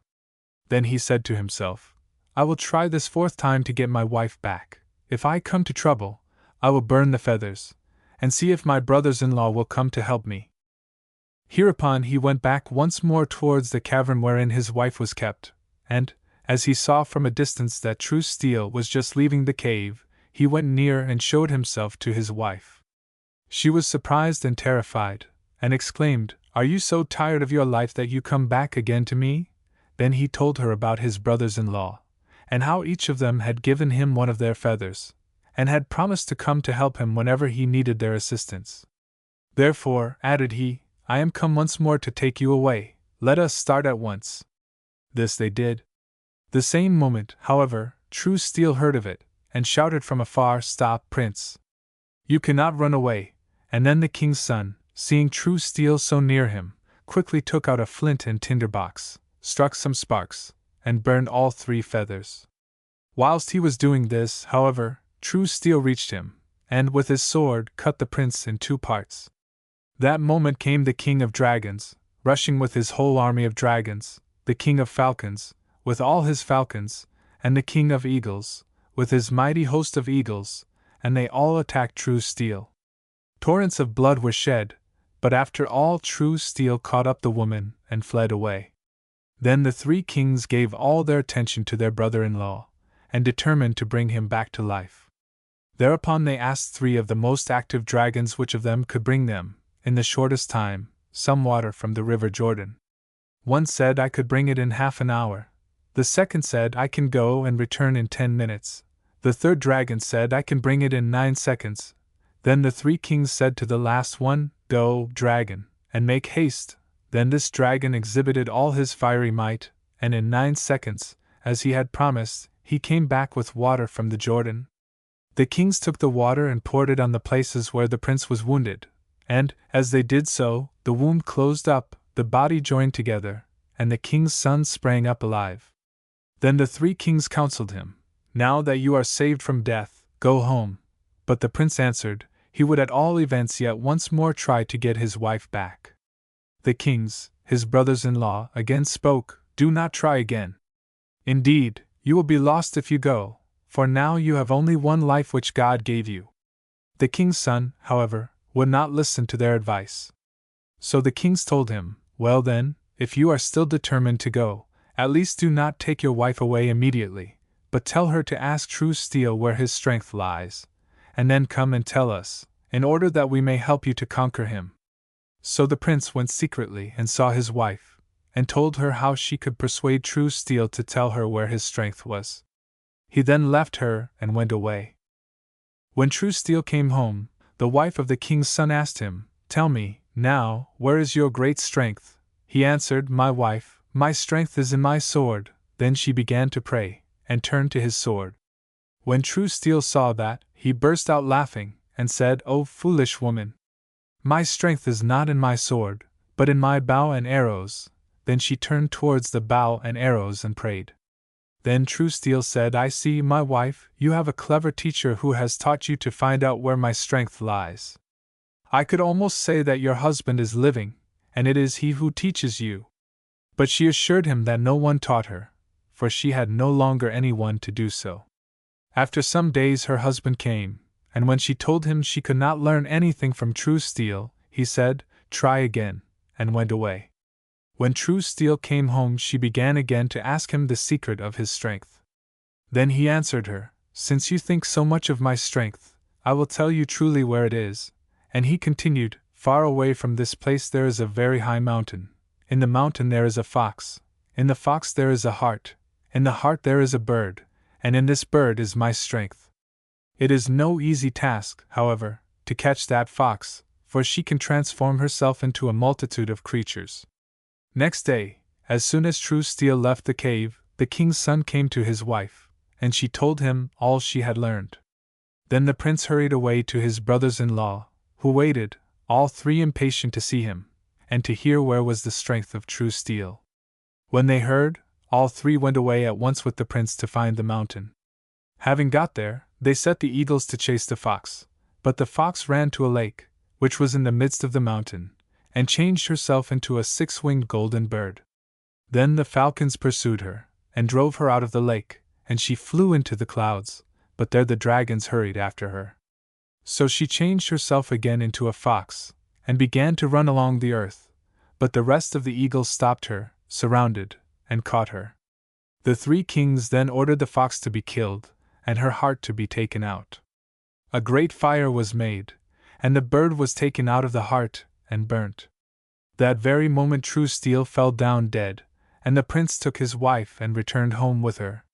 The shepherd and the king's daughter. A long time ago there lived a poor woman who possessed nothing in the world except one son and 4 lambs. The boy took the lambs out to graze every morning, and brought them home every night.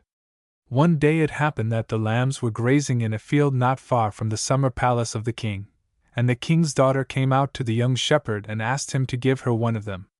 The boy refused, saying, "I cannot give you one, for my mother will scold me if I do, as we have nothing in the world except these 4 lambs.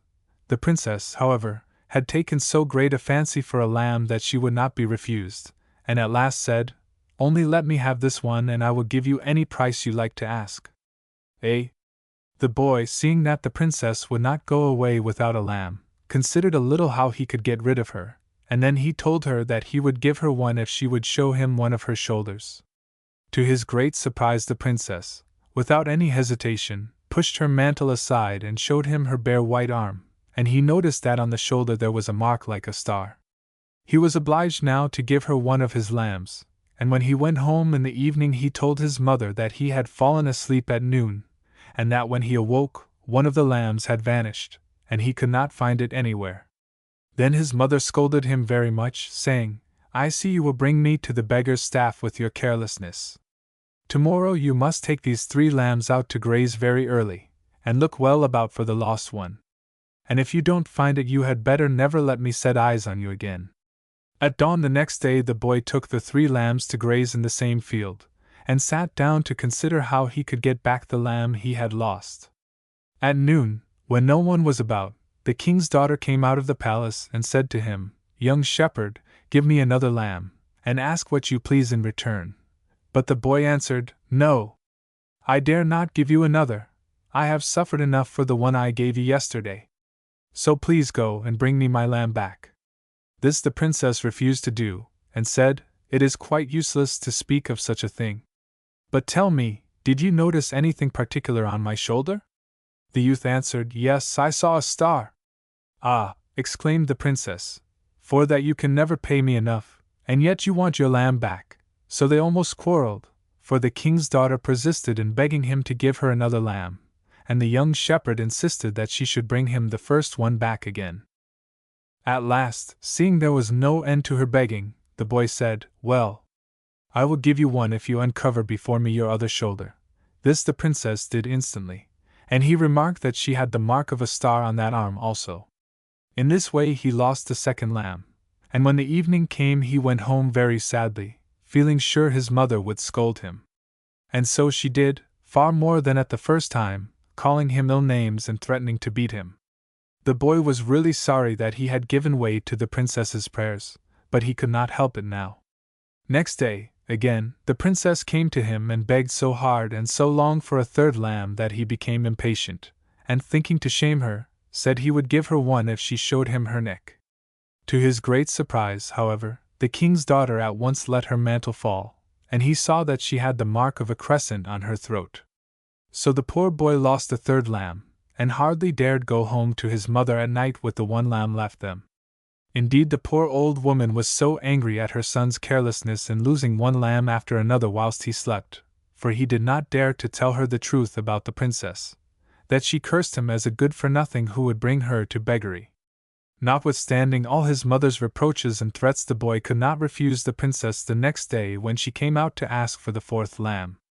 However, he tried to get her to go away a long time, and not until quite tired out with her begging, did he exclaim, "Well, I will give you the lamb if you will show me your breast." Then the princess pushed her robe aside, and the boy noticed that she had the mark of a sun on her bosom.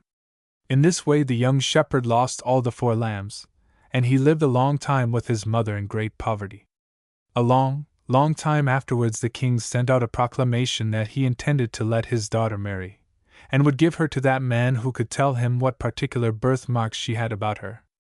The young shepherd heard this proclamation, and when he went home in the evening he said to his mother, "Mother, I intend to go to the king's palace tomorrow, so get me my best linen ready."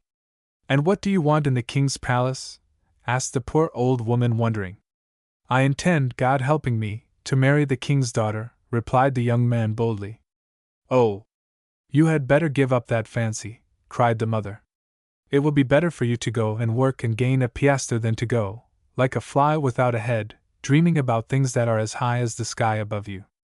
But the young man would not be persuaded, and went the next day to the king's palace. Before going out of the hut, however, he said to his anxious old mother, "Goodbye, mother."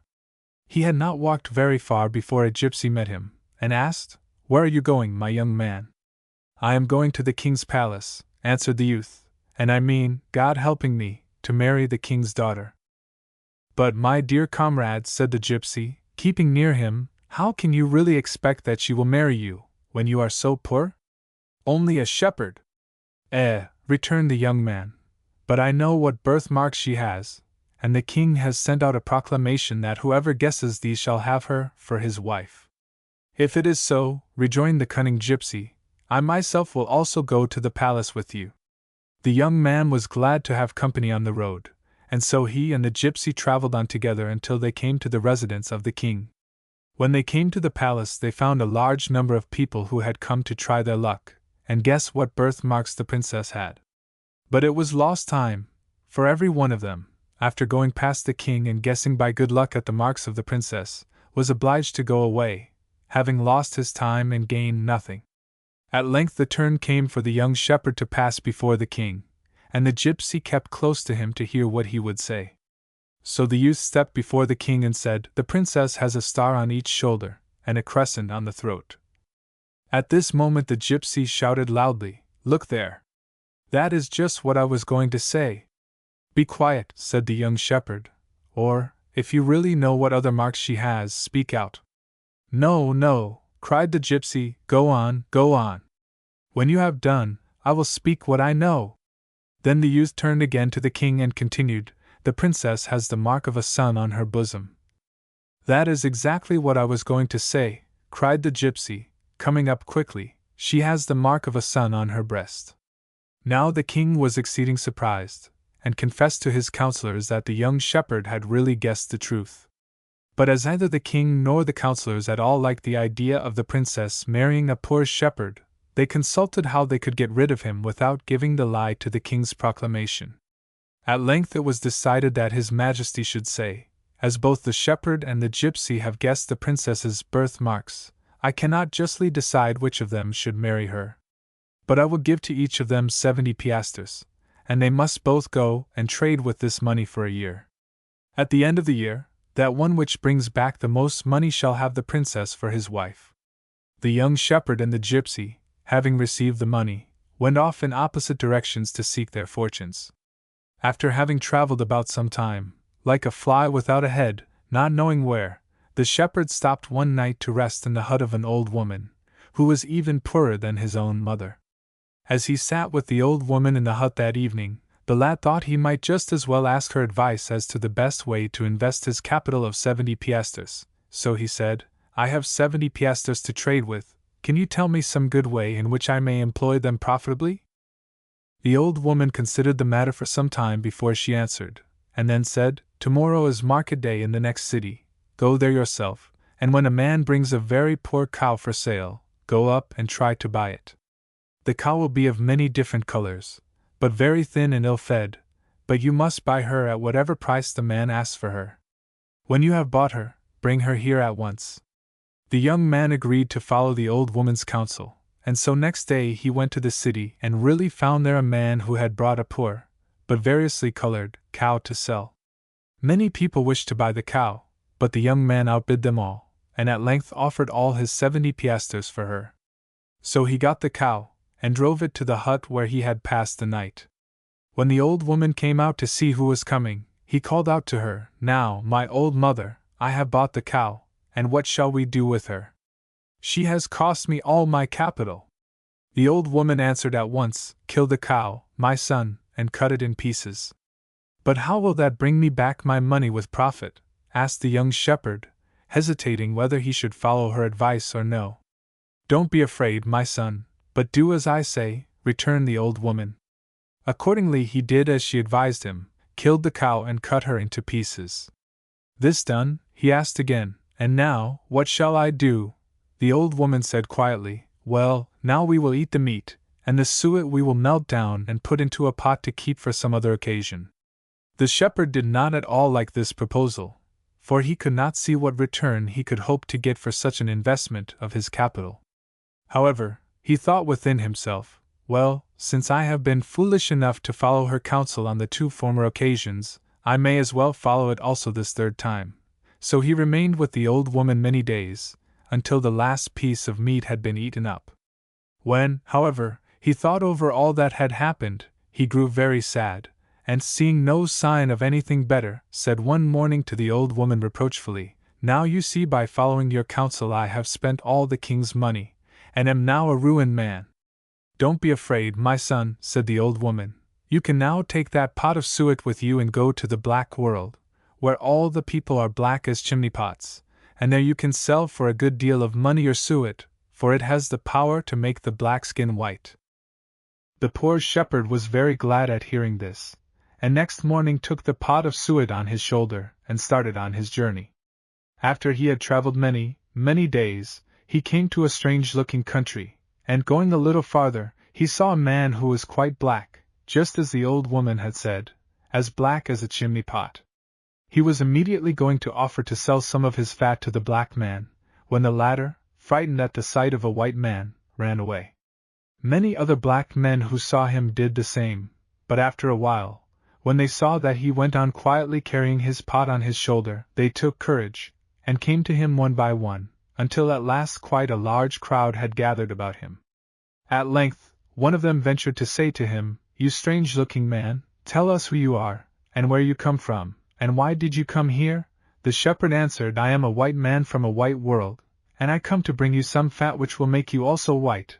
That is, of course, if you choose to buy it from me and pay me for it well." Now the black men, though they had been quite shocked at first to see the white man, began to think they also would like to be white, so they said they were willing to pay him as much as he liked to ask for his wonderful fat, because they were very rich. However, they doubted a little if the fat would really make them white as he said, and wished to see it tried before they bought it. Thereupon he set the pot on the ground, and walked round and round it, saying some queer words as if he were charming it. Then he took out of the pot a little of the fat, and with it smeared one of the black men. In a moment the black skin became quite white, and the other blacks, seeing that he had told them the truth, crowded eagerly round him, begging that he would make them white also, and outbidding each other in offers of money, provided only that he made them white in a short time. The young shepherd worked hard, smearing one black skin after the other, until he got quite weary and had become very rich, for they gave him a good deal of money, and there were a great many of them who wished to be made white. Just as he had thus whitened the last of the black men about him, one of them said to him, "Wonder-working man, we have a king who, being our chief, is the blackest of us all. Therefore, if you think you can make him white also, we are sure he will be very glad to get rid of his blackness, and will pay you more money than you ever dreamt of." "I will do it very gladly," answered the shepherd, "for you must know I am doing this not so much for the sake of money as for charity. Only, show me at once the way to your king." So they all ran off before him to show him the way, and he followed them carrying his pot on his shoulder. When they arrived at the door of the king's palace, one of the men said to him, "Wait a moment here, whilst I go and tell His Majesty all about your wonderful fat, and ask him to receive you." The shepherd waited quietly, though crowds gathered round him to stare at him and his great pot, until the man came back and said the king was waiting impatiently to see him. So he lifted his pot again on his shoulder, for he had set it down that he might rest the better, and followed the messenger to the king's presence. Now the king of the black men was far blacker than anything the shepherd had ever seen in his life. He had no doubt, however, after all he had seen, but that his fat would whiten him also. So he said cheerfully, "Good morning, your majesty." "Good morning, my dear fellow," returned the black king. "I have heard that you can do wonders, and I have seen that you have already whitened many of my subjects, so, for heaven's sake, deliver me also from this my blackness, and ask in return whatever you like, even the half of my kingdom." "What your majesty has heard is quite true," said the shepherd, "and I will very gladly try to make you also white." And he took a great lump of fat and rubbed it well all over the king's face and neck. In a moment the king became as white as snow, to the great rejoicings of all his people. But no one was so pleased as the king himself, so he said again, "Only ask. I will give you whatever you wish, even if it be my throne." "I thank your majesty very humbly for offering me your throne, but I don't want it," replied the shepherd. "But if you will give me 3 ships full of gold and silver, and some good sailors to manage the ships, and some good soldiers and cannons to defend them against the pirates, I shall think myself more than repaid, and I will send you back the ships and cannons when the gold and silver are landed safely in my country." Then the king at once gave the necessary orders, and in a very few days his servants came to report to him that the ships were then filled with gold and silver, and that the cannons were ready loaded and posted for action, and all the sailors and soldiers prepared to fight if any sea robber came in their way. Then the young shepherd took a courteous leave of the king, and of all those other people who were so thankful to him for having changed them from black men into white ones. He now went on board one of the ships, very glad to go back to his own country, and the 2 other ships full of gold and silver followed the first one across the seas. After having sailed a long time, the 3 ships reached at last the coast of the kingdom where the king was waiting, daily expecting the return of the gypsy and shepherd to claim his daughter. The shepherd let his ships lay quietly in the harbor one day, and then, noticing much tumult and disturbance in the city, went ashore to see what had happened. There he found a great crowd, and on asking some of the people what they were going to do, they told him that they were going to hang a gypsy who had come to the city with 70 piastres capital, and who had not only spent all his money in drinking and revellings, but had even got into debt for 70 other piastres, which he was quite unable to pay, and that this was the reason they were about to hang him. In a few moments the hangman appeared, leading the gypsy, who was no other than the very man who had tried to cheat the shepherd out of the princess. The young shepherd recognized his rival at once, and going near him, said, "What is this, my old friend? Have you really come to this?" The instant the gypsy saw the shepherd he stopped and began to whine and wail, begging him to save him from the gibbet, and he would be his faithful servant all his life. As for the princess, he added cunningly, "I have given her up a long time ago, and don't care for anything if only my life is spared."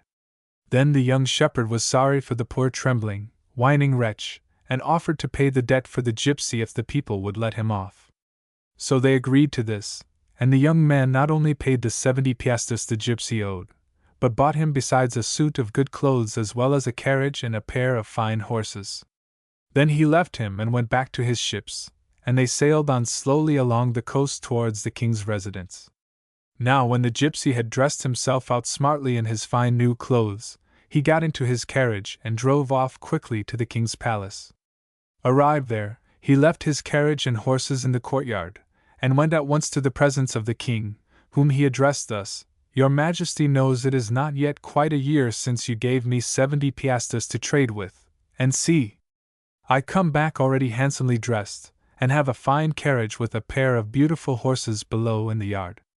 As for the young shepherd, I have heard that he has not only spent all your Majesty's money in riding, but that he had also got in debt, for which he has been hung.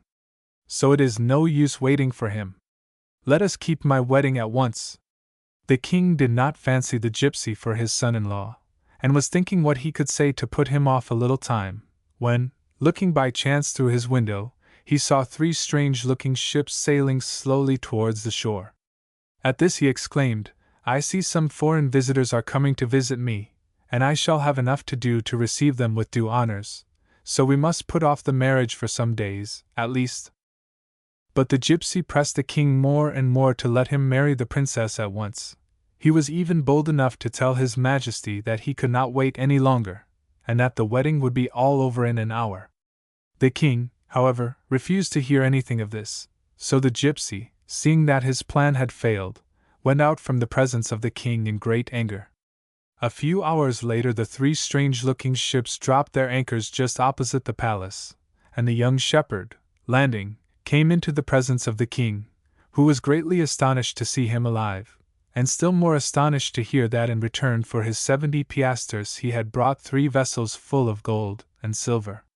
The king was now very well content to accept him as his son-in-law, and told him, in the course of conversation, what the gypsy had said about his having gone in debt and been hung. Then the young shepherd told his majesty how he had found the gypsy, and had saved his life by paying his debt for him. The king was exceedingly angry, and ordered his servants to go after the gypsy and bring him at once into his presence. The servants looked about and around the palace on all sides, but nowhere could they find any trace of the gypsy. Then the king commanded that some of them should go in search of him without delay, and armed men were speedily scattered over the whole country, so that at last he was caught, and brought before the king, who condemned him to be hung for having so shamefully tried to injure the man who had saved his life and treated him so generously, and for having, at the same time, attempted to cheat the king. The young shepherd spent a few days in the palace, telling the king all the things he had seen in the black world, and then, all preparations having been made, he was married to the princess, with great pomp and rejoicings. Then the king with his daughter and son-in-law lived for a great many years very happily. One good turn deserves another. It happened once upon a time, many years ago, that a certain king went into his forest to hunt, when instead of the usual game he caught a wild man. This wild man the king had taken to his castle, and locked up for safety in a dungeon. This done, he put out a proclamation that whosoever should dare to set the wild man free should be put to death. As luck would have it, the dungeon where the creature was confined was just below the sleeping room of the king's youngest son. Now the wild man cried and groaned incessantly to be set free, and these unceasing lamentations at length so moved the young prince that one night he went down and opened the dungeon door, and let out the prisoner. Next morning the king and all the courtiers and servants were exceedingly astonished to hear no longer the usual sounds of wailing from the dungeon, and the king, suspecting something amiss, went down himself to see what had become of his captive. When he found the den empty he flew into a great passion, and demanded fiercely who had presumed to disobey his commands and let out the wild man. All the courtiers were so terrified at the sight of the king's angry countenance, that not one of them dared speak, not even to assert their innocence. However, the young prince, the king's son, went forward at last and confessed that the pitiful crying of the poor creature had so disturbed him day and night, that at length he himself had opened the door.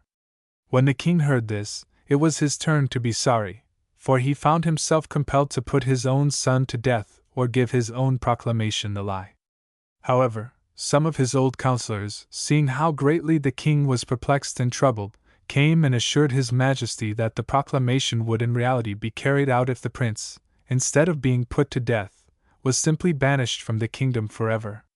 The king was very glad to find this way of getting out of the dilemma, and so ordered his son to leave the country, and never come back to it. At the same time he gave him many letters of recommendation to the king of a very distant kingdom, and directed one of the court servants to go with the young prince to wait upon him. Then the unhappy young prince and his servants started on their long journey. After traveling some time, the young prince became very thirsty, and seeing a well not far off, went up to it to drink. However, there happened to be no bucket at the well, nor anything in which to draw water, though the well was pretty full.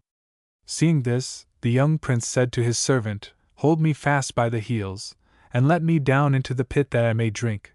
So saying, he bent over the well, and the servant let him down as he was directed. When the prince had quenched his thirst, and wished to be pulled back, the servant refused, saying, "Now I can let you fall into the pit in a moment, and I shall do so unless you consent at once to change clothes and places with me. I will be the prince henceforth, and you shall be my servant." The king's son, seeing that he had foolishly placed himself in the power of the servant, promised readily everything his servant asked, and begged only to be drawn up. But the faithless servant, without noticing his master's prayers, said roughly, "You must make a solemn oath that you will not speak a word to anyone about the change we are going to make." Of course, since the prince could not help himself, he took the oath at once, and then the servant drew him up, and they changed clothes. Then the wicked servant dressed himself in his master's fine clothes, mounted his master's horse, and rode forward on the journey, whilst the unfortunate prince, disguised in his servant's dress, walked beside him. In this way they went on until they came to the court of the king to which the exiled son had been recommended by his father.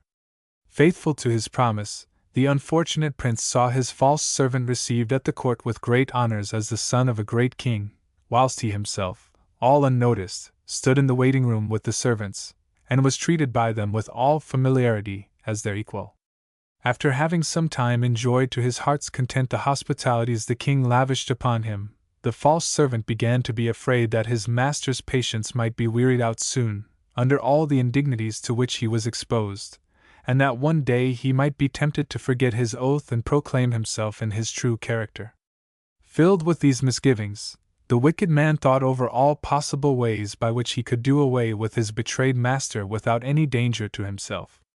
One day he thought he had found out a way to do this, and took the first opportunity to carry out his cruel plan. Now you must know that the king at whose court this unhappy prince and the false servant were staying, kept in his gardens a great number of wild beasts fastened up in large cages. One morning, as the pretended prince was walking in these gardens with the king, he said suddenly, "Your Majesty has a large number of very fine wild beasts, and I admire them very much. I think, however, it is a pity that you keep them always fastened up, and spend so much money over their food. Why not send them under a keeper to find their own food in the forest? I dare say your Majesty would be very glad if I recommended a man to you who could take them out in the morning and bring them back safely at night." The king asked, "Do you really think, Prince, that you can find me such a man?" "Of course I can," replied unhesitatingly the cruel man. "Such a man is now in your Majesty's court. I mean my own servant. Only call him and threaten that you will have his head cut off if he does not do it, and compel him to accept the task.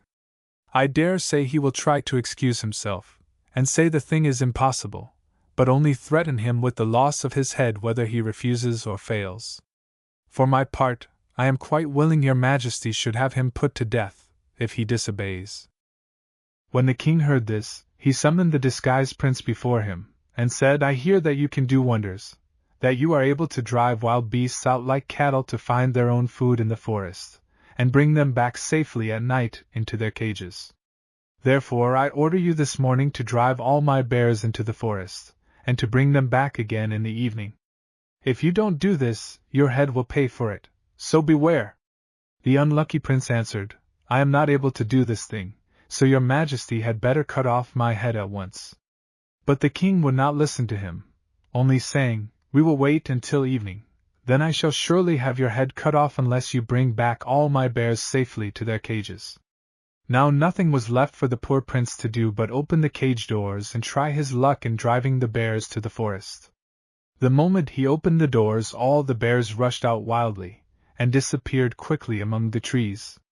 The prince followed them sadly into the forest, and sat down on a fallen tree to think over his hard fortunes. As he sat thus, he began to weep bitterly, for he saw no better prospect before him than to lose his head at night. As he sat thus crying, a creature in form like a man, but covered all over with thick hair, came out of a neighboring thicket, and asked him what he was crying for. Then the prince told him all that had happened to him, and that as all the bears had run away he expected to be beheaded at night when he returned without them. Hearing this, the wild man gave him a little bell, and said kindly, "Don't be afraid. Only take care of this bell, and when you wish the bears to return, just ring it gently, and they will all come back and follow you quietly into their cages." And having said this he went away. When the sun began to go down, the prince rang the little bell gently, and to his great joy, all the bears came dancing awkwardly round him, and let him lead them back to the gardens, following him like a flock of sheep, whilst he, pleased with his success, took out a flute and played little airs as he walked before them. In this way he was able to fasten them up again in their dens without the least trouble. Every one at the court was astonished at this, and the false servant more than all the others, though he concealed his surprise, and said to the king, "Your Majesty sees now that I told you the truth. I am quite sure the man can manage the wolves just as well as the bears, if you only threaten him as before." Thereupon, the next morning the king called the poor prince, and ordered him to lead out the wolves to find their food in the forest, and to bring them back to their cages at night. "Unless you do this," said his Majesty, "as before, you will lose your head." The prince pleaded vainly the impossibility of his doing such a thing, but the king would not hear him, only saying, "You may as well try, for whether you refuse or fail you will certainly lose your head." So the prince was obliged to open the cages of the wolves, and the moment he did this the wild animals sprang past him into the thickets just as the bears had done, and he, following them slowly, went and sat down to bewail his ill luck. Whilst he sat thus weeping, the wild man came out of the wood and asked him, just as he had done the day before, what he was crying for. The prince told him, whereupon the creature gave him another little bell, and said, "When you want the wolves to come back, just ring this bell, and they will all come and follow you." Having said this he went back into the wood, and left the prince alone. Just before it grew dark, the prince rang his bell, and to his great joy all the wolves came rushing up to him from all quarters of the forest, and followed him quietly back to their cages.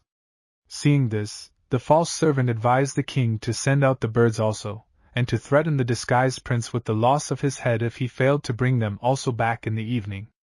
Accordingly, the next morning the king ordered the prince to let out all the wild doves, and to bring them all safely to their different cages before night set in. The instant the poor young man opened the cage doors, the wild doves rose like a cloud into the air, and vanished over the tops of the trees. So the prince went into the forest, and sat down again on the fallen tree. As he sat there, thinking how hopeless a task he had now before him, he could not help crying aloud and bewailing all his past misfortunes and present miserable fate. Hardly had he begun to lament, however, before the same wild man came from the bushes near him and asked what fresh trouble had befallen him. Then the prince told him. Thereupon the wild man gave him a third bell, saying, "When you wish the wild doves to return to their cages you have only to ring this little bell." And so it indeed happened, for the moment the prince began ringing softly, all the doves came flying about him, and he walked back to the palace gardens and shut them up in their different cages without the least trouble. Now, happily for the prince, the king had just at this time much more important business on his hands than finding his wild beasts and birds and food without paying for it. No less a matter, in fact, began to occupy him than the finding a suitable husband for his daughter. For this purpose he sent out a proclamation that he would hold races during 3 days, and would reward the victor of each day with a golden apple. Whosoever should succeed in winning all 3 apples should have the young princess for his wife. Now this princess was far more beautiful than any other princess in the world, and an exceeding great number of knights prepared to try and win her. This, the poor prince in his servant's dress watched with great dismay, for he had fallen deeply in love with the fair daughter of the king. So he puzzled himself day and night with plans how he, too, could try his luck in the great race. At last he determined to go into the forest, and ask the wild man to help him. When the wild man heard the prince calling, he came out of the thicket, and listened to all he had to say about the matter. Seeing how much the prince was interested in the young princess, who was to be the prize of the victor, the wild man brought out some handsome clothes and a fine horse, and gave them to the prince, saying, "When you start in a race, do not urge your horse too much, but at the end, when you are getting near the goal, spur him, and then you will be sure to win. Don't forget, however, to bring me the golden apple as soon as you receive it." All came to pass just as the wild man had said. The prince won the apples the 2 first days, but as he disappeared as soon as he received them from the king, no one in the court recognized him in his fine attire, and all wondered greatly who the stranger knight might be. As for the king, he was more perplexed and curious than all the rest, and determined not to let the stranger escape so easily the 3rd day. So he ordered a deep, wide ditch to be dug at the end of the race course, and a high wall built beyond it, thinking thus to stop the victor and find out who he was. The prince, hearing of the king's orders, and guessing the reason of them, went once again into the forest to ask help from his wild friend. The wild man, thereupon, brought out to him a still more beautiful racer, and a suit of splendid clothes, and thus prepared, the prince took his place as before among the knights who were going to try for the prize. He won the golden apple this 3rd time also, but to the surprise of the king and the whole court, who hoped now to find out who he was, he made his horse spring lightly over the ditch, and the great wall, and vanished again in the forest. The king tried every way to find out who had won the 3 golden apples, but all in vain. At last, one day, the princess, walking in the gardens of the palace, met the prince disguised in his servant's dress, and saw the shining of the 3 apples which he carried concealed in his bosom. Thereupon she ran at once to her father, and told him what she had seen, and the king, wondering very much, called the servant before him. Now the prince thought it time to put an end to all his troubles, and therefore told the king frankly all his misfortunes. He related how he had offended the king, his father, and been exiled for life, how his false servant had betrayed him, and how the wild man he had set free had come to help him out of the fearful snares the wicked servant had spread for him. After hearing all this, the king very gladly gave him the princess for wife, and ordered the false servant to be put to death immediately. As for the prince, he lived with his beautiful princess very happily for many years after this, and when the king, his father-in-law, died, he left to them both the kingdom. The biter bit. Once upon a time there was an old man who, whenever he heard anyone complain how many sons he had to care for, always laughed and said, "I wish that it would please God to give me 100 sons." Oh! This he said in jest. As time, however, went on he had, in reality, either more nor less than 100 sons. He had trouble enough to find different trades for his sons, but when they were once all started in life they worked diligently, and gained plenty of money. Now, however, came a fresh difficulty. One day the eldest son came in to his father and said, "My dear father, I think it is quite time that I should marry." Hardly had he said these words before the second son came in, saying, "Dear father, I think it is already time that you were looking out for a wife for me." A moment later came in the third son, asking, "Dear father, don't you think it is high time that you should find me a wife?"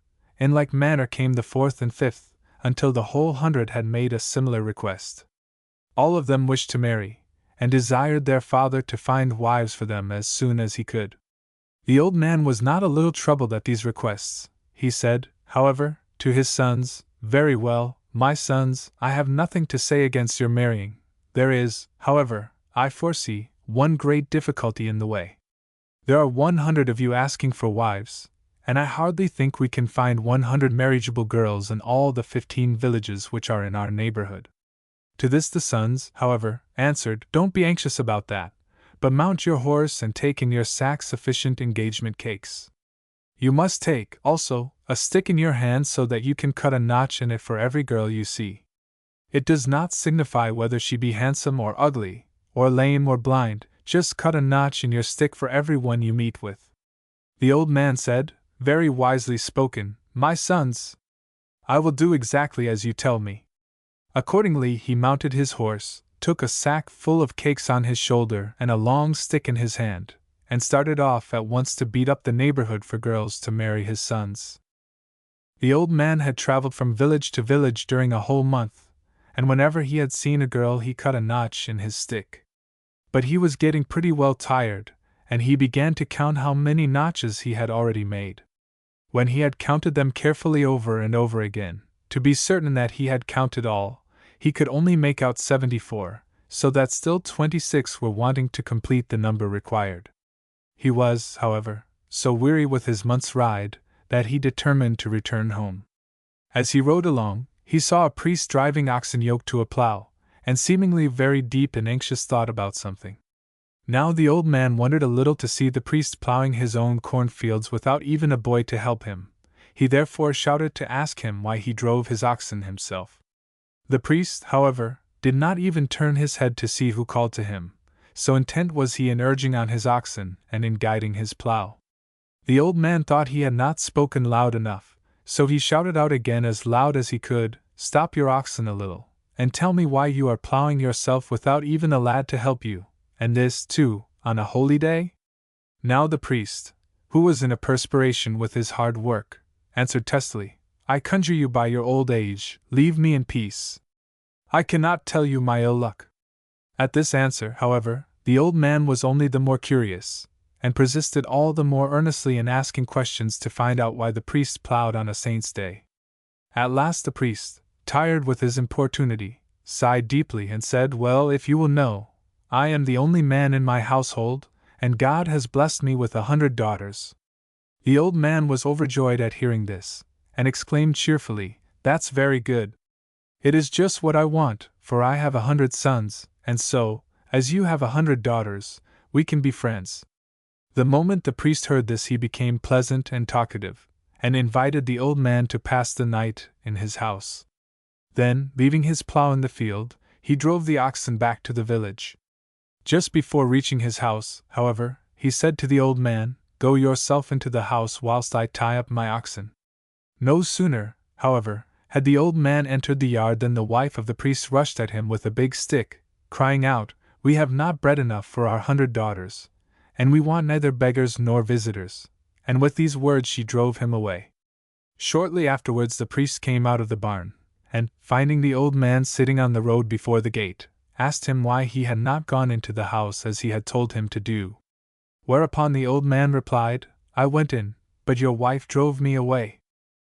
Then the priest said, "Only wait here a moment till I come back to fetch you."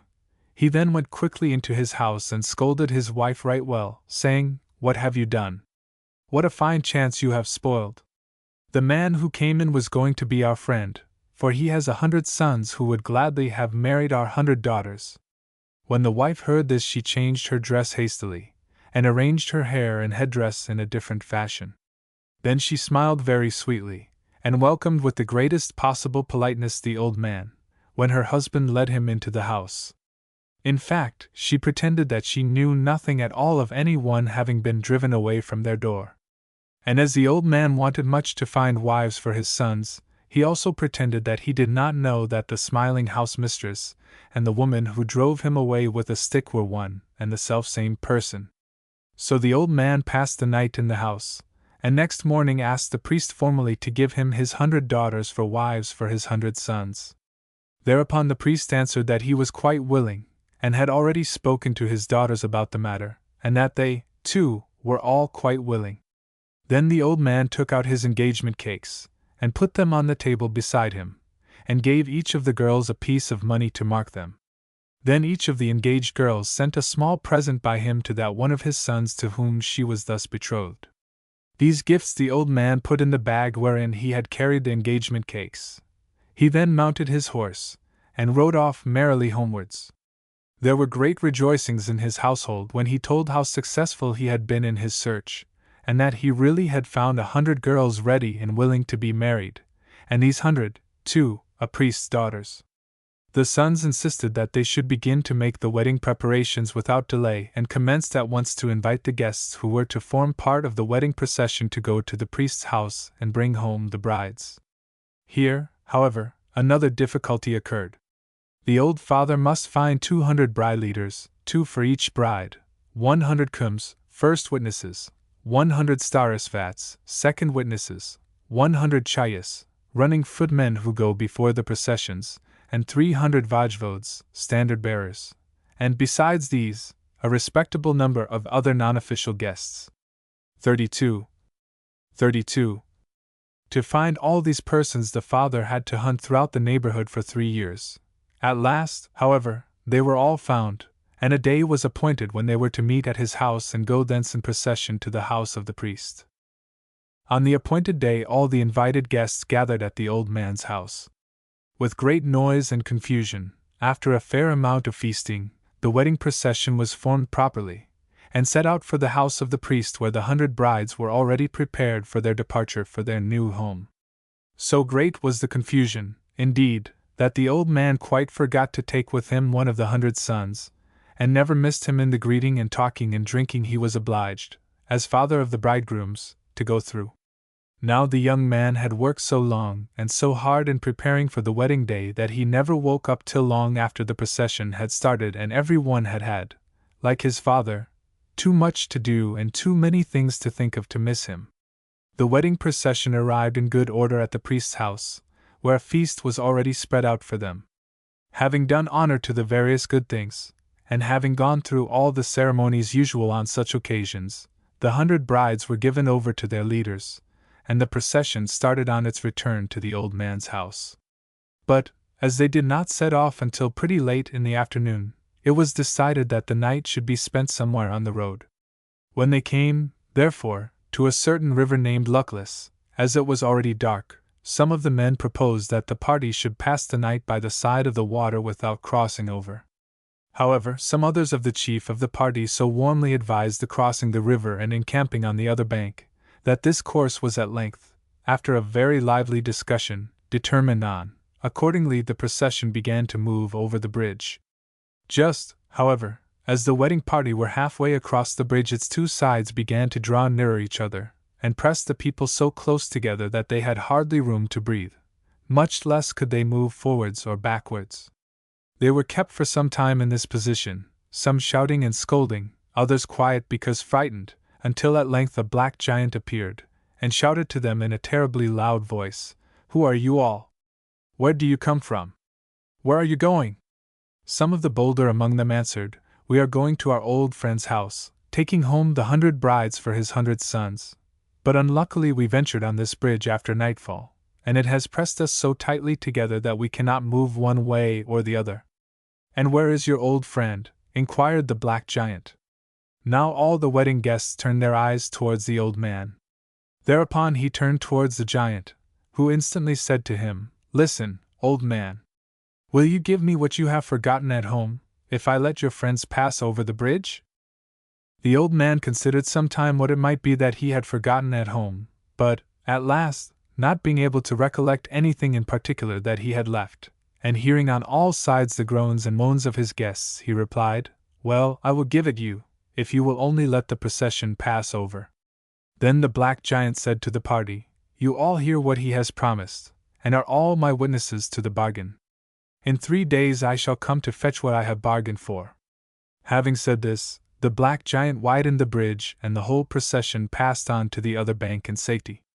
The people, however, no longer wished to spend the night on the way, so they moved on as fast as they could, and early in the morning reached the old man's house. As everybody talked of the strange adventure they had met with, the eldest son, who had been left at home, soon began to understand how the matter stood, and went to his father saying, "O my father, you have sold me to the black giant." Then the old man was very sorry and troubled, but his friends comforted him, saying, "Don't be frightened. Nothing will come of it." The marriage ceremonies were celebrated with great rejoicings. Just, however, as the festivities were at their height, on the 3rd day, the black giant appeared at the gate and shouted, "Now, give me at once what you have promised." The old man, trembling all over, went forward and asked him, "What do you want?" "Nothing but what you have promised me," returned the black giant. As he could not break his promise, the old man, very much distressed, was then obliged to deliver up his eldest son to the giant, who thereupon said, "Now I shall take your son with me, but after 3 years have passed you can come to the luckless river and take him away." Having said this, the black giant disappeared, taking with him the young man, whom he carried off to his workshop as an apprentice to the trade of witchcraft.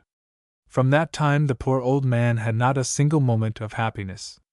He was always sad and anxious, and counted every year, and month, and week, and even every day, until the dawn of the last day of the 3 years. Then he took a staff in his hand and hurried off to the bank of the river Luckless. As soon as he reached the river, he was met by the black giant, who asked him, "Why are you come?" The old man answered that he had come to take home his son, according to his agreement. Thereupon the giant brought out a tray on which stood a sparrow, a turtle-dove, and a quail, and said to the old man, "Now, if you can tell which of these is your son, you may take him away." The poor old father looked intently at the 3 birds, one after the other, and over again, but at last he was forced to own that he could not tell which of them was his son. So he was obliged to go away by himself, and was far more miserable than before. He had hardly, however, got halfway home when he thought he would go back to the river and take one of the birds which he remembered had looked at him intently. When he reached the river Luckless he was again met by the black giant, who brought out the tray again, and placed on it this time a partridge, a titmouse, and a thrush, saying, "Now, my old man, find out which is your son." The anxious father again looked at one bird after the other, but he felt more uncertain than before, and so, crying bitterly, again went away. Just as the old man was going through a forest, which was between the river Luckless and his house, an old woman met him, and said, "Stop a moment. Where are you hurrying to? And why are you in such trouble?" Now, the old man was so deeply musing over his great unhappiness that he did not at first attend to the old woman, but she followed him, calling after him, and repeating her questions with more earnestness. So he stopped at last, and told her what a terrible misfortune had fallen upon him. When the old woman had listened to the whole story, she said cheerfully, "Don't be cast down. Don't be afraid. Go back again to the river, and when the giant brings out the 3 birds, look into their eyes sharply. When you see that one of the birds has a tear in one of its eyes, seize that bird and hold it fast, for it has a human soul." The old man thanked her heartily for her advice, and turned back, for the 3rd time, towards the luckless river. Again the black giant appeared, and looked very merry whilst he brought out his tray and put upon it a sparrow, a dove, and a woodpecker, saying, "My old man, find out which is your son." Then the father looked sharply into the eyes of the birds, and saw that from the right eye of the dove a tear dropped slowly down. In a moment he grasped the bird tightly, saying, "This is my son." The next moment he found himself holding fast his eldest son by the shoulder, and so, singing and shouting in his great joy, took him quickly home, and gave him over to his eldest daughter-in-law, the wife of his son. Now, for some time they all lived together very happily. One day, however, the young man said to his father, "Whilst I was apprentice in the workshop of the black giant, I learned a great many tricks of witchcraft. Now I intend to change myself into a fine horse, and you shall take me to market and sell me for a good sum of money. But be sure not to give up the halter." The father did as the son had said. Next market day he went to the city with a fine horse which he offered for sale. Many buyers came round him, admiring the horse, and bidding large sums for it, so that at last the old man was able to sell it for 2,000 ducats. When he received the money, he took good care not to let go the halter, and he returned home far richer than he ever dreamt of being. A few days later, the man who had bought the horse sent his servant with it to the river to bathe, and whilst in the water, the horse got loose from the servant and galloped off into the neighboring forest. There he changed himself back into his real shape, and returned to his father's house.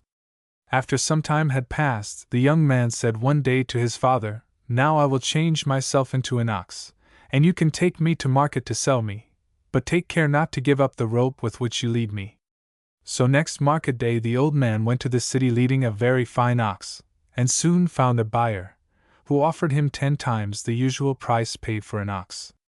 The buyer asked also for the rope to lead the animal home, but the old man said, "What do you want with such an old thing? You had better buy a new one," and he went off taking with him the rope. That evening, whilst the servants of the buyer were driving the ox to the field, he ran away into a wood near, and, having taken there his human shape, returned home to his father's house. On the eve of the next market day, the young man said to his father, "Now I will change myself into a cow with golden horns, and you can sell me as before, only take care not to give up the string." Accordingly he changed himself next morning into a cow, and the old man took it to the marketplace, and asked for it 300 crowns. But the black giant had learnt that his former apprentice was making a great deal of money by practicing the trade he had taught him, and being jealous at this, he determined to put an end to the young man's gains. Therefore, on the 3rd day he came to the market himself as a buyer, and the moment he saw the beautiful cow with golden horns he knew that it could be no other than his former apprentice. So he came up to the old man, and having outbid all the other would-be purchasers, paid at once the price he had agreed on. Having done this, he caught the string in his hand, and tried to wrench it from the terrified old man, who called out, "I have not sold you the string, but the cow," and held the string as fast as he could with both hands. "Oh no," said the buyer, "I have the law and custom on my side. Whoever buys a cow, buys also the string with which it is led." Some of the amused and astonished lookers-on said that this was quite true, therefore the old man was obliged to give up the string. The black giant, well satisfied with his purchase, took the cow with him to his castle, and, after having put iron chains on her legs, fastened her in a cellar. Every morning the giant gave the cow some water and hay, but he never unchained her. One evening, however, the cow, with incessant struggles, managed to get free from the chains, and immediately opened the cellar door with her horns and ran away. Next morning the black giant went as usual into the cellar, carrying the hay and water for the cow, but seeing she had got free and run away, he threw the hay down, and started off at once to pursue her. When he came within sight of her, he turned himself into a wolf and ran at her with great fury, But his clever apprentice changed himself instantly from a cow into a bear, whereupon the giant turned himself from a wolf into a lion. The bear then turned into a tiger, and the lion changed into a crocodile, whereupon the tiger turned into a sparrow. Upon this the giant changed from the form of a crocodile into a hawk, and the apprentice immediately changed into a hare, on seeing which, the hawk became a greyhound. Then the apprentice changed from a hare into a falcon, and the greyhound into an eagle, whereupon the apprentice changed into a fish. The giant then turned from an eagle into a mouse, and immediately the apprentice, as a cat, ran after him. Then the giant turned himself into a heap of millet, and the apprentice transformed himself into a hen and chickens, which very greedily picked up all the millet except one single seed, in which the master was, who changed himself into a squirrel. Instantly, however, the apprentice became a hawk, and, pouncing on the squirrel, killed it. In this way the apprentice beat his master, the black giant, and revenged himself for all the sufferings he had endured whilst learning the trade of witchcraft. Having killed the squirrel, the hawk took his proper shape again, and the young man returned joyfully to his father, whom he made immensely rich. The trade that no one knows. A long while ago there lived a poor old couple, who had an only son. The old man and his wife worked very hard to nourish their child well and bring him up properly, hoping that he, in return, would take care of them in their old age. When, however, the boy had grown up, he said to his parents, "I am a man now, and I intend to marry, so I wish you to go at once to the king and ask him to give me his daughter for wife." The astonished parents rebuked him, saying, "What can you be thinking of? We have only this poor hut to shelter us, and hardly bread enough to eat, and we dare not presume to go into the king's presence, much less can we venture to ask for his daughter to be your wife." The son, however, insisted that they should do as he said, threatening that if they did not comply with his wishes he would leave them, and go away into the world. Seeing that he was really in earnest in what he said, the unhappy parents promised him they would go and ask for the king's daughter. Then the old mother made a wedding cake in her son's presence, and when it was ready she put it in a bag, took her staff in her hand, and went straight to the palace where the king lived. There the king's servants bade her come in, and led her into the hall where his majesty was accustomed to receive the poor people who came to ask alms or to present petitions.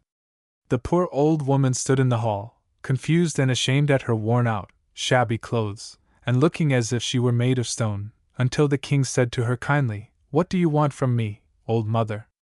She dared not, however, tell his majesty why she had come, so she stammered out in her confusion, "Nothing, your majesty." Then the king smiled a little and said, "Perhaps you come to ask alms?" Then the old woman, much abashed, replied, "Yes, your majesty, if you please." Thereupon the king called his servants, and ordered them to give the old woman 10 crowns, which they did. Having received this money, she thanked his majesty, and returned home, saying to herself, "I dare say when my son sees all this money he will not think any more of going away from us." In this thought, however, she was quite mistaken, for no sooner had she entered the hut than the son came to her and asked impatiently, "Well, mother, have you done as I asked you?" At this she exclaimed, "Do give up, once for all, this silly fancy, my son.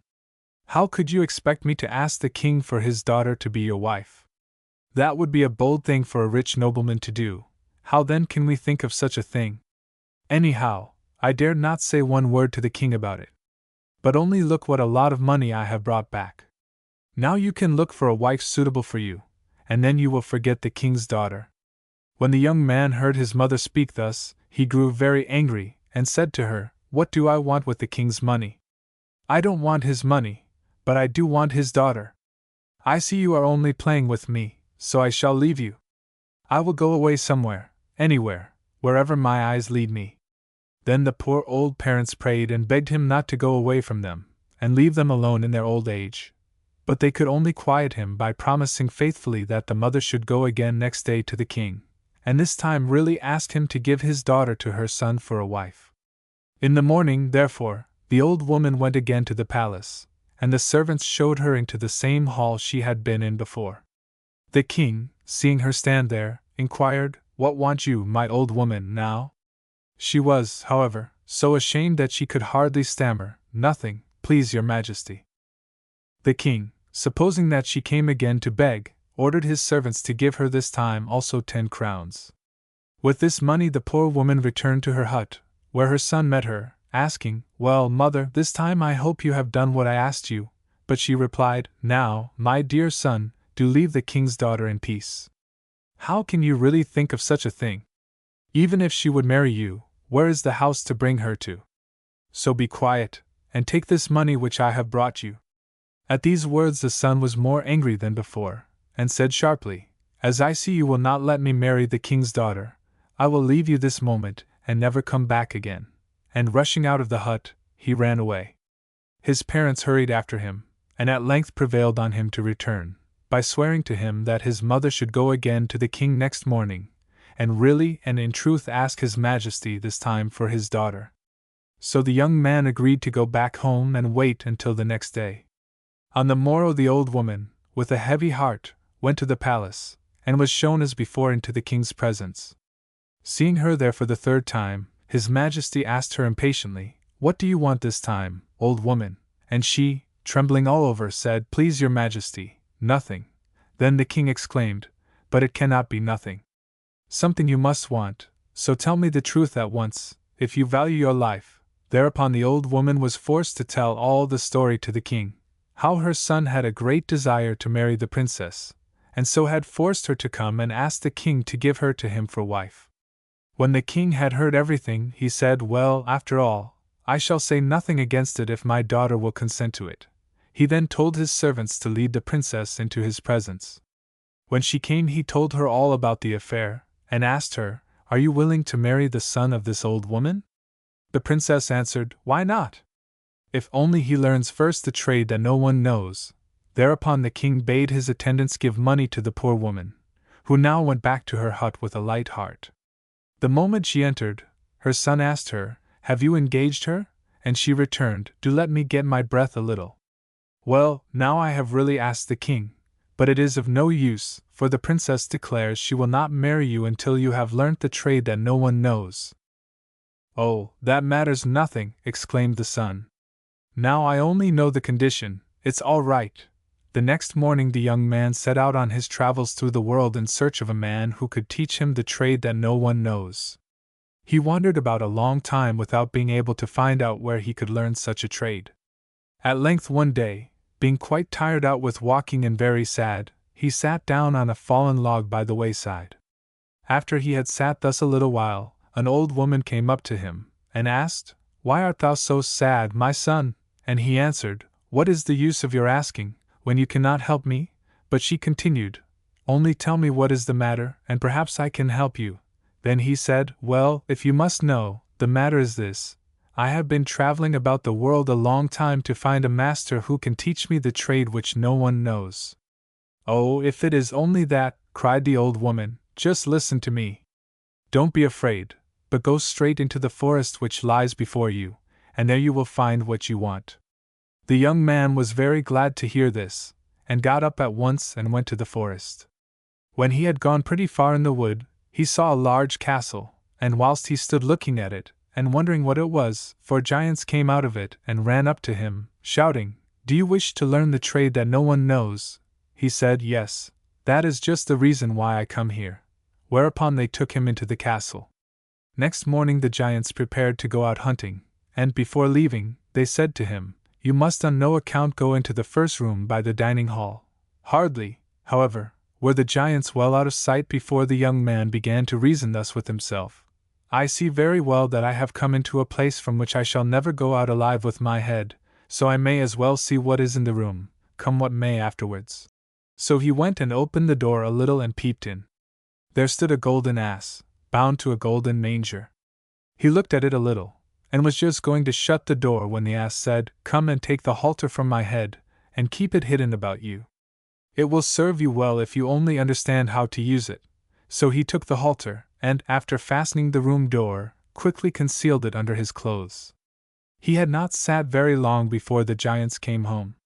They asked him at once if he had been in the first room, and he, much frightened, replied, "No, I have not been in." "But we know that you have been," said the giants in great anger, and seizing some large sticks, they beat him so severely that he could hardly stand on his feet. It was very lucky for him that he had the halter wound round his body under his clothes, or else he would certainly have been killed.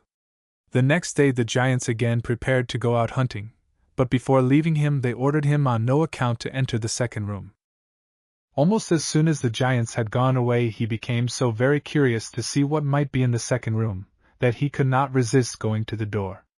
He stood there a little, thinking within himself, "Well, I am already more dead than alive, much worse cannot happen to me," and so he opened the door and looked in. There he was surprised to see a very beautiful girl, dressed all in gold and silver, who sat combing her hair, and setting in every tress a large diamond. He stood admiring her a little while, and was just going to shut the door again, when she spoke. "Wait a minute, young man. Come and take this key, and mind you keep it safely.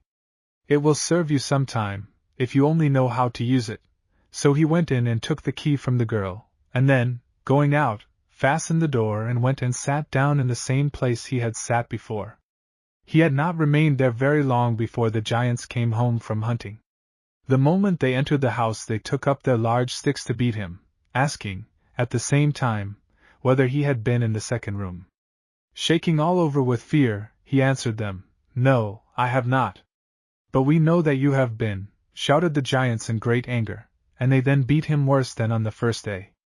The next morning, as the giants went out as usual to hunt, they said to him, "Do not go into the third room, for anything in the world, for if you do go in we shall not forgive you as we did yesterday, and the day before. We shall kill you outright." No sooner, however, had the giants gone out of sight, than the young man began to say to himself, "Most likely they will kill me, whether I go into the room or not. Besides, if they do not kill me, they have beaten me so badly already that I am sure I cannot live long, so, anyhow, I will go and see what is in the third room." Then he got up and went and opened the door. He was quite shocked, however, when he saw that the room was full of human heads. These heads belonged to young men who had come, like himself, to learn the trade that no one knows, and who, having obeyed faithfully and strictly the orders of the giants, had been killed by them. The young man was turning quickly to go away, when one of the heads called out, "Don't be afraid, but come in." Thereupon he went into the room.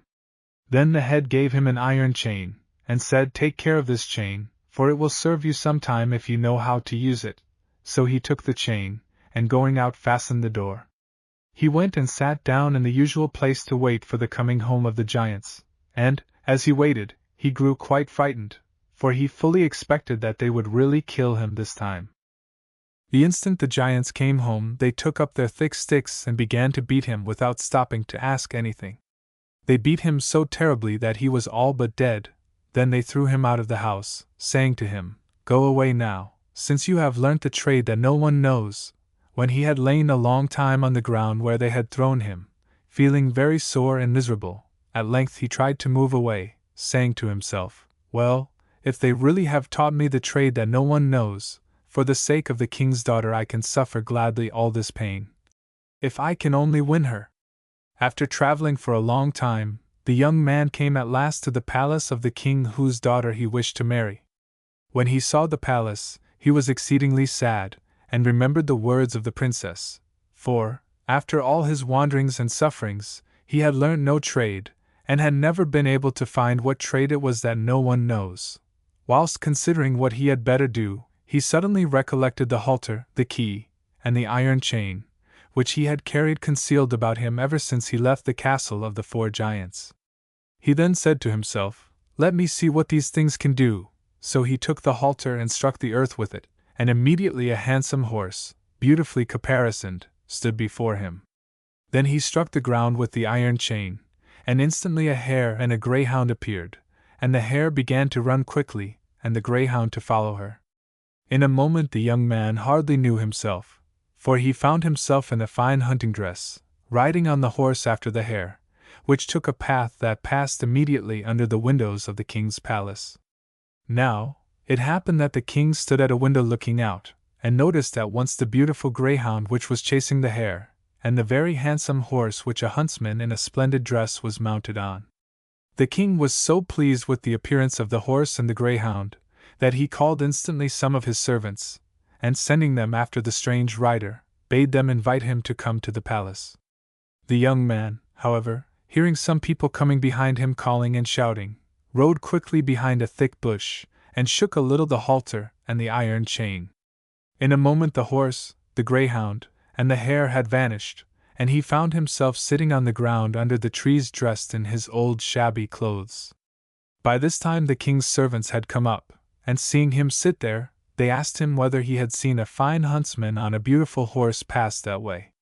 But he answered them rudely, "No, I have not seen anyone pass, either do I care to look to see who passes." Then the king's servants went on and searched the forest, calling and shouting as loudly as they could, but it was all in vain. They could neither see nor hear anything of the hunter.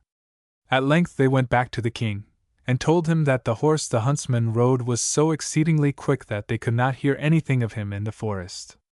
The young man now resolved to go to the hut where his old parents lived, and they were glad to see that he had come back to them once more. Next morning, the son said to his father, "Now, father, I will show you what I have learned. I will change myself into a beautiful horse, and you must lead me into the city and sell me, but be very careful not to give away the halter, or else I shall remain always a horse." Accordingly, in a moment he changed himself into a horse of extraordinary beauty, and the father took him to the marketplace to sell him. Very soon a great number of people gathered round the horse, wondering at his unusual beauty, and very high prices were offered for him. The old man, however, raised the price higher and higher at every offer. The news spread quickly about the city that a wonderfully handsome horse was for sale in the marketplace, and at length the king himself heard of it, and sent some servants to bring the horse, that he might see it. The old man led the horse at once before the palace, and the king, after looking at it for some time with great admiration, could not help exclaiming, "By my word, though I am a king, I never yet saw, much less rode, so handsome a horse." Then he asked the old man if he would sell it him. "I will sell it to your majesty, very willingly," said the old man, "but I will sell only the horse, and not the halter." Thereupon the king laughed, saying, "What should I want with your dirty halter? For such a horse I will have a halter of gold made." So the horse was sold to the king for a very high price, and the old man returned home with the money. Next morning, however, there was a great stir and much consternation in the royal stables, for the beautiful horse had vanished somehow during the night. And at the time when the horse disappeared, the young man returned to his parents' hut. A day or two afterwards the young man said to his father, "Now I will turn myself into a fine church not far from the king's palace, and if the king wishes to buy it you may sell it him. Only be sure not to part with the key or else I must remain always a church." When the king got up that morning, and went to his window to look out, he saw a beautiful church which he had never noticed before. Then he sent his servants out to see what it was, and soon after they came back saying that the church belonged to an old pilgrim, who told them that he was willing to sell it if the king wished to buy it. Then the king sent to ask what price he would sell it for, and the pilgrim replied, "It is worth a great deal of money."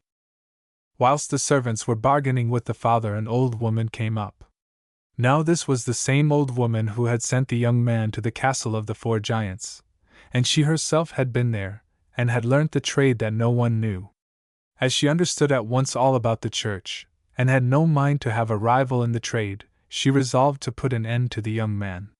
For this purpose she began to outbid the king, and offered, at last, so very large a sum of ready money, that the old man was quite astonished and confused at seeing the money which she showed him. He accordingly accepted her offer, but whilst he was counting the money, quite forgot about the key. Before long, however, he recollected what his son had said, and then, fearing some mischief, he ran after the old woman and demanded the key back. But the old woman could not be persuaded to give back the key, and said it belonged to the church which she had bought and paid for. Seeing she would not give up the key, the old man grew more and more alarmed, lest some ill should befall his son, so he took hold of the old woman by the neck and forced her to drop the key. She struggled very hard to get it back again, and whilst the old man and she wrestled together, the key changed itself suddenly into a dove and flew away high in the air over the palace gardens. When the old woman saw this, she changed herself into a hawk and chased the dove. Just, however, as the hawk was about to pounce upon it, the dove turned itself into a beautiful bouquet, and dropped down into the hand of the king's daughter who happened to be walking in the garden. Then the hawk changed again into the old woman, who went to the gate of the palace and begged very hard that the princess would give her that bouquet, or, at least, one single flower from it. But the princess said, "No. Not for anything in the world. These flowers fell to me from heaven." The old woman, however, was determined to get one flower from the bouquet, so, seeing the princess would not hear her, she went straight to the king, and begged piteously that he would order his daughter to give her one of the flowers from her bouquet.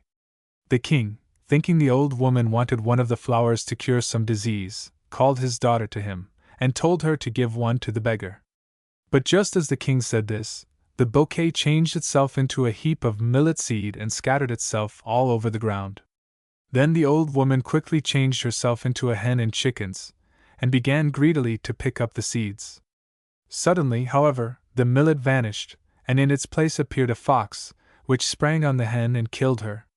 Then the fox changed into the young man, who explained to the astonished king and princess that he it was who had demanded the hand of the princess, and that, in order to obtain it, he had wandered all over the world in search of someone who could teach him the trade that no one knows. When the king and his daughter heard this, they gladly fulfilled their part of the bargain, seeing how well the young man had fulfilled his. Then, shortly afterwards, the king's daughter married the son of the poor old couple, and the king built for the princess and her husband a palace close to his own. There they lived long and had plenty of children, and people say that some of their descendants are living at present, and that these go constantly to pray in the church, which is always open because the key of it turned itself into a young man who married the king's daughter, after he had shown to her that he had done as she wished, and learnt, for her sake, the trade that no one knows. The Three Suitors.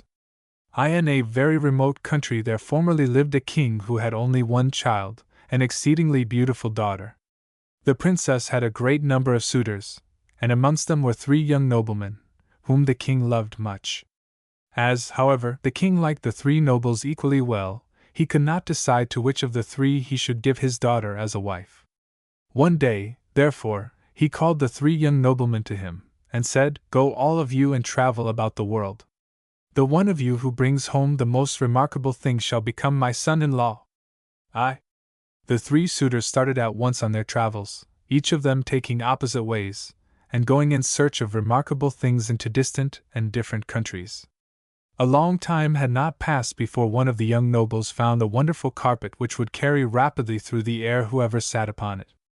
Another of them found a marvelous telescope, through which he could see everybody and everything in the world, and even the many-colored sands at the bottom of the great deep sea.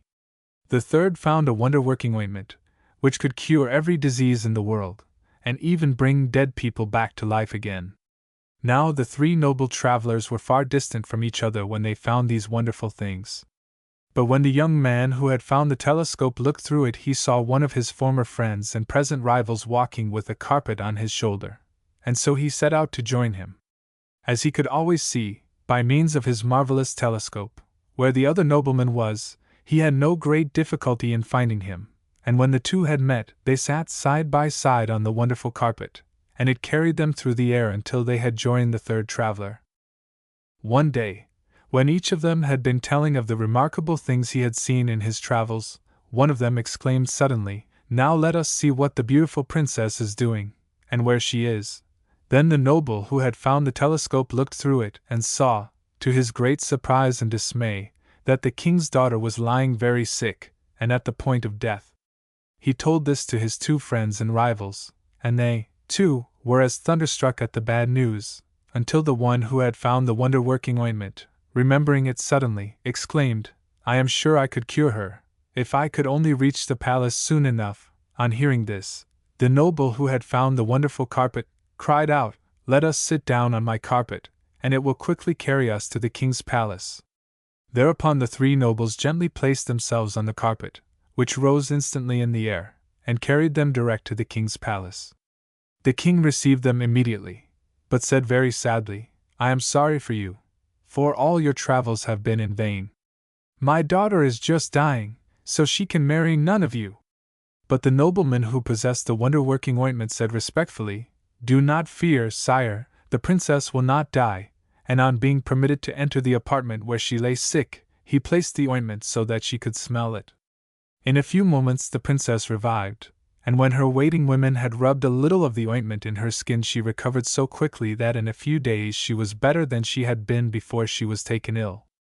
The king was so glad to have his daughter given back to him, as he thought, from the grave, that he declared that she should marry no one but the young nobleman whose wonderful ointment had cured her. But now a great dispute arose between the three young nobles. The one who possessed the ointment affirmed that had he not found it the princess would have died, and could not, therefore, have married anyone. The noble who owned the telescope declared that had he not found the wonderful telescope they would never have known that the princess was dying, and so his friend would not have brought the ointment to cure her. Whilst the third noble proved to them that had he not found the wonderful carpet, either the finding of the ointment nor the telescope would have helped the princess, since they could not have traveled such a great distance in time to save her. The king, overhearing this dispute, called the young noblemen to him, and said to them, "My lords, from what you have said I see that I cannot, with justice, give my daughter to any of you. Therefore, I pray you to give up altogether the idea of marrying her, and that you continue friends as you always were before you became rivals." The three young nobles saw that the king had decided justly, so they all left their native country, and went into a far-off desert to live like hermits. And the king gave the princess to another of his great nobles. Many, many years had passed away since the marriage of the princess, when her husband was sent by her father to a distant country with which the king was waging war. The nobleman took his wife, the princess, with him, as he was uncertain how long he might be forced to remain abroad.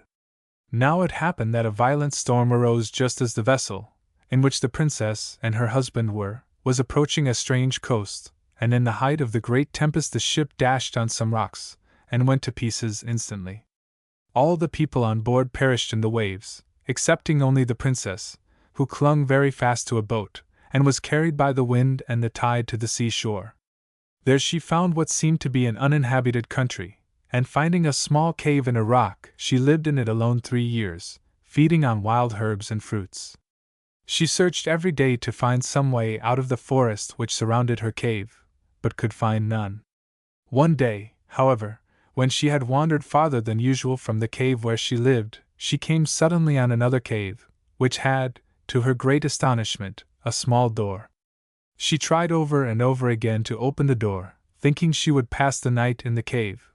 But all her efforts were unavailing, it was shut so fast. At length, however, a deep voice from within the cave called out, "Who is at the door?" At this the princess was so surprised that she could not answer for some moments. When, however, she had recovered a little, she said, "Open me the door." Immediately the door was opened from within, and she saw, with sudden terror, an old man with a thick grey beard reaching below his waist, and long white hair flowing over his shoulders.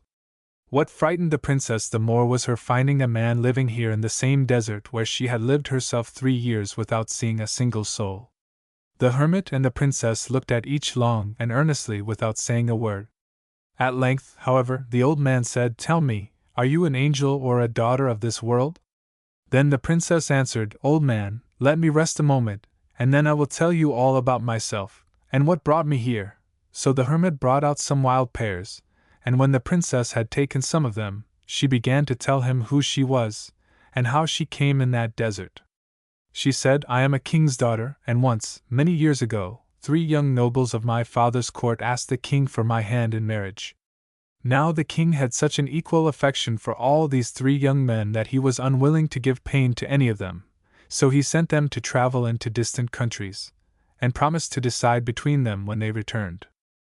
The 3 noblemen remained a long time away, and whilst they were still abroad somewhere, I fell dangerously ill. I was just at the point of death, when they all 3 returned suddenly, one of them bringing a wonderful ointment which cured me at once.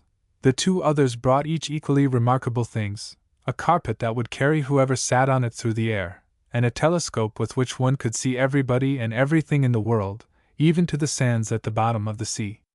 The princess had gone on thus far with her story, when the hermit suddenly interrupted her, saying, all that happened afterwards I know as well as you can tell me. Look at me, my daughter! I am one of those noblemen who sought to win your hand, and here is the wonderful telescope. And the hermit brought out the instrument from a recess in the side of his cave before he continued, My 2 friends and rivals came with me to this desert. We parted, however, immediately, and have never met since. I know not whether they are living or dead, but I will look for them. Then the hermit looked through his telescope, and saw that the other 2 noblemen were living in caves like his, in different parts of the same desert. Having found this out, he took the princess by the hand, and led her on until they found the other hermits. When all were reunited, the princess related her adventures since the ship, in which her husband was, had gone down, and she alone had been saved. The 3 noble hermits were pleased to see her alive once again, but at once decided that they ought to send her back to the king, her father. Then they made the princess a present of the wonderful telescope, and the wonder-working ointment, and placed her on the wonderful carpet, which carried her and her treasures quickly and safely to her father's palace. As for the 3 noblemen, they remained, still living like hermits, in the desert, only they visited each other now and then, so that the years seemed no longer so tedious to them. For they had many adventures to relate to each other. The king was exceedingly glad to receive his only child back safely, and the princess lived with her father many years, but neither the king nor his daughter could entirely forget the 3 noble friends who, for her sake, lived like hermits in a wild desert in a far-off land. The golden-haired twins. O.N.C. Upon a time, a long, long while ago, there lived a young king who wished very much to marry, but could not decide where he had better look for a wife. One evening as he was walking disguised through the streets of his capital, as it was his frequent custom to do, he stopped to listen near an open window where he heard 3 young girls chatting gaily together. The girls were talking about a report which had been lately spread through the city, that the king intended soon to marry. One of the girls exclaimed, If the king would marry me, I would give him a son who should be the greatest hero in the world. The second girl said, And if I were to be his wife, I would present him with 2 sons at once. 2 twins with golden hair. And the third girl declared that were the king to marry her, she would give him a daughter so beautiful that there should not be her equal in the whole wide world. The young king listened to all this, and for some time thought over their words, and tried to make up his mind which of the 3 girls he should choose for his wife. At last he decided that he would marry the one who had said she would bring him twins with golden hair. Having once settled this in his own mind, he ordered that all preparations for his marriage should be made forthwith, and shortly after, when all was ready, he married the second girl of the 3. Several months after his marriage, the young king, who was at war with one of the neighboring princes, received tidings of the defeat of his army, and heard that his presence was immediately required in the camp. He accordingly left his capital and went to his army, leaving the young queen in his palace to the care of his stepmother. Now the king's stepmother hated her daughter-in-law very much indeed, so when the young queen was near her confinement, the old queen told her that it was always customary in the royal family for the heirs to the throne to be born in a garret. The young queen, who knew nothing about the customs in royal families except what she had learned from hearing or seeing since her marriage to the king, believed implicitly what her mother-in-law told her, although she thought it a great pity to leave her splendid apartments and go up into a miserable attic. Now when the golden-haired twins were born, the old queen contrived to steal them out of their cradle, and put in their place 2 ugly little dogs. She then caused the 2 beautiful golden-haired boys to be buried alive in an out-of-the-way spot in the palace gardens, and then sent word to the king that the young queen had given him 2 little dogs instead of the heirs he was hoping for. The wicked stepmother said in her letter to the king that she herself was not surprised at this, though she was very sorry for his disappointment. As to herself, she had a long time suspected the young queen of having too great a friendship for goblins and elves, and all kinds of evil spirits. When the king received this letter, he fell into a frightful rage, because he had only married the young girl in order to have the golden-haired twins she had promised him as heirs to his throne. So he sent word back to the old queen that his wife should be put at once into the dampest dungeon in the castle, an order which the wicked woman took good care to see carried out without delay. Accordingly the poor young queen was thrown into a miserably dark dungeon under the palace, and kept on bread and water. Now there was only a very small hole in this prison, hardly large enough to let in light and air, yet the old queen managed to cause a great many people to pass by this hole, and whoever passed was ordered to spit at and abuse the unhappy young queen, calling out to her, "Are you really the queen? Are you the girl who cheated the king in order to be a queen? Where are your golden-haired twins? You cheated the king and your friends, and now the witches have cheated you." But the young king, though terribly angry and mortified at his great disappointment, was, at the same time, too sad and troubled to be willing to return to his palace. So he remained away for fully 9 years.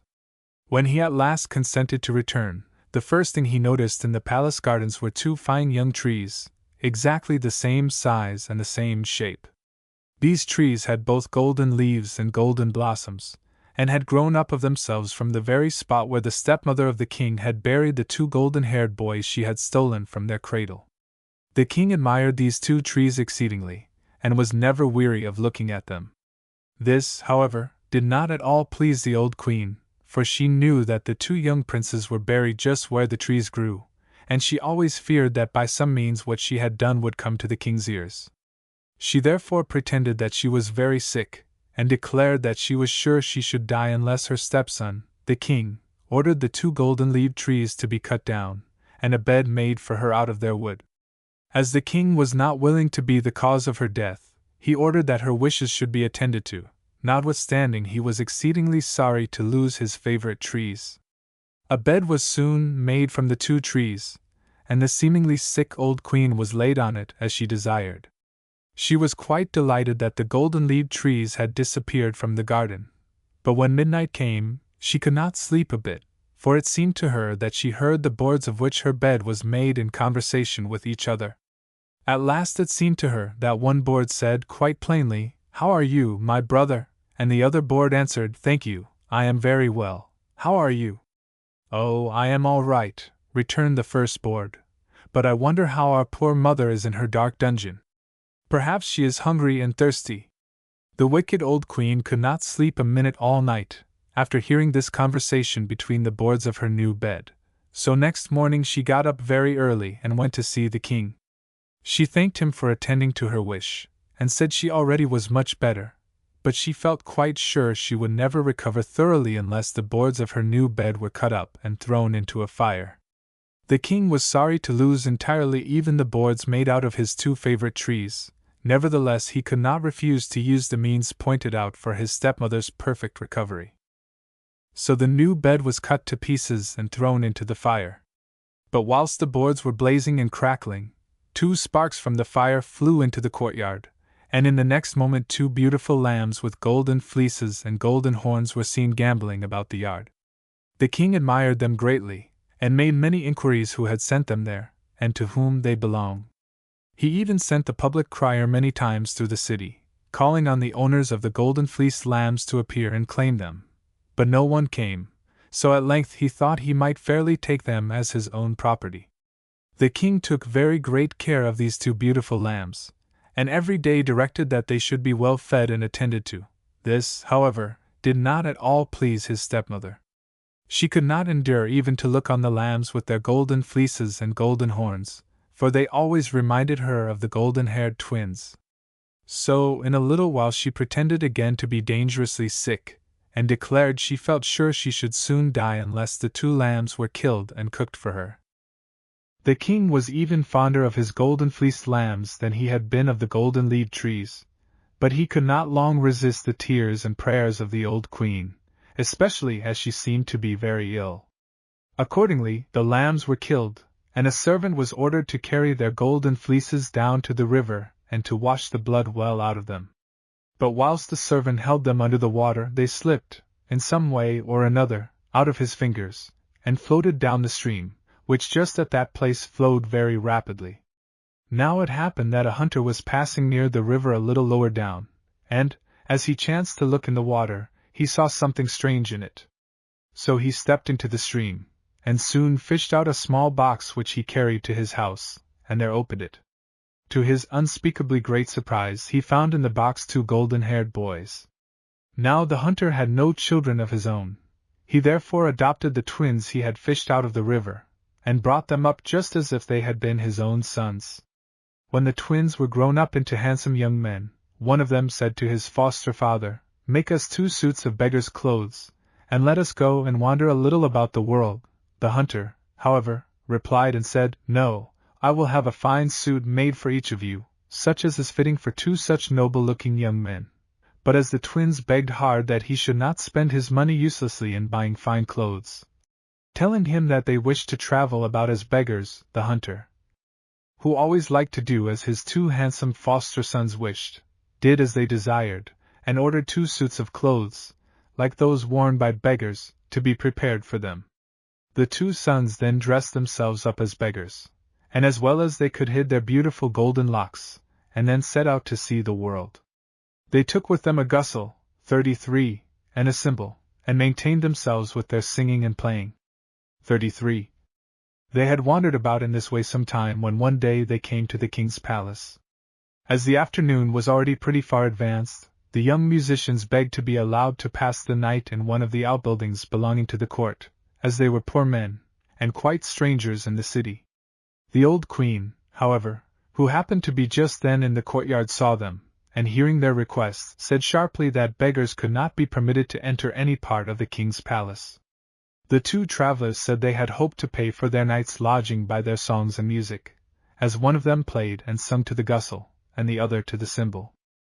The old queen, however, was not moved by this, but insisted on their going away at once.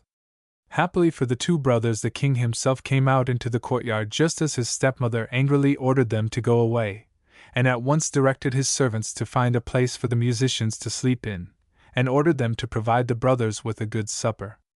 After they had supped, the king commanded them to be brought before him that he might judge of their skill as musicians, and that their singing might help him to pass the time more pleasantly.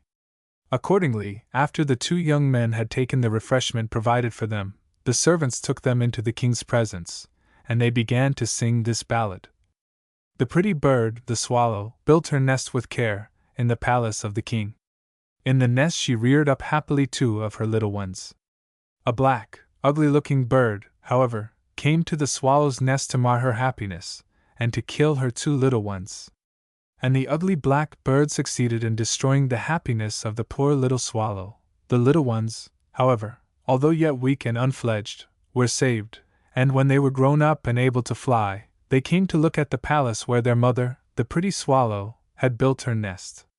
This strange song the 2 minstrels sung so very sweetly that the king was quite charmed, and asked them the meaning of the words. Whereupon the 2 meanly dressed young men took off their hats, so that the rich tresses of their golden hair fell down over their shoulders, and the light glanced so brightly upon it that the whole hall was illuminated by the shining. They then stepped forward together, and told the king all that had happened to them and to their mother, and convinced him that they were really his own sons. The king was exceedingly angry when he heard all the cruel things his stepmother had done, and he gave orders that she should be burnt to death. He then went with the 2 golden-haired princes to the miserable dungeon wherein his unfortunate wife had been confined so many years, and brought her once more into her beautiful palace. There, looking on her golden-haired sons, and seeing how much the king, their father, loved them, she soon forgot all her long years of misery. As to the king, he felt that he could never do enough to make amends for all the misfortunes his queen had lived through, and all the dangers to which his twin sons had been exposed. He felt that he had too easily believed the stories of the old queen, because he would not trouble himself to inquire more particularly into the truth or falsehood of the strange things she had told him. After all this mortification, and trouble, and misery, everything came right at last. So the king and his wife, with their golden-haired twins, lived together long and happily. The dream of the king's son.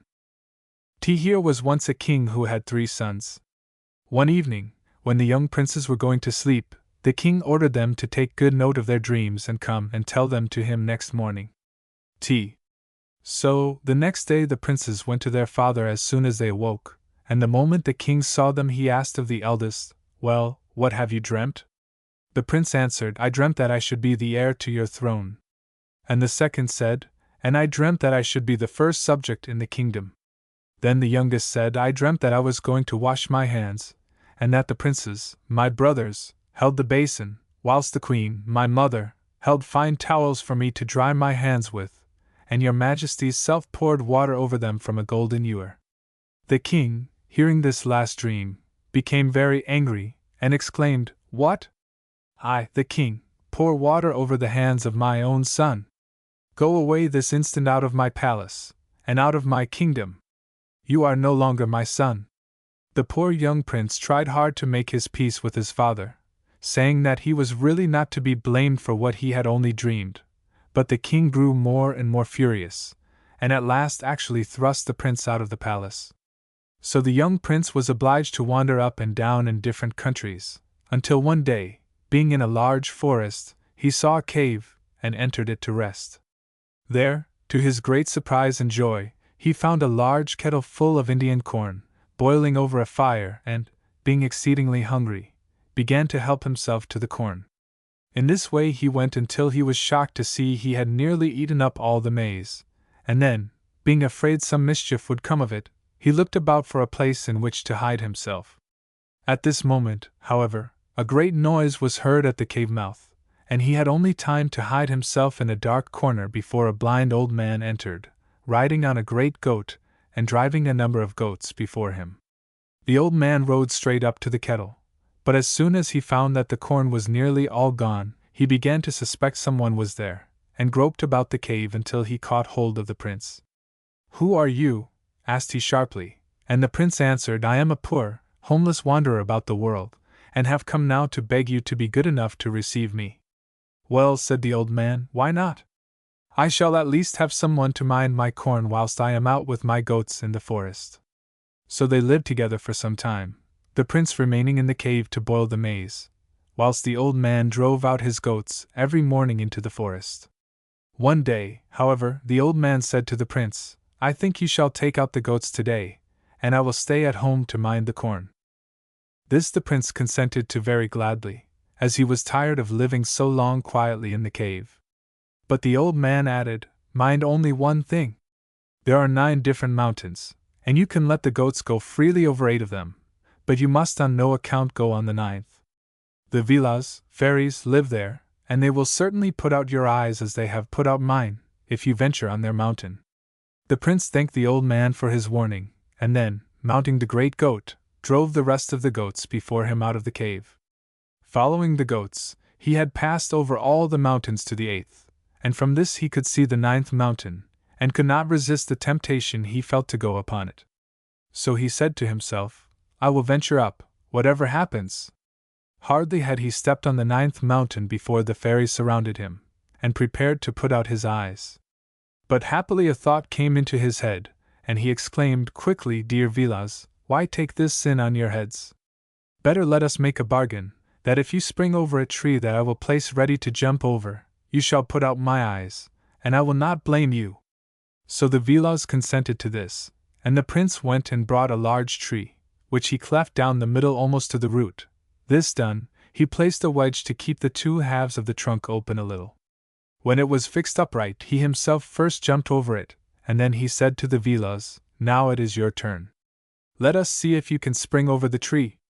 One villa attempted to spring over, but the same moment the prince knocked the wedge out, and the trunk closing, at once held the villa fast.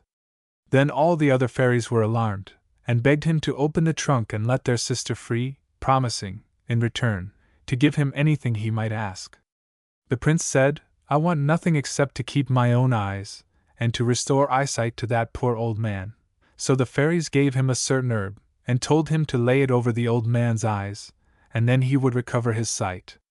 The prince took the herb, opened the tree a little so as to let the fairy free, and then rode back on the goat to the cave, driving the other goats before him.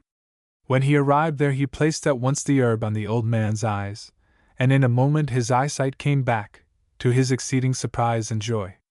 Next morning the old man, before he drove out his goats, gave the prince the keys of 8 closets in the cave, but warned him on no account to open the 9th closet, although the key hung directly over the door. Then he went out, telling the prince to take good care that the corn was ready for their suppers. Left alone in the cave, the young man began to wonder what might be in the 9th closet, and at last he could not resist the temptation to take down the key and open the door to look in. What was his surprise to see there a golden horse, with a golden greyhound beside him, and near them a golden hen and golden chickens were busy picking up golden millet seeds. The young prince gazed at them for some time, admiring their beauty, and then he spoke to the golden horse. "Friend, I think we had better leave this place before the old man comes back again." "Very well," answered the golden horse, "I am quite willing to go away, only you must take heed to what I am going to tell. Go and find linen cloth enough to spread over the stones at the mouth of the cave, for if the old man hears the ring of my hoofs he will be certain to kill you. Then you must take with you a little stone, a drop of water, and a pair of scissors, and the moment I tell you to throw them down you must obey me quickly, or you are lost." The prince did everything that the golden horse had ordered him, and then, taking up the golden hen with her chickens in a bag, he placed it under his arm, and mounted the horse and rode quickly out of the cave, leading with him, in a leash, the golden greyhound. But the moment they were in the open air the old man, although he was very far off, tending his goats on a distant mountain, heard the clang of the golden hoofs, and cried to his great goat, "They have run away. Let us follow them at once." In a wonderfully short time the old man on his great goat came so near the prince on his golden horse, that the latter shouted, "Throw now the little stone." The moment the prince had thrown it down, a high rocky mountain rose up between him and the old man, and before the goat had climbed over it, the golden horse had gained much ground. Very soon, however, the old man was so nearly catching them that the horse shouted, "Throw, now, the drop of water." The prince obeyed instantly, and immediately saw a broad river flowing between him and his pursuer. It took the old man on his goat so long to cross the river that the prince on his golden horse was far away before them, but for all that it was not very long before the horse heard the goat so near behind him that he shouted, "Throw the scissors." The prince threw them, and the goat, running over them, injured one of his forelegs very badly. When the old man saw this, he exclaimed, "Now I see I cannot catch you, so you may keep what you have taken. But you will do wisely to listen to my counsel. People will be sure to kill you for the sake of your golden horse, so you had better buy at once a donkey, and take the hide to cover your horse. And do the same with your golden greyhound." Having said this, the old man turned and rode back to his cave, and the prince lost no time in attending to his advice, and covered with donkey hide his golden horse and his golden hound. After traveling a long time the prince came unawares to the kingdom of his father.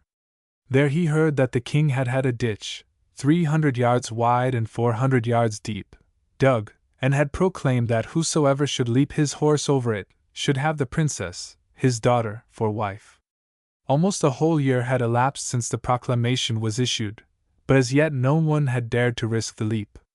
When the prince heard this, he said, "I will leap over it with my donkey and my dog," and he leapt over it. But the king was very angry when he heard that a poorly dressed man, on a donkey, had dared to leap over the great ditch which had frightened back his bravest knights.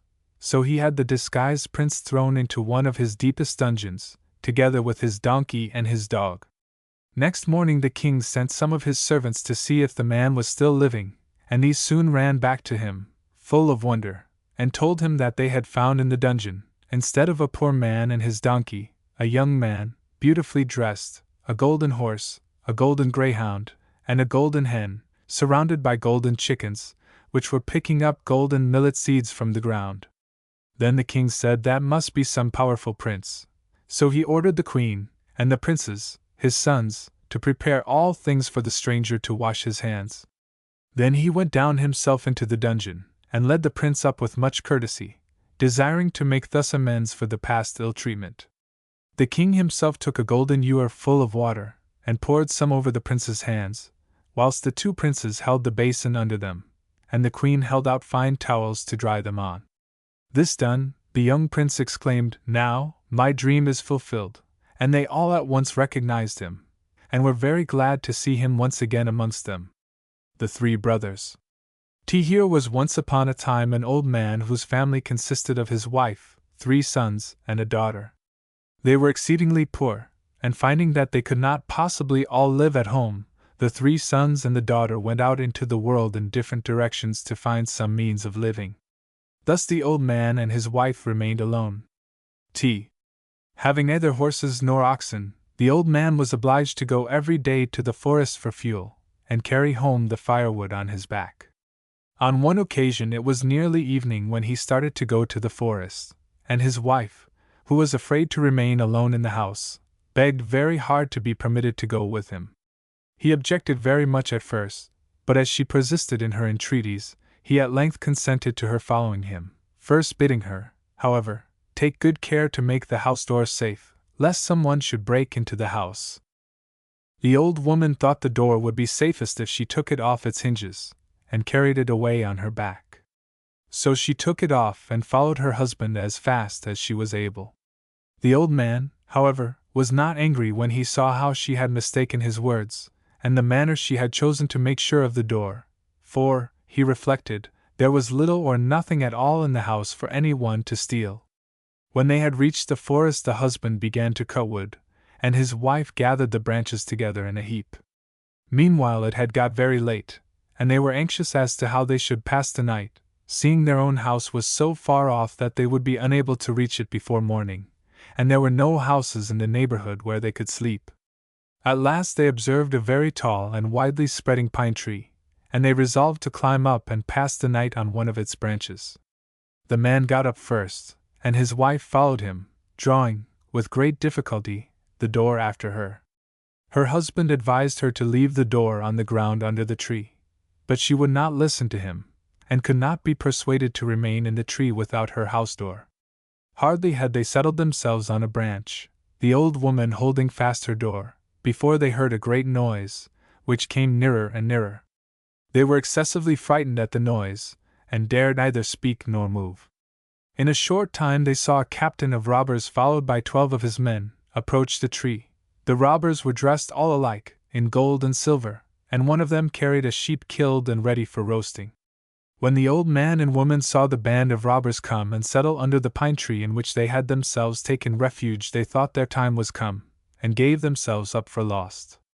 As soon as the robbers had settled themselves, the youngest of them made a fire and put the sheep down to roast, whilst the captain conversed with the others. The sheep was already roasted and cut up, and the robbers had begun with great gaiety to eat it, when the old woman told her husband that she could not possibly hold the door any longer, but must let it fall. The old man begged her piteously not to let it go, but to hold it fast and keep quiet, lest the robbers should discover and kill them. The old woman said, however, that she was so exceedingly tired she could no longer by any possibility hold it. The old man, seeing it was no good talking about it, declared that, as he could not hold his corner of the door any longer when she had let go her corner, it was not worth while to complain, since, as he said, what must be, and it is no use to be sorry for anything in this world. Thereupon they both loosened their holds of the door at once, and it fell down, making a great noise, especially with its iron lock, as it fell from branch to branch. The door made so much noise in falling, that the whole forest re-echoed with the sound. The robbers, greatly astonished at the noise, and too frightened by the unexpected clashing above their heads to see what was the cause, took to their heels, without once thinking of the roast sheep they left behind, or of any of the treasures which they had brought with them. One of them alone did not run away far from the spot, but hid himself behind a tree, and waited to see what might come of so much noise. The old couple, seeing the robbers did not return, came down from the tree, and being exceedingly hungry, began to eat heartily, the old man all the time praising the wisdom of his wife in throwing down the door. The robber who had hidden himself, seeing only the old people near the fire, came up to them, and begged to be allowed to share their meal, as he had not eaten anything for the last 24 hours. This they permitted, and spoke of all kinds of things, until the old man exclaimed suddenly to the robber, "Take care! You have a hair on your tongue. Do not choke yourself, for I have no means to bury you here." The brigand took this joke in earnest, and begged the old man to take the hair out of his mouth, and he would in return show him a cave wherein a great treasure was hidden. As he was describing the great heaps of gold ducats, thalers, shillings, and other coins which he said were in the cave, the old woman interrupted him, saying, "I will take the hair out of your mouth, without pay. Only put your tongue out and shut your eyes." The robber very gladly did as she told him, and she caught up a knife and in a moment cut off a piece of his tongue. Then she said, "Well, now I have taken the hair out." When the robber felt what had been done to him, he jumped up and down in pain, and at length ran away without hat or coat in the same direction as his companions had gone, shouting all the time, "Help! Help! Give me some plaster." His companions, hearing imperfectly these words, misunderstood him, and thought he cried to them, "Help yourselves, here is the police master," especially as he ran as if the captain of police with a large force was at his heels. Accordingly, the robbers themselves ran faster and farther away. Meanwhile, the old couple thought it no longer safe to stay under the pine tree, so they gathered up quickly all the money, whether gold or silver, which they could carry, and hurried back to their home. When they got there, they found the hens of the neighbors had pulled off the thatch of their house. They were, however, the less sorry for this, since they had now money enough to build another and a better home. And this they did, and continued to live in their fine new house without once remembering their sons and daughter, who had been wandering about the world already some 9 long years. In the meantime, the sons and the daughter had been working each in a different part of the world. When, however, they had been away from their home 9 years, they all, as if by common consent, conceived an ardent desire to go back once more to their father's house. So they took the whole of the savings which they had laid up in their 9 years' service, and commenced their journeys homewards. On his travels, the eldest brother met with 3 gypsies, who were teaching a young bear to dance by putting him on a red-hot plate of iron. He felt compassion for the creature and its sufferings, and asked the gypsies why they were thus tormenting the animal. "Better," he said, "let me have it, and I will give you 3 pieces of silver for it." The gypsies accepted the offer eagerly, took the 3 pieces of silver, and gave him the bear. Traveling farther on, he met with some huntsmen who had caught a young wolf, which they were about to kill. He offered them, also, 3 pieces of silver for the animal, and they, pleased to get so much, readily sold it. A little further still he met some shepherds, who were about to hang a little dog. He was sorry for the poor brute, and offered to give them 2 pieces of silver if they would give the dog to him, and this they very gladly agreed to. So he traveled on homeward, attended by the young bear, the wolf cub, and the little dog. As all his 9 years' savings had amounted only to 9 pieces of silver, he had now but a single piece left. Before he reached his father's house, he met some boys who were about to drown a cat. He offered them his last piece of money if they would give him the cat, and they were content with the bargain, and gave it up to him. So, at last, he arrived at his home without any money, but with a bear, a wolf, a dog, and a cat. Just so, it had happened with the other 2 brothers. By their 9 years' work they had only saved 9 pieces of silver, and on their way home they had spent them in ransoming animals, exactly as the eldest brother had done. The sister, in her 9 years' service, had saved only 5 pieces of money. As she traveled homeward, she met with a hedgehog who was buying from a mouse its iron teeth, offering in exchange for them its bone teeth and 2 pieces of money besides. When she had listened a while to their bargaining, she said to the mouse, "My dear little mouse, I offer you the hedgehog's teeth and 3 pieces of silver besides." The mouse instantly agreed to this bargain. So she caught the hedgehog, drew its teeth, and gave them, with 3 pieces of silver, to the mouse, who gave her in return its iron teeth. As she went on her journey, she began to suspect that the mouse had deceived her. To see if this was so or not, she determined to make trial of the teeth, and, going a little aside from the road, she found a thick oak tree and began to bite at it. It seemed to her that she had hardly begun to gnaw at the tree when it already commenced shaking, and threatened to fall. Seeing this, she was satisfied that she had really got the iron teeth, and so went on her journey quite contented. Before she reached her father's house, she observed a mouse sharpening its teeth upon a stone. So she begged the mouse to lend her the stone, that she might sharpen her teeth also. The mouse, however, refused to do this unless she gave 2 pence. Without much reflection, she took out her last 2 pieces of money and handed them to the mouse, which gave her in return the stone to sharpen her teeth with. Then she resumed her journey homeward. As she walked, however, she reflected upon what she should say when her parents and brothers asked her where she had been, and how much she had saved during the 9 years she had been from home. When she reached home, she found her 3 brothers already there with their treasures, that is to say, with their bears, wolves, dogs, and cats. Luckily for her, her brothers did not ask her how much she had saved, for they felt sure that she must have made large savings.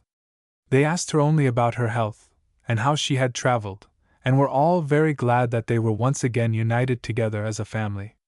This joy, however, did not last long. Soon after they had returned, the old father died. Then the 3 brothers consulted together, and decided to invest part of the money, which their father and mother had got from the robbers, in the purchase of 4 horses and 1 grass field. But their affairs did not go on very smoothly. One morning, instead of 3 horses in the stable, they found only 2. The 3rd horse had been killed. Something had bitten it, sucked its blood, and devoured half of its body. And it was the finest of the 3 horses which had been killed.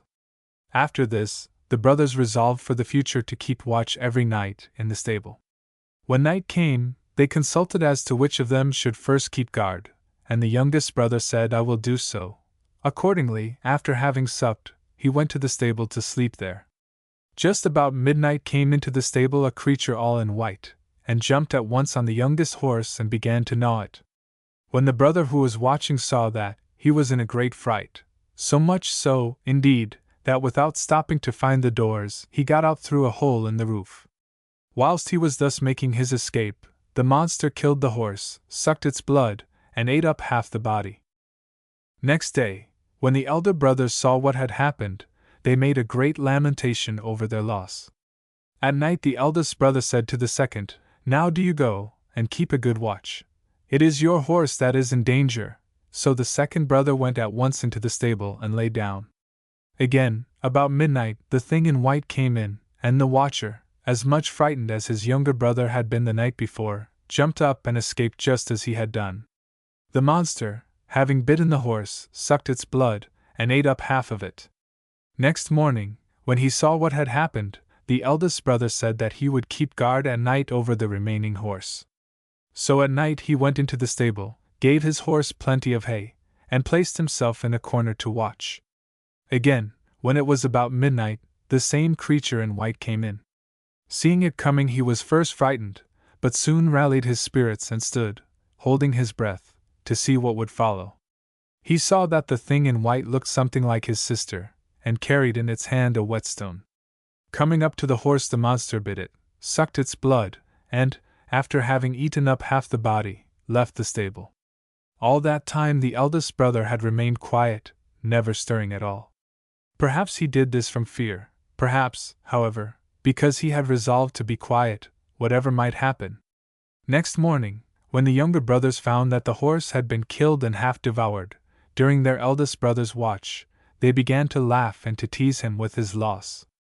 He told them that he, however, knew what they did not, who it was that had killed and eaten their horses, but that they must not speak a word about it to anyone.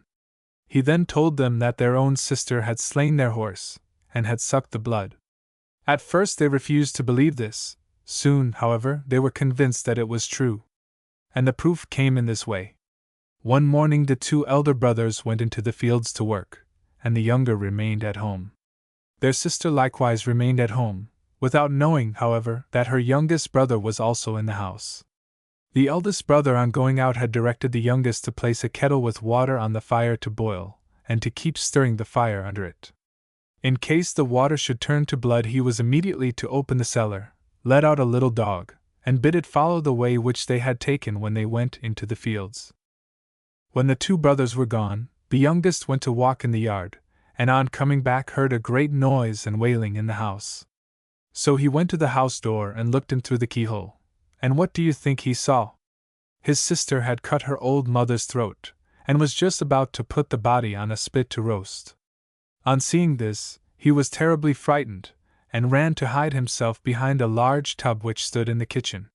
Shortly afterward his sister brought the spit out of doors, and put it before the fire to roast, speaking aloud, "I shall do the same with my 3 brothers, one after the other, and then I shall remain alone the mistress of the entire property. When the roasting was done, she carried the spit with the body into the room, and leaning it against the wall, brought out the whetstone and began to sharpen the teeth. The moment she went inside the house, the youngest brother jumped up from his hiding place, rushed to the door, and from the outside watched what she was doing. When he had seen this, he filled the kettle, stirred up the fire, and then hid himself near the furnace. Having sharpened her teeth, his sister ate up the body of her mother, all except the head. After she had finished her meal, taking the head in her hand, she went out to the kitchen. On seeing the fire burning so well, and the kettle filled with water, she became angry, and began to look about to discover whether any one was in the house. Suspecting one of her brothers might be there, she shouted aloud, calling her brothers by their names, and searched everywhere in the house. Luckily, however, she forgot to look by the side of the furnace, where her younger brother lay hidden. Not finding any one in the house, she then took her mother's head in her hand and ran out, following the way her brothers had gone to their work in the fields. As she ran, she shouted, "Wait a little! Don't think you have escaped me!" The youngest brother, seeing his sister had run away, came out of his concealment to look at the water in the kettle. He saw the water had turned to blood, so he went quickly to the cellar and let out one of the little dogs which his sister feared more than all her brothers. Having let the dog free, the youngest brother came back to the kettle, to see what would happen to the water on the fire. By this time all the water, which had turned to blood, was boiling quickly, and throwing up a great number of bubbles. These bubbles rose the quicker the nearer the sister came to her two brothers in the field. When she was not more than 5 steps from them, however, she suddenly heard a noise as if someone was running behind her, so she turned to look, and seeing the dog coming, was terrified, and tried to save herself by climbing a tree which was close by. When, however, she caught at a branch, it broke in her hand, and she fell to the ground, and the same instant the dog rushed at her, and bit her into 2 pieces. The 2 brothers saw all this, but they were afraid to come near her lest she should again revive and attack them. Soon, however, seeing the dog was tearing her to pieces, they became convinced that she was really dead, so they came to the spot where she was, and took up her body and buried it, together with their mother's head, under the tree by which she had fallen. After they had done this, the 2 brothers returned home, and told their youngest brother all that had happened. He, on his part, told them how the boiling water had turned to blood and at first bubbled up quicker and quicker, but how, after some time, it grew quieter, and, at length, turned again to water. Then the 3 brothers congratulated themselves at having got rid of their terrible sister. A few days later they all went into the fields to bring in the hay which the 2 elder ones had mown. They found, however, hardly the 1/3 part of the hay which they had left. At this they wondered greatly, and looked about to see who had stolen it, but finding no one, after a little while they took up what was left and returned home. At length the year, on which all this had happened, passed away. The next year, however, they dared not leave their mown grass unwatched. So they discussed which of them should first keep guard. Each of them offered to do it, but, at last, they agreed that the youngest brother should begin to watch. So he prepared himself, and, at night, went out into the field. Having come there, he climbed up into the tree under which his sister's body and his mother's head lay buried, and resolved to remain there until daybreak. About midnight he heard a great noise and shouting, which frightened him so much that he dared not stir at all. Some creatures came into the field and ate up most of the hay, and what they did not eat they tossed about and spoiled, so that it was fit for nothing. When daylight came, the youngest brother came down from the tree and went home, to tell what he had seen. So that year they had no hay. Next year, when hay harvest came, the 3 brothers took counsel together how to preserve their hay. The second brother now volunteered to watch in the field, and seemed quite sure he would be able to save the hay. Accordingly he went, and climbed into the tree, just as his brother had done the previous year. About midnight 3 winged horses came into the field with a company of fairies. The winged horses began to eat the newly mown hay, and the fairies danced over it. After the greater part of the hay had been eaten by the horses, and all the rest had been spoiled by the dancing of the fairies, the whole company left the field, just as day began to dawn. The watcher in the tree had witnessed all this. He was, however, too frightened to do anything. Indeed, he hardly dared to move. When he went home, he told his brothers all that he had seen, at which they were sad, since this year again they would have no hay. However, the time passed, and the third summer came on. Again the three brothers cut the grass in their meadow, and consulted together anxiously how they should manage to keep their new hay. At length it was settled that it was now the turn of the eldest brother to keep watch. If he, also, failed to save the hay, it was agreed that they should divide amongst them the little property which they had left, and go out again, separately, to seek their fortunes in the world, seeing they had no luck in their own country. As had been agreed upon, the eldest brother now went out into the field at night, but instead of going up into the tree as his brothers had done, he lay quietly down on a heap of hay, and waited to see what would happen. About midnight he heard a great noise, afar off, and by, a troop of fairies, with 3 winged horses, came straight towards the place where he lay. Having got there, the fairies began to dance, and the horses to eat the hay, and canter about.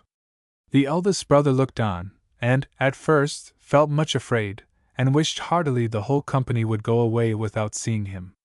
As, however, they seemed in no hurry to do this, he considered what he should do, and, at length, decided that it would be worth while to try to catch one of the 3 horses. So, when they came near him, he jumped on the back of one of them, and clung fast to it. The other 2 horses instantly ran away, and the fairies with them. The horse which the eldest brother had caught tried all sorts of tricks to throw off his unwelcome rider, but he could not succeed. Finding all his attempts to free himself quite useless, at last he said, "Let me go, my good man, and I will be of use to you some other time."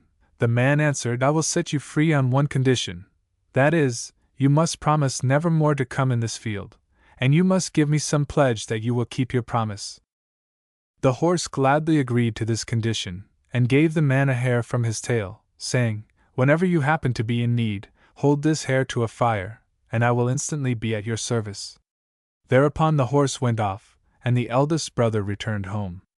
His brothers had waited impatiently for his return, and when they saw him, pressed him immediately to tell them all that had happened. So he told everything, except that he had got a hair from the horse's tail, because he did not believe that the horse would keep his promise and come to him in his need. The 2 younger brothers, however, had no confidence that the fairies and winged horses would fulfill their promise and never come again to ruin their hayfield, so they proposed that the property should be at once divided, and that they should separate. The eldest brother tried to persuade them to remain at least 1 other year longer, to see what would happen.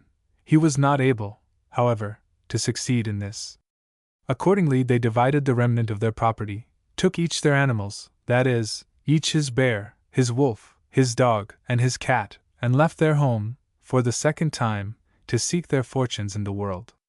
The first day they traveled together, but the second day they were obliged to separate, because having come to a crossway, and trying to keep on the same path, they found they could not take a step forward so long as they were together. They therefore left that path and tried another. It was, however, of no use, for they could not move a step forward as long as they were together, and when they tried the third path, the same happened there also. So they tried if 2 of them could go on in one road if one of them went before and the other behind. But this also they were unable to do. They could not get on one step, try as hard as they would, so nothing was left them but to separate, and each of them to go alone by a different road. They were exceedingly sorry to part, but could not help themselves. Before the brothers separated, the eldest brother said, "Now, brothers, before we part, let us stick our knives in this oak tree. As long as we live our knives will remain where we stick them.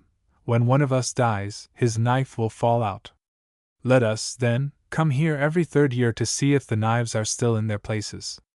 Thus we shall know something, at least, about each other." The other 2 agreed to this, and having stuck their knives in the oak tree, and kissed each other, went, each one his own way, taking his animals with him. Let us first follow the youngest brother in his wanderings. He traveled, with his attendant animals, all that day and the following night without stopping, and the next day saw before him a king's palace, and went straight towards it.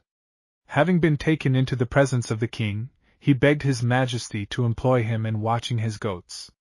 The king consented to take him as goatherd, and from that day he had the charge of the king's goats, and lived on thus quietly for a long time. One day the new goatherd chanced to drive his flock to a high hill, not far from the king's palace.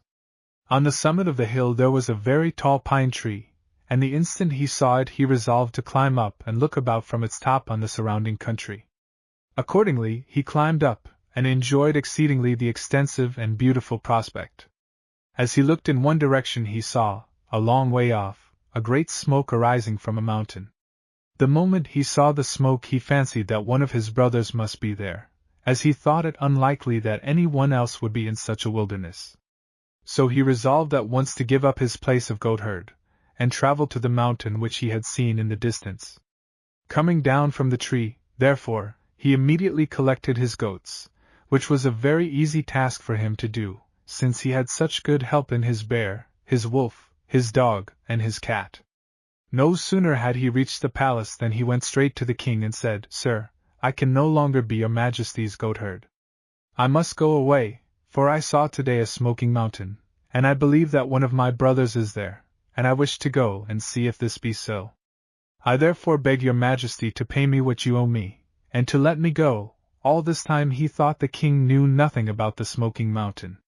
When he had said this, however, the king immediately began to advise him on no account to go to the mountain, for, as he assured him, whoever went there never came back again. He told him that all who had gone thither seemed at once to have sunk into the earth, for no one ever heard anything more about them. All the king's warnings and counsels, however, availed nothing. The goatherd was bent on going to the smoking mountain, and looking after his two brothers. After he had made all preparations for the journey he set out, accompanied, as usual, by his 4 animals. He went straight to the mountain, but having got there, he could not at first find the fire. Indeed, he had trouble enough before he discovered it. At length, however, he found a large fire burning under a beech tree, and went near it to warm himself. At the same time he looked about on all sides to see who had made the fire. After looking about some time he heard a woman's voice, and upon his looking up to see whence the sound came, he saw an old woman sitting on one of the branches above his head. She sat huddled together all of a heap, and shaking with cold. No sooner had he discovered her than the old woman begged him to allow her to come down to the fire and warm herself a little. So he told her she might come down and warm herself as soon as she pleased. She answered, however, "Oh, my son, I dare not come down because of your company. I am afraid of the animals you have with you, your bear, and wolf, and dog, and cat." At this he tried to reassure her and said, "Don't be afraid. They will do you no harm." However, she would not trust them, so she plucked a hair from her head, and threw it down, saying, "Put that hair on their necks and then I shall not be afraid to come down." Accordingly the man took the hair and threw it over his animals, and in a moment the hair was turned into an iron chain which kept his 4-footed followers bound fast together. When the old woman saw that he had done as she desired, she came down from the tree and took her place by the fire. She seemed at first a very little woman. As she sat by the fire, however, she began to grow larger. When he saw this he was greatly astonished, and said to her, "But, my old woman, it seems to me that you grow bigger and bigger." Thereupon she answered, shivering, "Ha! Ha! No, no, my son! I am only warming myself." But nevertheless she continued to grow taller and taller, and had already grown half as tall as the beech tree. The goatherd watched her growing with wide open eyes, and beginning to get frightened said again, "But really you are getting a fearful size, and are growing taller and taller every moment." "Ha, ha, my son," she coughed and shivered, "I am only warming myself." Seeing, however, that she was now as tall as the tallest beech tree, and fearing that his life was in danger, he called anxiously to his companions, "Hold her fast, my bear! Hold her fast, my wolf! Hold her fast, my dog! Hold her fast, my cat!" But it was all in vain that he called to them.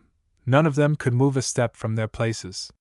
When he saw that, he endeavored to run away, but found that he could no more move from his place than if he were fast chained to it. Then the old woman, seeing everything had gone on just as she wished, bent down a little, and touching him with her little finger said, "Go, you have lost your head," and the self-same moment he turned to ashes. After that she touched, with the little toe of her left foot, all his animals, one after the other, and they also turned at once to ashes as their master had done. Having collected all the ashes, she buried them under an oak tree. Then, as soon as she took the iron chain in her hand, it turned again into a hare, which she put back into its place on her head. She had before done with many young and noble knights, just as she had now done with this poor goatherd.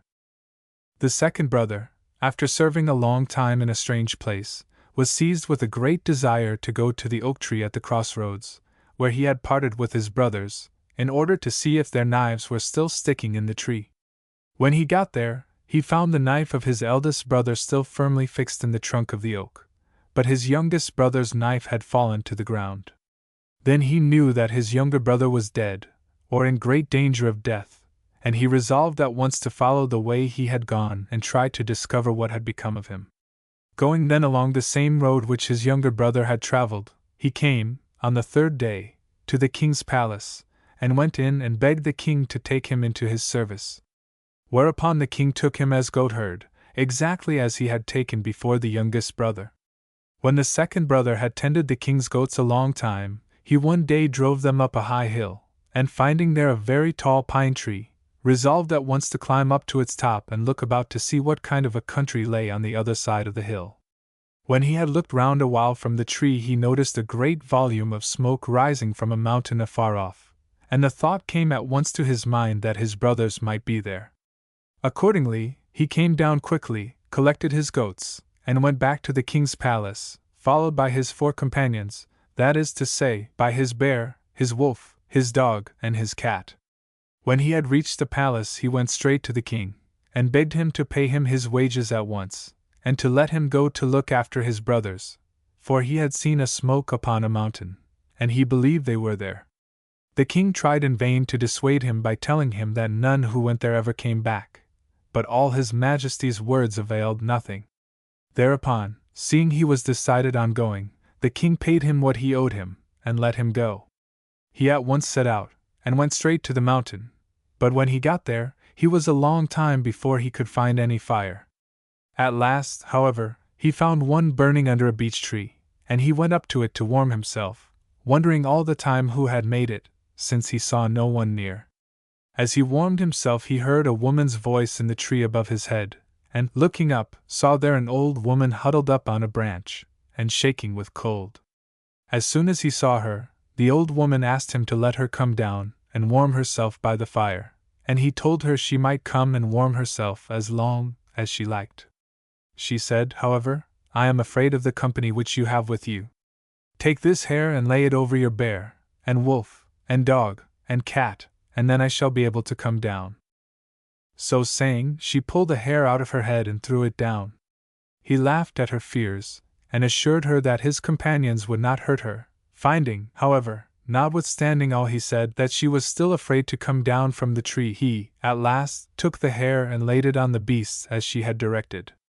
In an instant the hare turned into an iron chain, and bound the 4 animals fast together. Then the old woman came down, and took a place by the fire to warm herself.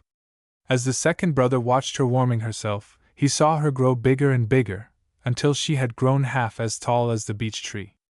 Wondering greatly, he exclaimed, "Old woman, you are growing bigger and bigger." "Hi, hi! My son," said she, coughing and shivering, "I am only warming myself." But when he saw that she was already as tall as the beech tree, he became frightened, and called to his companions, "Hold her, my bear! Hold her, my wolf! Hold her, my dog! Hold her, my cat!" They were none of them, however, able to move, so fast were they held together by the iron chain. Seeing that, the old woman stooped down and touched him with her little finger, and he fell immediately into ashes. Then she touched the 4 animals, one after the other, with the little toe of her left foot, and they, also, crumbled to ashes. No sooner had the old woman done this than she collected all the ashes in a heap and buried them under an oak tree.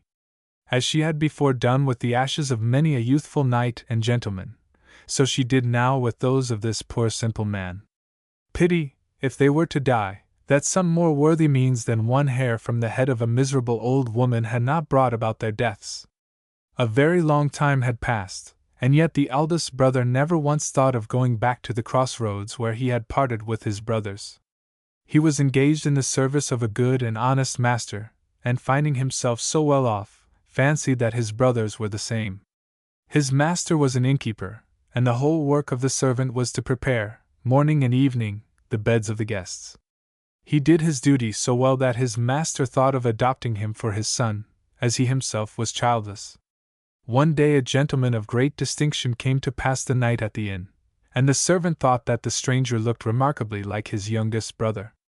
He wished to ask him his name, but could not for shame, partly because he feared his brother would reproach him for having forgotten to go to the crossroads, partly because the guest's manners were so polished and his clothes were of fine silk and velvet, whereas he had left his brother very poorly clad, and of rustic manners.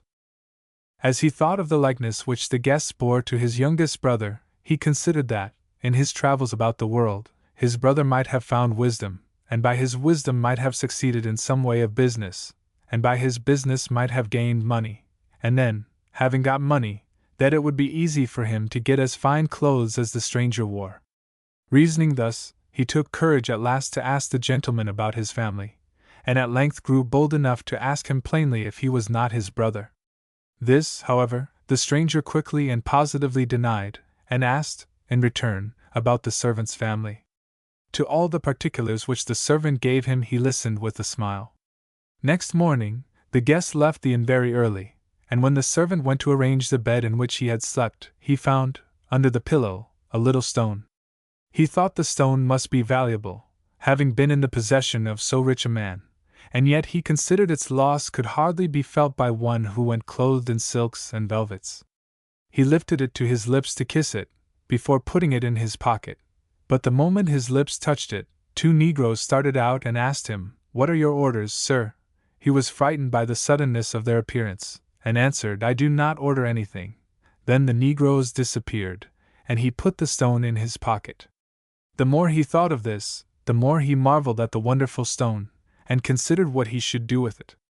By and by, in order to find out what the negroes could do, he took the stone out of his pocket, and raised it again to his lips. The moment he did so, the negroes reappeared, and asked him again, "What do you demand, sir?" He replied quickly, "I desire to have the finest clothes prepared for me, of which no 2 pieces must be made from the same kind of stuff." In a very few moments the negroes brought him the most beautiful clothes possible. So fine indeed were they all, that he could not decide which piece was the most beautiful. Then, dismissing the negroes, who disappeared in the stone, he dressed himself. He was admiring the fine fit of his clothes, when his master came to the door of his room, and seeing a stranger in such an exceedingly rich dress, said humbly, "Excuse me, sir, where do you come from?" "From not far off," the servant answered. "Wait a moment, sir," said the innkeeper. "I will call my servant to take your orders," and going outside, he called loudly for his servant. Meanwhile, the servant quickly threw off his fine clothes and gave them back to the negroes. Dressing himself hurriedly in his old clothes, he rushed out of his room. Then, finding the pantry open, he began to arrange the things. His master found him employed in this way, and ordered him at once to leave that business, and to go into the house to make coffee for a distinguished guest who had that moment arrived. The strange guest, however, was nowhere to be found. The innkeeper looked, with his servant, into all the rooms, but there was no sign of a guest anywhere. Then the master, greatly astonished, thought that some thieves had been playing him a trick, and bid the servant in future to look more sharply who came in and who went out of the inn. The servant listened quietly to his master, but, having once remembered his brothers, he had now an irresistible desire to look after them, and so he told the innkeeper that he had resolved to go away, and desired that he might be paid his wages. The innkeeper was very sad at hearing this, and offered to raise his wages, and tried all means to keep him, but it was of no use. Seeing that the servant was resolved to go away, the master then paid him, and let him leave the inn. Then the eldest brother took with him his 4 animals, his bear, wolf, dog, and cat, and went away. After traveling a very long time, His good fortune brought him to the crossroads where he had parted with his brothers. Instantly he rushed to the oak to see if the knives were still sticking in it, but his own knife alone stood in the tree. The two others had fallen out, and he was much grieved at this, believing that his brothers were dead or that they were in great danger. In his trouble he had quite forgotten the wonderful hair and stone which he possessed. He resolved to go and search after his brothers, and therefore went along the same road his youngest brother had taken when they parted. As he traveled he remembered the hair which the winged horse had given him, and the stone which he had found at the inn, but these did not much console him, he was so exceedingly sorry for his brothers. After traveling some time he found himself before a large palace, the doorkeepers of which asked him if he would take charge of the king's goats. He said he would, if the king could only tell him something about his two brothers, who had traveled that way with a similar company to that which he had. The king said that no men with such a company had passed that way during his reign, and this was quite true, inasmuch as he had only recently mounted the throne, the old king, under whom the two brothers had served, having lately died. However, though the eldest brother could learn nothing of his two younger brothers, he decided to stay some time there, and so engaged himself to the king as goat-keeper. As he drove the goats out, day by day, he looked about on all sides for some trace of his brothers, for, although their knives had fallen out of the oak tree, he tried to believe that they were not dead. One day, as he thus wandered about with his goats, he met an old man, who was going to the forest, with his axe on his shoulder, to cut wood. So he asked him if he had seen anything of his two brothers. The old man answered, "Who knows? Perhaps they have been lost on that mountain where so many other men have lost their lives. Drive your goats up that high hill. From its top you will see a much higher mountain, which smokes, and never ceases to smoke. On that mountain many people have been lost. Perhaps your brothers also have perished there. I will, however, give you one piece of good advice. Do not go, for anything in the world, to the place where it smokes. I am now an old man, but I never remember to have seen one man return who went there. Therefore, if your life is dear to you, do not go up that mountain." So saying, the old man went off. The goat-keeper drove his goats up the hill, and from its top he saw, as he had been told, a very high mountain which smoked. He tried to discover if any living creature was thereon, but he could not see the traces of a single one there. He considered within himself whether he should go there or not, and, after revolving it over in his mind, he at length determined to go. In the evening, when he drove the goats home, he told the king of his intention. The king tried hard to dissuade him, and promised to raise his wages if he would stay with him. However, nothing could turn him from his resolution. So the king paid him, and he went away. Having come to the mountain he found the fire, and wondered who lit it. As he thought over this he heard a woman's voice saying, "Hi, hi," so he looked up, and was astonished at seeing, in the branches of the beech tree over his head, an old woman huddled together. Her hair was longer than her body, and as white as snow. When he looked up, she said to him, "My son, I am so cold. I should like to warm myself, but I am afraid of your beasts. I made that fire myself, but seeing you coming with your animals, I was frightened, and got up here to save myself." "Well, you can now come down again, and warm yourself as much as you please," said he. However, she protested, "I dare not, your beasts would bite me. But I will throw you a hair, and you shall bind them with it. Then I can come down." The eldest brother thought to himself, "The hair must be a very singular hair indeed, if it could bind his bear, his wolf, his dog, and his cat." So, instead of throwing it over the animals, he threw it into the fire. Meanwhile the old woman came down from the tree, and they both sat by the fire.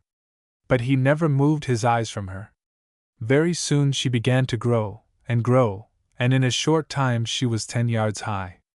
Then he remembered the words of the old woodcutter, and trembled. However, he only said to her, "How you are growing, auntie." "Oh, no, my son," she answered, "I am only warming myself." She still grew taller and taller, and had grown as tall as the beech tree, when he again exclaimed, "But how you are growing, old woman!" "Oh, no, my son. I am only warming myself," she repeated as before. But he saw that she meant him mischief, so he shouted to his companions, "Hold her, my dog!" Hold her, my little bear! Hold her, my little wolf! Hold her, my pussy! Thereupon they all jumped on the old woman, and began to tear her. Seeing she was unable to help herself, she begged him to save her from her furious enemies, and promised she would give him whatever he asked. Well, said he, I demand that you bring back to life my 2 brothers, with their companions, and all those you have destroyed. Besides that, I demand 10 loads of ducats. If you will not comply with these demands, I shall leave you to be torn to pieces by my animals. The old woman agreed to do all this, only she begged hard that one man should not be brought back to life, because she had said, when she had turned him to ashes, When you arise, may I lie down in your place, and therefore, she was afraid she should be turned to ashes herself if he came back to life. As the eldest brother, however, thought that she was trying to cheat him, he would not comply with her request. Finding that she could not otherwise help herself, she at length said to him, Take some ashes from that heap under the tree, and throw them over yourself and your company, and whilst you do so say, Arise up, dust and ashes, what I am now may you also be. Wonder of wonders! The moment he did as she told him, there arose up crowds of men, more than 10,000 of them. On seeing such a multitude of people coming from under the tree, he was almost struck senseless with astonishment. But he explained to them briefly what had happened. Most of them thanked him heartily. Some, however, of them would not believe him, and said with anger, We would rather you had not awakened us. Then they went away in crowds. Some took one way, some another, until they were all dispersed. Only his 2 brothers remained behind, though they, too, for some time could not believe that he was their brother. However, when they saw that their animals recognized his, they remembered that no one but themselves had had such a strange company of beasts. Having recognized each other, the brothers fell into each other's arms, and embraced affectionately. Then they divided the ducats which the old woman had given to the eldest, loaded their animals with their treasures, and went straight away towards the place where they were born, and where their parents had died. As for the old woman, when the last man arose from the ashes under the oak tree, she herself crumbled into ashes under it. The 3 brothers built 3 fine palaces for themselves, and lived therein some time unmarried. At length, however, they began to think what would become of all their property after their deaths, and said to each other that it would be a pity for them to die without heirs. So they resolved to marry, that their wealth might be left to their sons and daughters. The eldest brother said, Let me go and find the best wives I can for all 3 of us. Meantime you 2 will remain here, and take care of our property. The others gladly agreed to this, as the eldest brother had given proofs enough that he was by far the wisest of the 3, and they felt sure that he would be able also to bring this important business to a successful issue. So he made the needful preparations, and started on his journey to look out for 3 wives for himself and the 2 younger brothers who remained at home. After long traveling he arrived at a large city, and resolved to remain there all night, and to continue his journey in the morning. It happened that the king of that place had just arranged a horse race, and promised his only daughter as the prize, and with her 10 loads of treasure to the winner. The very evening the eldest brother arrived he heard the public bellman proclaiming aloud through the streets, that every one who had a horse should come tomorrow to the royal field, and whoever should spring first over the ditch should be rewarded with the king's daughter, and should receive, with her, 10 loads of gold. He listened to the proclamation without saying anything. Next morning he went out into the king's field in order to see the racing, and found there already innumerable horses of all kinds. A little later came also the princess, the king's daughter, and behind her were brought 10 loads of treasures. When he saw the king's daughter he thought her so exceedingly beautiful that he went instantly a little aside from the crowd to get a better sight of her. He then remembered his wonderful stone. Taking it out he now lifted it to his lips, and immediately the 2 negroes appeared, and said, Master, what do you command? He replied, Bring me clothes of silk and velvet, together with precious stones, and 10 good horses. And bring them as soon as possible. He had not winked twice before the negroes had placed before him everything which he had demanded. Then he took out the hare, and striking fire with a flint, held the hare near it. The moment he did this, the same cream-colored horse that had given him the hare stood beside him, and asked, Master, what do you command? he answered, "I wish that today we leave all the other horses behind us in the race, so that I may gain the king's daughter. Therefore prepare yourself, and let us go at once, as the other horses are now ready for starting." The instant he had spoken these words, the cream-colored horse stood, pawing the earth, ready and eager to begin the race. The man then mounted it, and off they went. The other racers, having started a few moments before, were already pretty far from the starting point. In an instant, however, he had reached them, and in another had passed and left them far behind. When he reached the ditch, which was 105 yards deep and 100 yards wide, the horse made so great a spring that it touched ground some 50 yards beyond the ditch, broad as it was. Then he rode back and took the maiden, the king's daughter, and placing her behind him on his horse, carried her off, together with the loads of gold. All the people, seeing this, wondered greatly who the strange knight could be who had left all the best horses so far behind in the race, and had won the beautiful princess, with all her rich treasures. He rode along until he came to a wood pretty far from the city, and there he let his wonderful horse go until he should want him again. He then took off all his beautiful clothes, and put on his old dress, and in this manner went on with the maiden and the loads of gold. About evening he arrived at a strange city, and decided to remain there. After he had rested a little while, the people in the inn told him that all day long the city bellman had proclaimed that whoever had a good horse should go tomorrow to the horse race, for the king of the palace had offered his only daughter as a prize, together with 100 weight of gold and jewels, but that there was a ditch to be sprung over which was 350 yards deep and 150 yards wide. When he heard this he was greatly pleased, for he was quite sure that he should win this race also. Next morning, by the help of the little stone and the wonderful hare, he was again dressed in the finest clothes, and mounted on his cream-colored horse, and so took his place amongst the racers.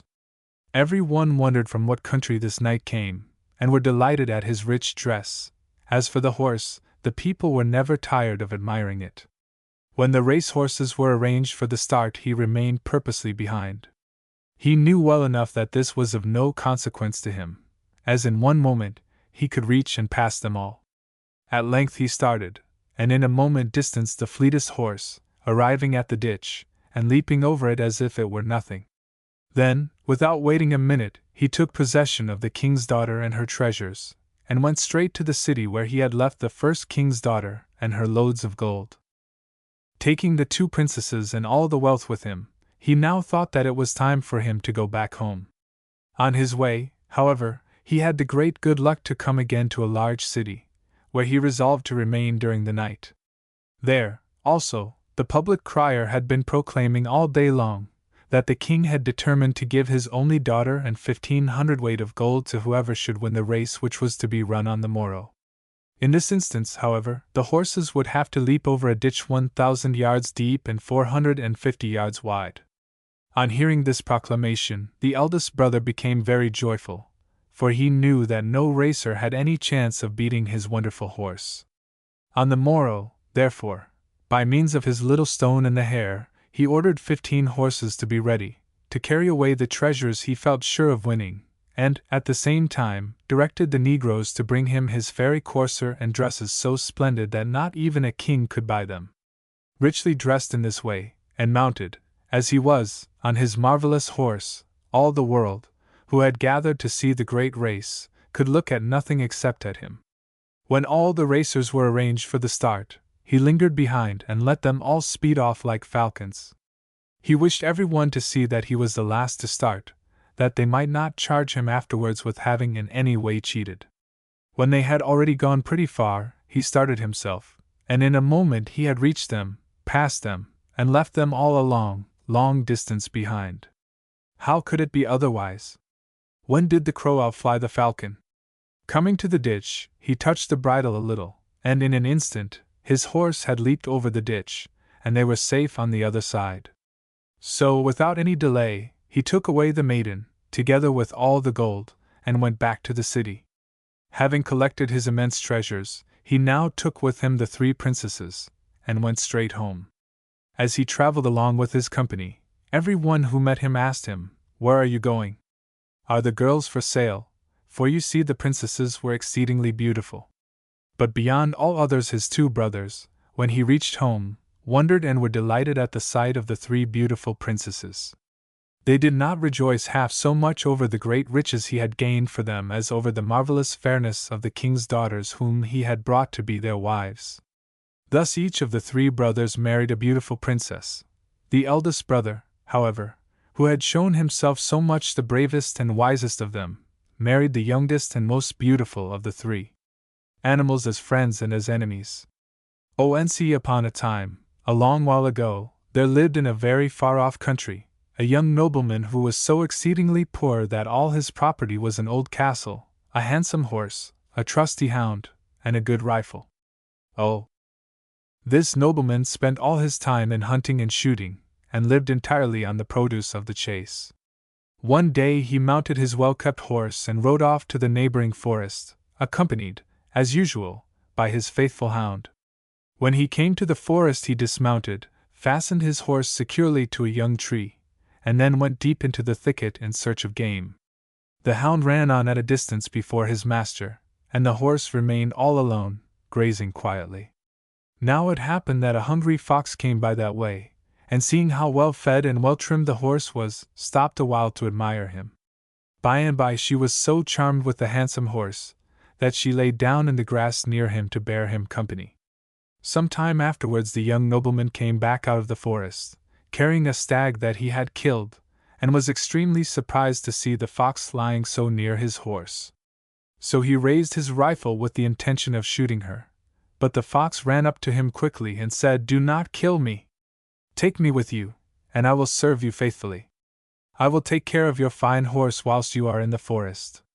The fox spoke so pitifully that the nobleman was sorry for her, and agreed to her proposal. Thereupon he mounted his horse, placed the stag he had shot before him, and rode back to his old castle, followed closely by his hound and his new servant, the fox. When the young nobleman prepared his supper, he did not forget to give the fox a due share, and she congratulated herself that she was never likely to be hungry again, at least so long as she served so skillful a hunter. The next morning the nobleman went out again to the chase. The fox also accompanied him. When the young man dismounted and bound his horse, as usual, to a tree, the fox lay down near it to bear it company. Now, whilst the hunter was far off in the depth of the forest looking for game, a hungry bear came by the place where the horse was tied, and seeing how invitingly fat it looked, ran up to kill it. The fox hereupon sprang up and begged the bear not to hurt the horse, telling him if he was hungry he had only to wait patiently until her master came back from the forest, and then she was quite sure that the good nobleman would take him also to his castle and feed him, and care for him, as he did for his horse, his hound, and herself. The bear pondered over the matter very wisely and deeply for some time, and at length resolved to follow the fox's advice. Accordingly he lay down quietly near the horse, and waited for the return of the huntsman. When the young noble came out of the forest he was greatly surprised to see so large a bear near his horse, and dropping the stag he had shot from his shoulders, he raised his trusty rifle and was about to shoot the beast. The fox, however, ran up to the huntsman and entreated him to spare the bear's life, and to take him, also, into his service. This the nobleman agreed to do, and mounting his horse, rode back to his castle, followed by the hound, the fox, and the bear. The next morning, when the young man had gone again with his dog into the forest, and the fox and the bear lay quietly near the horse, a hungry wolf, seeing the horse, sprang out of a thicket to kill it. The fox and the bear, however, jumped up quickly and begged him not to hurt the horse, telling him to what a good master it belonged, and that they were sure, if he would only wait, he also would be taken into the same service, and would be well cared for.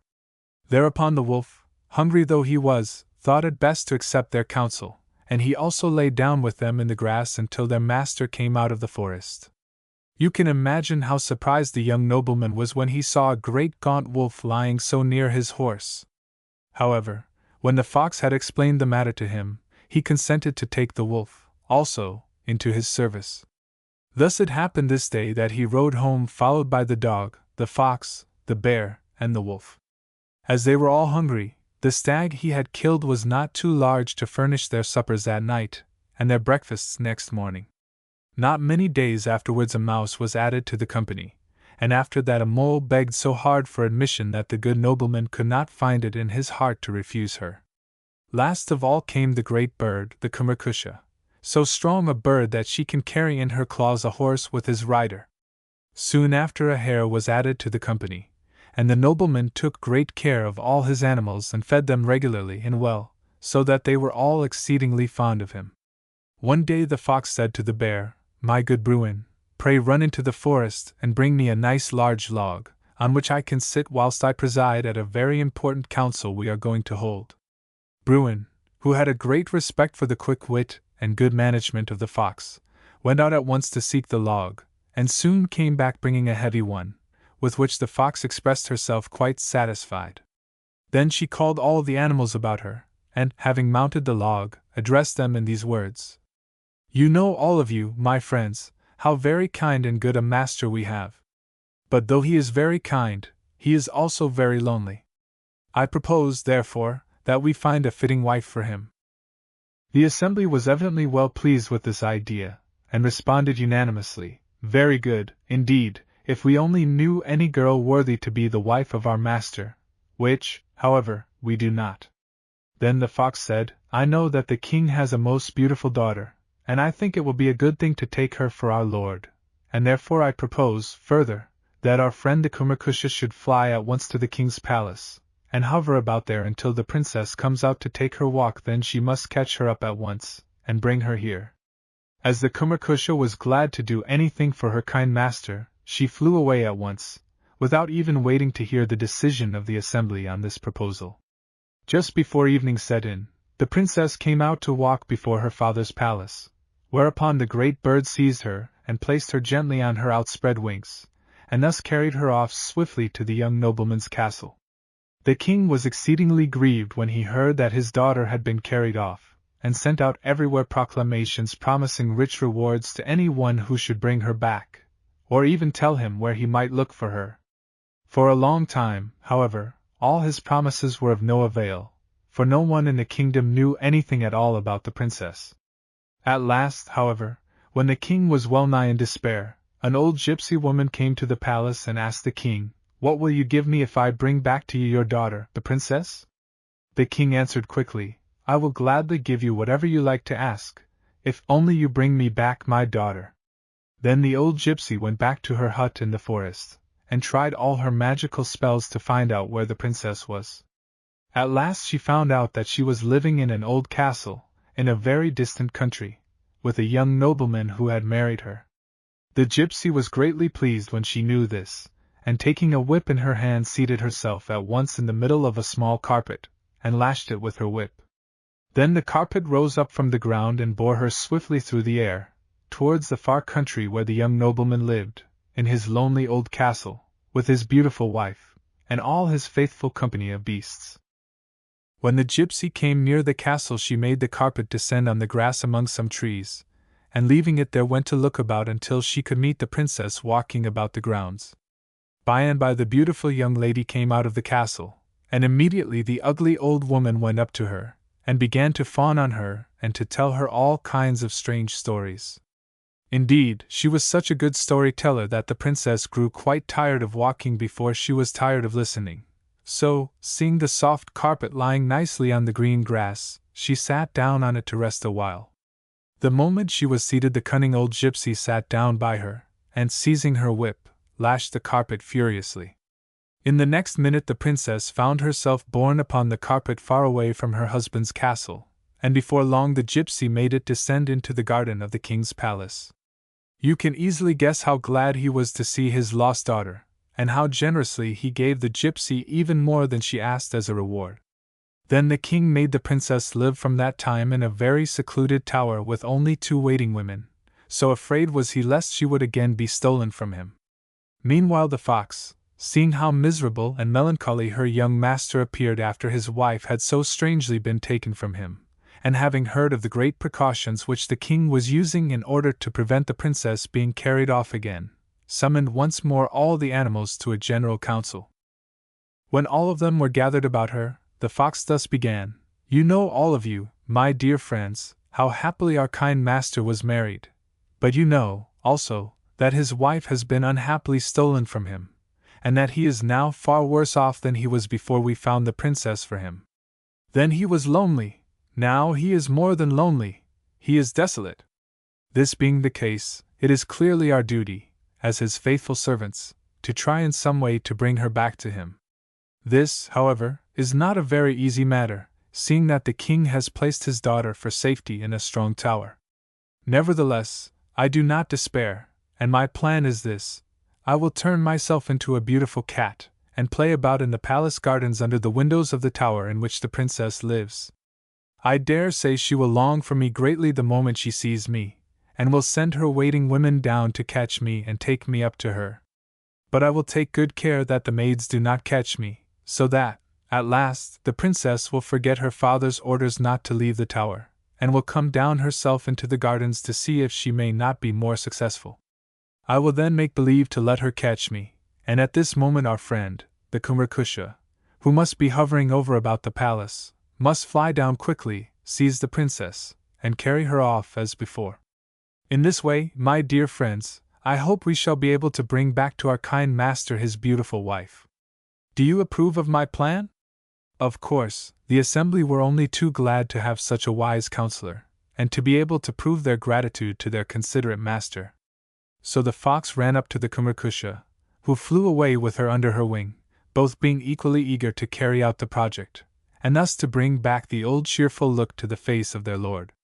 When the Kumarkusha came to the tower wherein the princess dwelt, she set the fox down quietly among the trees, where it at once changed into a most beautiful cat, and commenced to play all sorts of graceful antics under the window at which the princess sat. The cat was striped all over the body with many different colors, and before long the king's daughter noticed her, and sent down her 2 women to catch her and bring her up in the tower. The 2 waiting women came down into the garden, and called, "Pussy! Pussy!" in their sweetest voices. They offered her bread and milk, but they offered it all in vain. The cat sprang merrily about the garden, and ran round and round them, but would on no account consent to be caught. At length the princess, who stood watching them at one of the windows of her tower, became impatient, and descended herself into the garden, saying petulantly, "You only frighten the cat, let me try to catch her." As she approached the cat, who seemed now willing to be caught, the Kumarkusha darted down quickly, seized the princess by the waist, and carried her high up into the air. The frightened waiting women ran to report to the king what had happened to the princess, whereupon the king immediately let loose all his greyhounds to seize the cat which had been the cause of his daughter being carried off a second time. The dogs followed the cat closely, and were on the point of catching her, when she, just in the nick of time, saw a cave, with a very narrow entrance, and ran into it for shelter. There the dogs tried to follow her, or to widen the mouth of the cave with their claws, but all in vain. So, after barking a long time very furiously, they at length grew weary, and stole back ashamed and afraid to the king's stables. When all the greyhounds were out of sight, the cat changed herself back into a fox, and ran off in a straight line towards the castle, where she found her young master very joyful, for the Kumarkusha had already brought back to him his beautiful wife. Now the king was exceedingly angry to think that he had again lost his daughter, and he was all the more angry to think that such poor creatures as a bird and a cat had succeeded in carrying her off after all his precautions. So, in his great wrath, he resolved to make a general war on the animals, and entirely exterminate them. To this end he gathered together a very large army, and determined to be himself their leader. The news of the king's intention spread swiftly over the whole kingdom, whereupon the fox called, for the 3rd time, all her friends, the bear, the wolf, the Kumarkusha, the mouse, the mole, and the hare, together, to a general council. When all were assembled, the fox addressed them thus: "My friends, the king has declared war against us, and intends to destroy us all. Now it is our duty to defend ourselves in the best way we can. Let us each see what number of animals we are able to muster. How many of your brother bears do you think you can bring to our help, my good Bruin?" The bear got up as quickly as he could on his hind legs, and brummed out, "I am sure I can bring 100. "And how many of your friends can you bring, my good wolf?" asked the fox anxiously. "I can bring at least 500 wolves with me," said the wolf with an air of importance. The fox nodded her satisfaction and continued, "And what can you do for us, dear Master Hare?" "Well, I think I can bring about 800, said the hare cautiously. "And what can you do, you dear little mouse?" "Oh, I can certainly bring 3,000 mice." "Very well, indeed. And you, Mr. Mole?" "I am sure I can gather 8,000. And now what number do you think you can bring us, my great friend Kummerkusha?" "I fear not more than 200 or 300, at the very best," said the Kummerkusha sadly. "Very good. Now all of you go at once and collect your friends. When you have brought all you can, we will decide what is to be done," said the fox, whereupon the council broke up, and the animals dispersed in different directions throughout the forest. Not very long after, very unusual noises were heard in the neighborhood of the castle. There was a great shaking of trees, and the growling of bears and the short, sharp barking of wolves broke the usual quiet of the forest. The army of animals was gathering from all sides at the appointed place. When all were gathered together, the fox explained to them her plans in these words: "When the king's army stops on its march to rest the first night, then you, bears and wolves, must be prepared to attack and kill all the horses. If, notwithstanding this, the army proceeds further, you mice must be ready to bite and destroy all the saddle straps and belts while the soldiers are resting the second night, and you hares must gnaw through the ropes with which the men draw the cannon. If the king still persists in his march, you moles must go the third night and dig out the earth under the road they will take the next day, and must make a ditch full 15 yards in breadth and 20 yards in depth all round their camp. Next morning, when the army begins to march over this ground which has been hollowed out, you Kummerkushas must throw down on them from above heavy stones while the earth will give way under them." The plan was approved, and all the animals went off briskly to attend to their allotted duties. When the king's army awoke, after their first night's rest on their march, they beheld, to their great consternation, that all the horses were killed. This sad news was reported at once to the king, but he only sent back for more horses, and, when they came late in the day, pursued his march. The second night the mice crept quietly into the camp, and nibbled diligently at the horses' saddles and at the soldiers' belts, while the hares as busily gnawed at the ropes with which the men drew the cannon. Next morning the soldiers were terrified, seeing the mischief the animals had done. The king, however, reassured them, and sent back to the city for new saddles and belts. When they were at length brought, he resolutely pursued his march, only the more determined to revenge himself on these presumptuous and despised enemies. On the third night, while the soldiers were sleeping, the moles worked incessantly in digging round the camp a wide and deep trench underground. About midnight the fox sent the bears to help the moles, and to carry away the loads of earth. Next morning the king's soldiers were delighted to find that no harm seemed to have been done on the previous night to their horses or straps, and started with new courage on their march. But their march was quickly arrested, for soon the heavy horsemen and artillery began to fall through the hollow ground, and the king, when he observed that, called out, "Let us turn back. I see God himself is against us, since we have declared war against the animals. I will give up my daughter." Then the army turned back, amidst the rejoicings of the soldiers. The men found, however, to their great surprise and fear, that whichever way they turned, they fell through the earth. To make their consternation yet more complete, the Kummerkushas now began to throw down heavy stones on them, which crushed them completely. In this way the king, as well as his whole army, perished. Very soon afterwards the young nobleman, who had married the king's daughter, went to the enemy's capital and took possession of the king's palace, taking with him all his animals, and there they all lived long and happily together. The Legend of St. George. Once upon a time all the saints assembled in order to divide amongst themselves the treasures of the world. And in this division, each saint obtained something which satisfied him. Oh! The beautiful summer, with all its wealth of flowers, fell to the lot of St. George, to St. Elias fell the clouds and the thunder, and to St. Pantelijah the tempest. St. Peter obtained the keys of heaven, to St. Nicholas fell the seas, and the ships upon them, and to the Archangel Michael fell the right of gathering and guarding the souls of the dying. St. John was chosen to preside over friendship and comship, 34, and to the Holy Lady Mary the saints committed the charge of the lawless country of the cursed Troyan, 35, in order that she might bring it to a state of peace, and establish therein the true religion. 34. 35. About a year had passed away since the saints had thus divided amongst themselves the treasures of the world, when one day the Holy Lady Mary entered the assembly, evidently greatly afflicted, and with large tears falling over her white cheeks. She greeted in the name of God, her brethren the saints, and these gave her back her greeting. Then St. Elias addressed her, saying, Our sister, Holy Mary, wherefore are you grieving? Why are you shedding these tears? You are, perhaps, dissatisfied with the lot which fell to you when we divided the treasures? But the Holy Mary answered, My brethren, ye who are the righteousness of God, when ye divided the treasures you gave me also a share therein, and therewith I am satisfied. Yet I have good cause, nevertheless, to be sorely grieved. I come but now from the city of the Troyan, and I have been unable to bring it to peace and the true faith. There the young people do not reverence their elders, there the brother challenges his own brother to mortal combat, there the cum is pursuing his cum in the law courts, there the brother intermarries with his own sister, and the cum with his cuma, there the holy Sabbath is violated, and worst of all, there they do not pray to the true God. The people have made to themselves a god of silver, and to this idol do they pray. Now what can I do, my dear brethren, except to pray that the true God should send his lightnings from heaven to destroy the fortress and fortifications, and to burn down the cities and villages?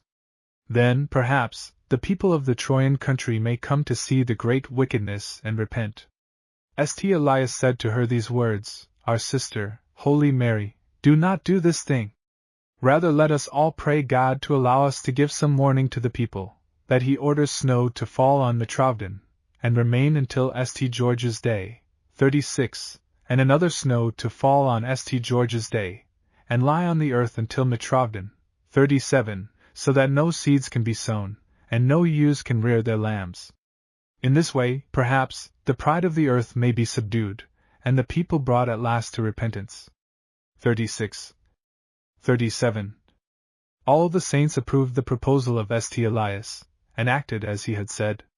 Then a great snow fell on Mitrovden, and remained until St. George's Day, and a second snowfall came on St. George's Day, and lay on the earth until Mitrovden. No seed could be sown, therefore, and no lambs could be reared. The people suffered greatly throughout the year. They would not, however, repent and mend their ways. Some of them had part of last year's corn in their garners, and shiploads of grain were brought from countries beyond the seas, and so they got somehow through the year, and went on living just as wickedly as before. The Holy Mary, seeing this, went a second time to the assembled saints weeping.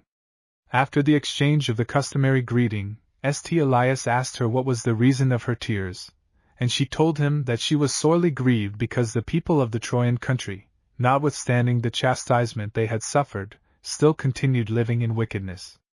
Then the saints resolved to send down a second warning. So they prayed God to send down the curse of the smallpox. Thereupon the smallpox appeared amongst the Trojans, and raged in their country for 3 full years, carrying off all the strength and beauty of the people, so that only the old remained to cough, and the little babes to cry. But when the children grew up, they behaved just as their parents had done, and neither improved nor repented. Weeping bitter tears over her white cheeks, the Holy Mary went the third time to the assembly of the saints, and reported how disorderly and madly the people of the Trojan land were still living. She said, it was quite evident that they could not be brought to repentance, and that, therefore, she intended now to pray God to send down his lightnings and destroy the cities and villages. But St. Elias said again, Not so, my dear sister. Not so. Let us give them yet a third warning. So the saints prayed to God for the third warning, and God granted their request. Next morning, close by the king's palace in the chief city of the Trojans, a green lake appeared, and therein was an insatiable dragon feeding on young men and maidens. Every morning, for breakfast, the monster required a young man who had never been wedded, and every evening, for supper, he demanded a youthful and blooming maiden. This went on for 7 years, until, at length, the turn came to the only daughter of the king. Then the queen cried loudly and bitterly, and clasped her arms closely round the neck of her child. Mother and daughter wept together 3 days, and when the fourth day dawned, the queen fell into a light slumber by her daughter's side. As she slept, she dreamed that a man appeared to her, and said, "O queen of the Trojan city, do not send your daughter this evening to the lake, but send her tomorrow, when the day dawns and the sun shines. Tell her, when she goes to the lake, she must bathe her face, and then, turning towards the east, let her call on the name of the true God. She must, however, be careful not to mention the idol of silver. This done, she must wait patiently, ready to accept whatsoever the true God ordereth for her."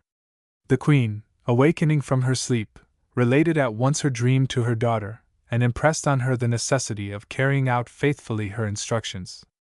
Weeping bitterly, the king's daughter took leave of her mother at daybreak, begging the queen to forgive her the milk with which she had been nourished in her babyhood. Then she went down to the lake shore, bathed her face, and turning eastwards, prayed to the true God. This done, according to her mother's instructions, she sat down and awaited whatever might happen to her. Suddenly there appeared a strange knight mounted on a magnificent charger.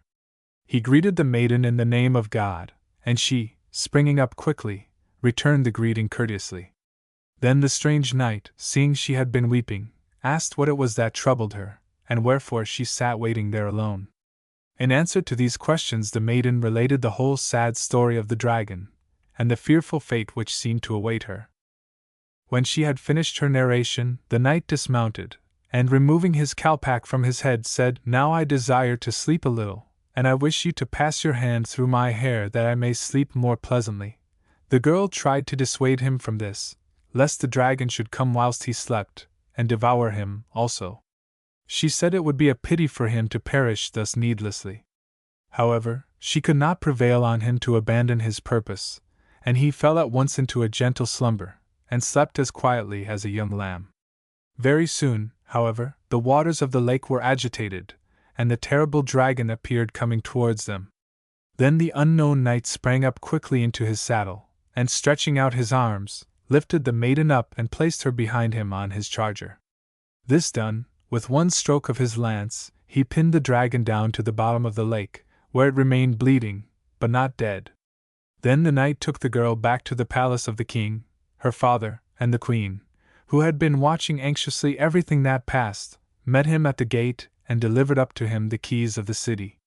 The knight, who was no other than St. George, now walked through the streets of the Trojan city, and, having gathered the people around him, spoke to them thus: "Listen to me, my children. Pray no more to the idol of silver, pray only to the one true God. And you, young people, reverence your elders.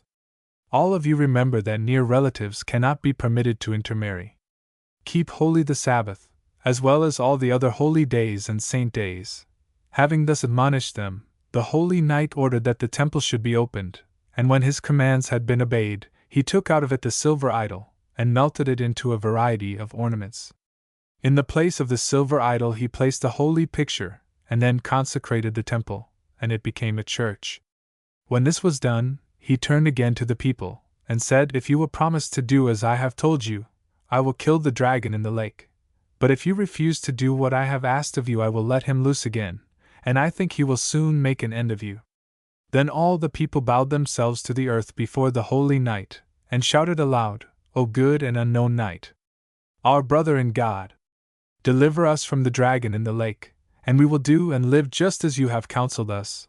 Whereupon they received the true faith. When they had so done, St. George returned to the lake, and made the sign of the cross over it with a stick, and at that very moment both the lake and dragon disappeared as if they had never been. Having done all this, St. George went back to the heavenly kingdom to recount to the saints there assembled the conversion of the Trojan people. The end. The Columbus Printing, Publishing and Advertising Company, Limited, Amberley House, Norfolk Street, London, W.C.